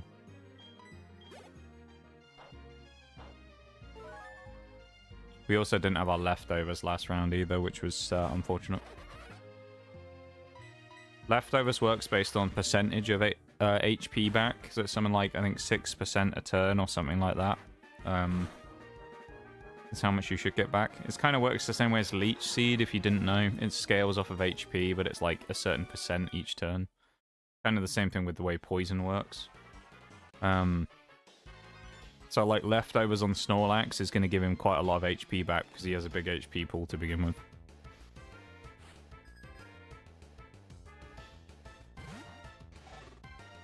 Thing's probably got Levitate. It might have Lightning Rod or something, but I'm gonna... Yeah, we'll try anyway, why not? Wait for the power. You know it's coming. Oh my god, it didn't? And it wasn't Levitate. Wow. No way.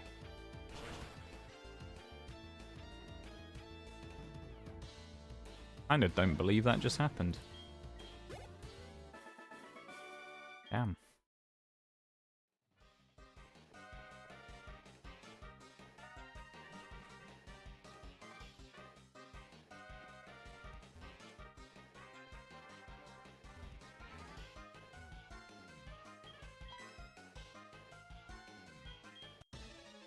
What an absolute goon.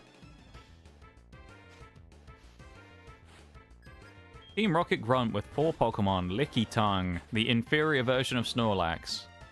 We already have a Licky Tongue in our roster. We don't use it, though, because why would we, quite frankly, when we have Snorlax? You know, it's kind of a given. We would use the Snorlax over him. If you're unaware of how good Snorlax is, he's insane. Yeah, you should use him.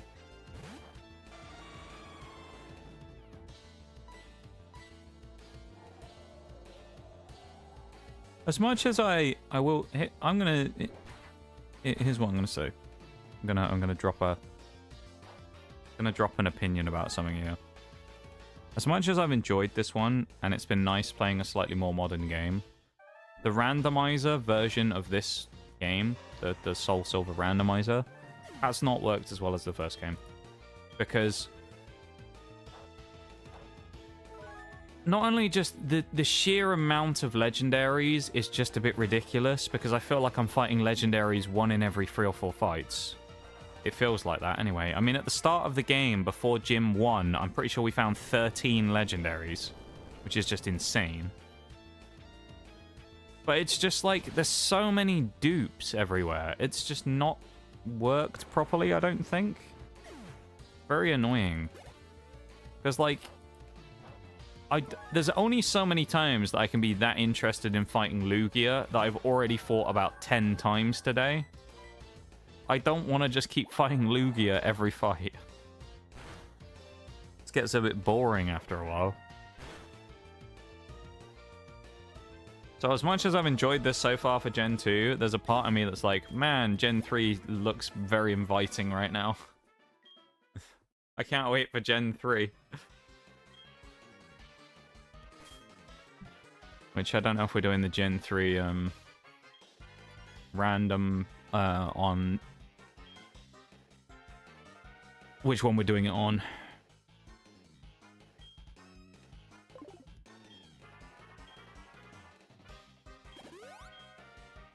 Very annoying, but it's kind of fun to see it pop out at times. It's fun the first time. It's not fun after seeing Lugia like 10 times today. In my opinion. Because keep in mind, Team Rocket had Lugia, so I fought it at least, I think, 3 times there. Other random trainers, I've probably fought, like, I could probably go back through the VOD and look. I've probably fought Lugia 6 or 7 times today. I've seen Rayquaza today, I've seen Lugia multiple times, I've seen Mew, I've seen Groudon, seen Latias,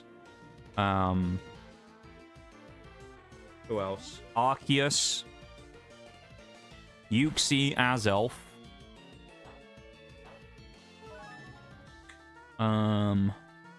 Raikou.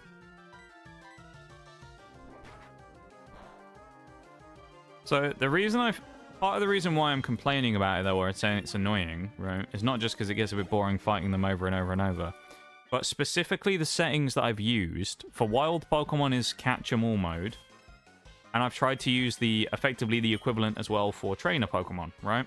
Where it should evenly distribute the Pokemon across the game. So, I know there's only a certain amount of Pokemon and there's only a certain amount of slots. But according to the game's RNG and whatnot, based upon the way they are randomized, the game is trying to tell me that Lugia appears like 6 times within a 4-hour window. And that's fully random when there's an option of, I think, about 500 Pokemon at this point that you could pick. Many of which we have not seen. I think that's why it's more annoying, because it's like there's so many we haven't seen, but we're just getting so many duplicates. I mean, earlier on when we went to, what was it, we did fishing. We fished twice, and both times we fished in different areas, the first, I think, 3 or 4 Pokemon we found across those encounters were all duplicates that we'd found somewhere else. Which, considering we're on Catch 'em All mode, where it should be as random as possible, where the Pokemon should be evenly distributed so that you can find basically everything. And it shouldn't be double stacking the same Pokemon in 2 different areas, especially when they're next to each other and things like that. I don't know. Maybe it's something to do with the version of the game that I used for this one or something, where it just hasn't quite worked properly, but it's not quite not quite clicked on this one, I feel. Which it is what it is, you know. But we literally just got a call from our mother. Well, 2 items. They better be good. It better not be more Wakan berries.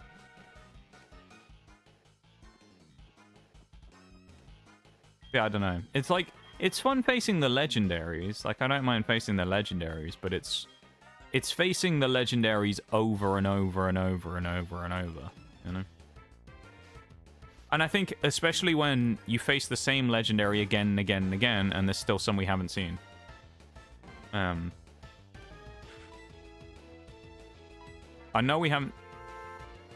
Oh, okay. I know we haven't seen Shaman. I think we may have seen Cresselia, so I'll count that one out. But we haven't seen Shaman. I know we haven't seen... Oh, we have seen Celebi. There's another one we definitely haven't seen as well. Regigigas we haven't seen. I don't think we've seen Regice. Something tells me we've seen Regirock, but Regice we haven't seen yet. So, like, there's a couple of them out there we haven't seen, so it's just annoying to get dupes. I don't know. I don't know.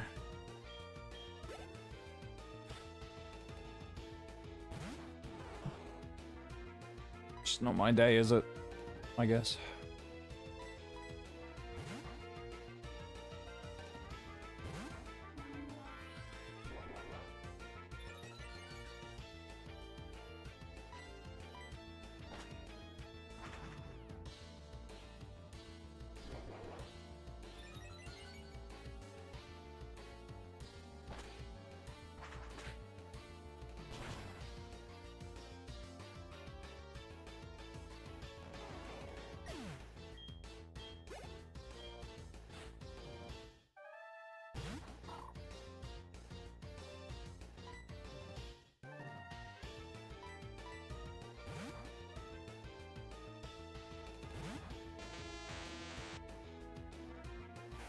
Kind of glad we're in the last hour, because I think I'm hitting the wall.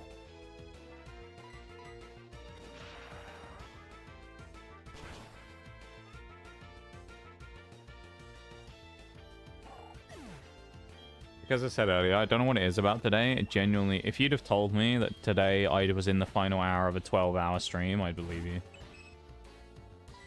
Because it feels like it.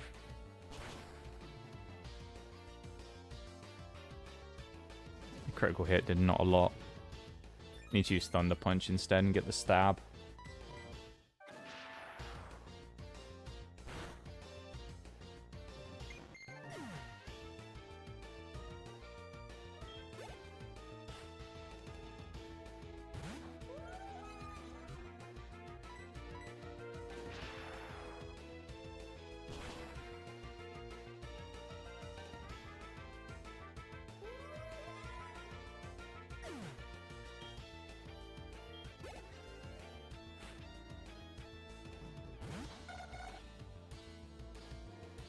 We found a Natu at the start of the previous run. I was going to say it was this one, but I'm 99% sure it was the previous one where we could have got it and we accidentally killed one, I think. We never got it in the end. Bad.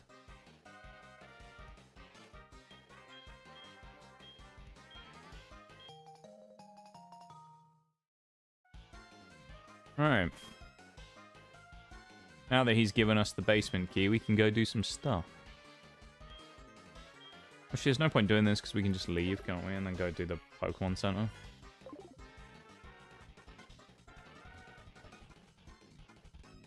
You have to go to the elevator. And then we'll eventually go through there, but we need the key card from the director.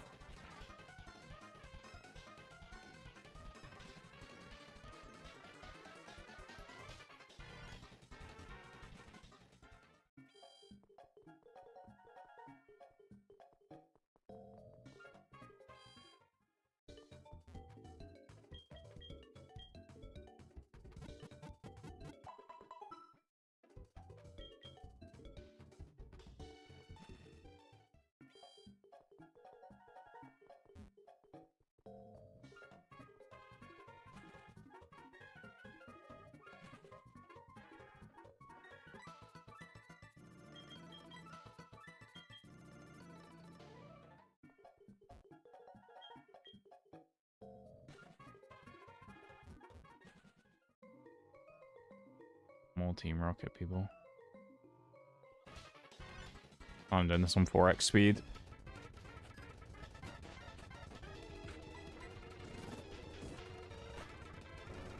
Honestly expected to get paralyzed there. I'm surprised we didn't. Judging from the way that this has been going. Oh.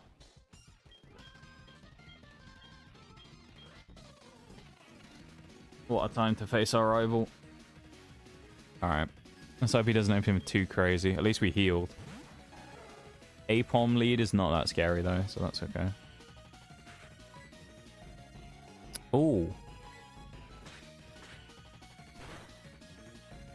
This might actually be a good idea.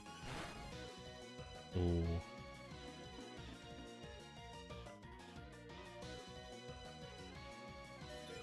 Oh, I don't know if we can afford to do this.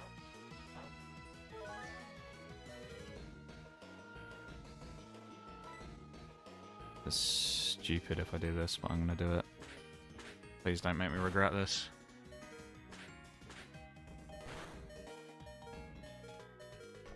That was way too big of a risk to take.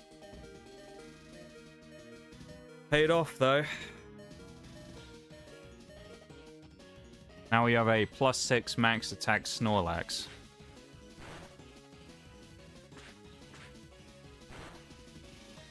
The leftovers saved us, basically, though. If we didn't have the leftovers, I don't think we'd have done it.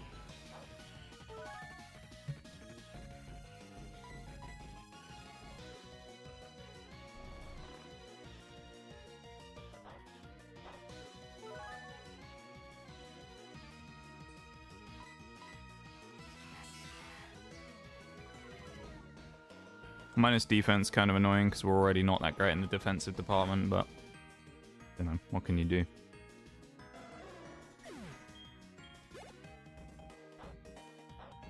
We're just gonna have to hope we're faster / don't get hit. I think Walrein was this guy's starter, actually, wasn't it? Set up the hail though, which is annoying. It'll counteract my leftovers. Be interested to see what does more though, whether we get leftovers recovery back more, or if we take hail damage, or if it neutralizes and just goes 1-for-1 on it. We're at 166. Wow, 171 now because of the level up. Keep that number in mind.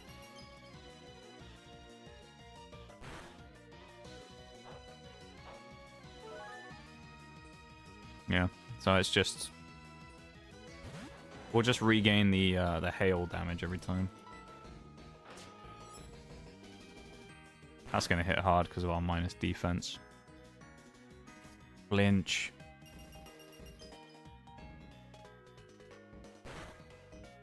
We also now have to switch out because we can't afford to take a crit. Because that did about 60 damage.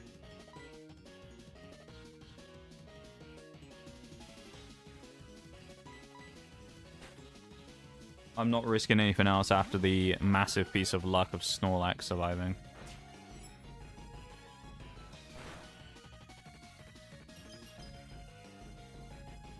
And then we switch into a freeze.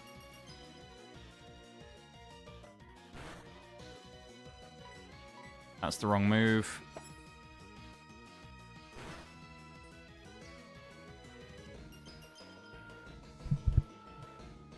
We're in trouble now.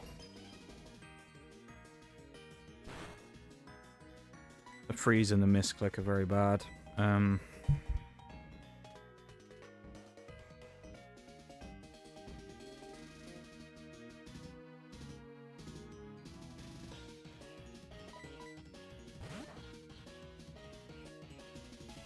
Gastrodon being frozen is terrible when he is as well.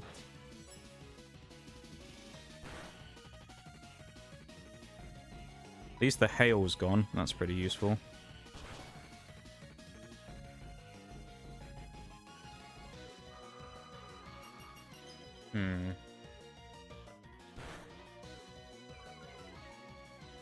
I think Electabuzz probably is still faster. That's huge. That was actually massive. This is where actually having Storm Drain Gastrodon would be really helpful as well, because we could just switch into it, eat a shot, and then heal up again. Etran.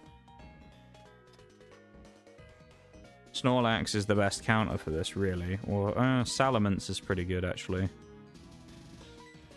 There's dragon resisting fire. Depends what he has. I don't know what moves Heat Train gets, to be honest. Shouldn't do a lot. 10 damage. A burn would be not great here, though. Or I should go for Flamethrower, because I know he's... Oh, he has Flash Fire. Of course he does. Dragon Breath. I mean, he's part Steel, so he resists, I think, but... Maybe a Para? No. Oh, we do. That's quite useful. Salamence is still the best Pokemon for this, though, honestly, to deal with it, just because of its fire resist, so... Yeah. Nice, that's huge.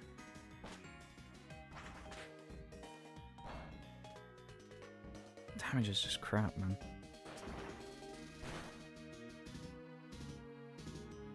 Critical hit as well. Ugh. Luck is not with me right now.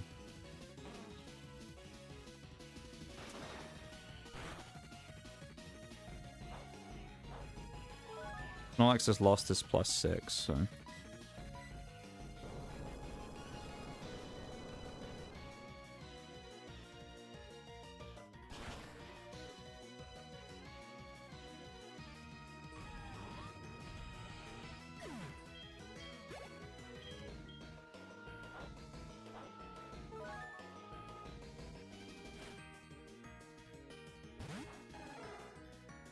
Another Apom.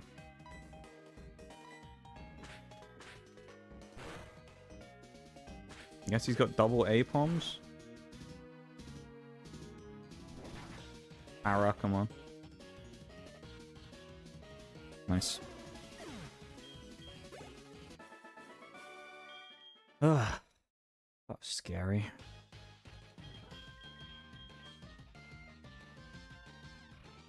That was nearly very bad.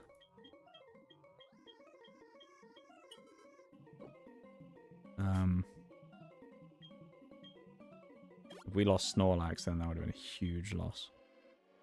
There's a good job we didn't. But I really was playing with fire there for a bit. I was confident enough to go for it, hence why I did. But I've got to be careful making plays like that.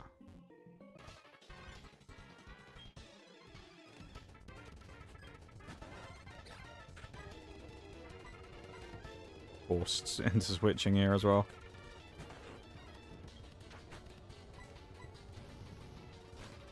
Yeah, I'm just going to 4x the fights here.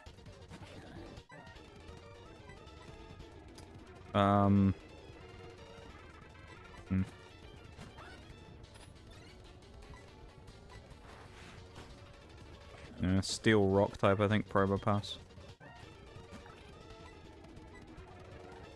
If I remember rightly. Means it has a massive ground weakness, but you can't use it most of the time because sometimes they have levitate and things.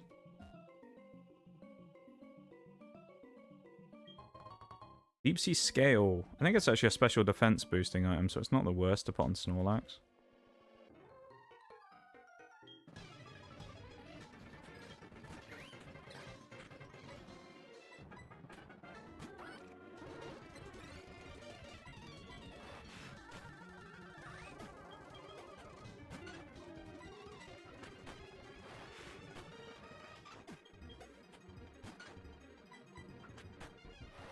Double Hitmontop. Of all the things that it could be randomized to, how do you get double Hitmontop? I feel like guy had double Mewtwo. Like, I don't get it, man. It's definitely something with a randomizer that's, like, funky in this one.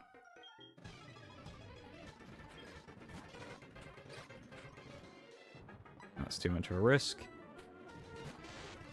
I'm playing way more cautiously now than I was earlier. Probably should... Honestly, should be how I play it in general, but...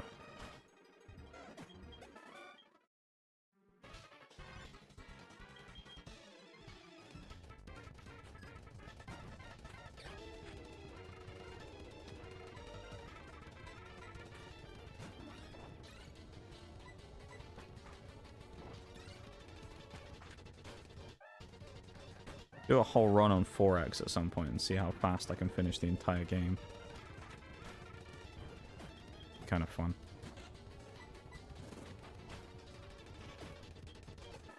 We'll never know if we got the boost there either, but you suspect we probably did.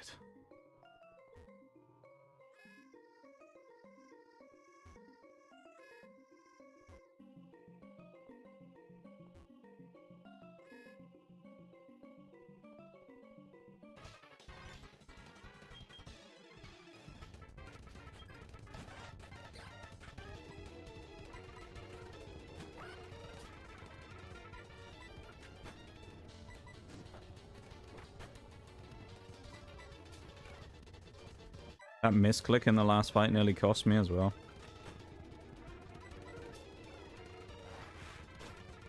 Nice strat, by the way, from the evolution user there. Spam as many moves that you can to knock our accuracy down as possible. Love it.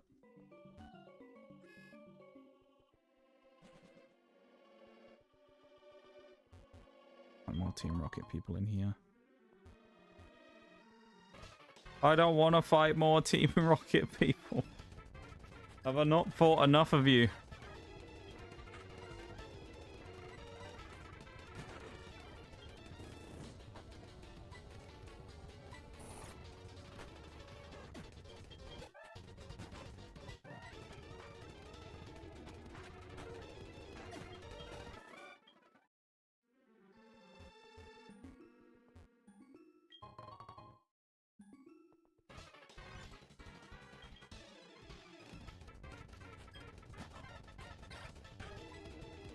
At least we can actually fight this one. And a while since Rose Raids actually had a chance to go after something. Bug type as well. This might be a bad idea.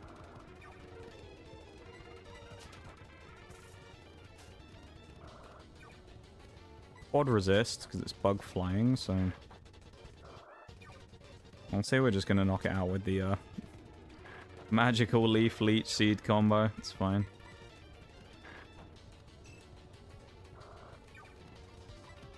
This is why we have it sped up as well.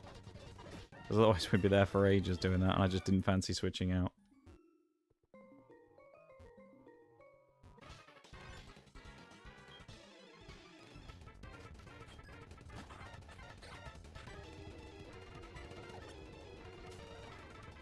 Okay.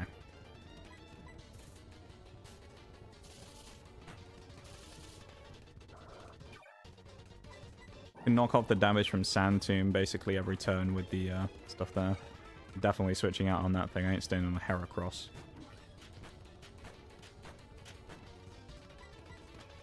There ain't no way I'm taking a fight from a Heracross. That thing smacks me with close combat, which it does have in this game, then good night, basically. Nice key card.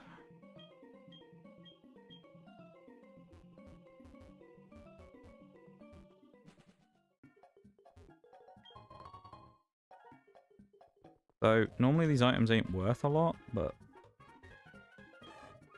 because they're randomized, there might actually be something in here that's useful. Wave incense, maybe not.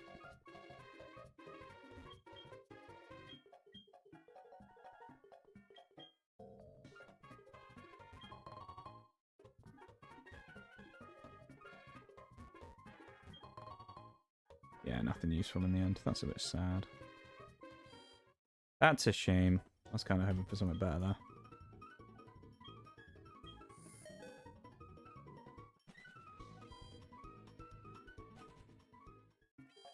Right, and now we were going to be Archer in that. Wood, though, being the important word there. Yeah. I know, I've only got 20 minutes left, but I think I'm done for the night. I don't really want to keep going, I'll be honest. So I think I'll call it there.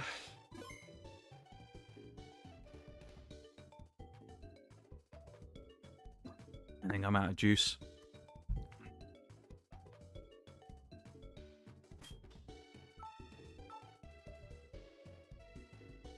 That last fight then, I was just forcing myself to talk because I'm kind of just done.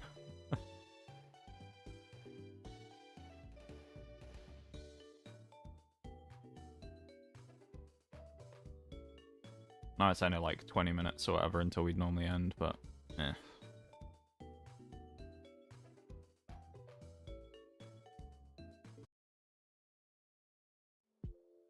Okay.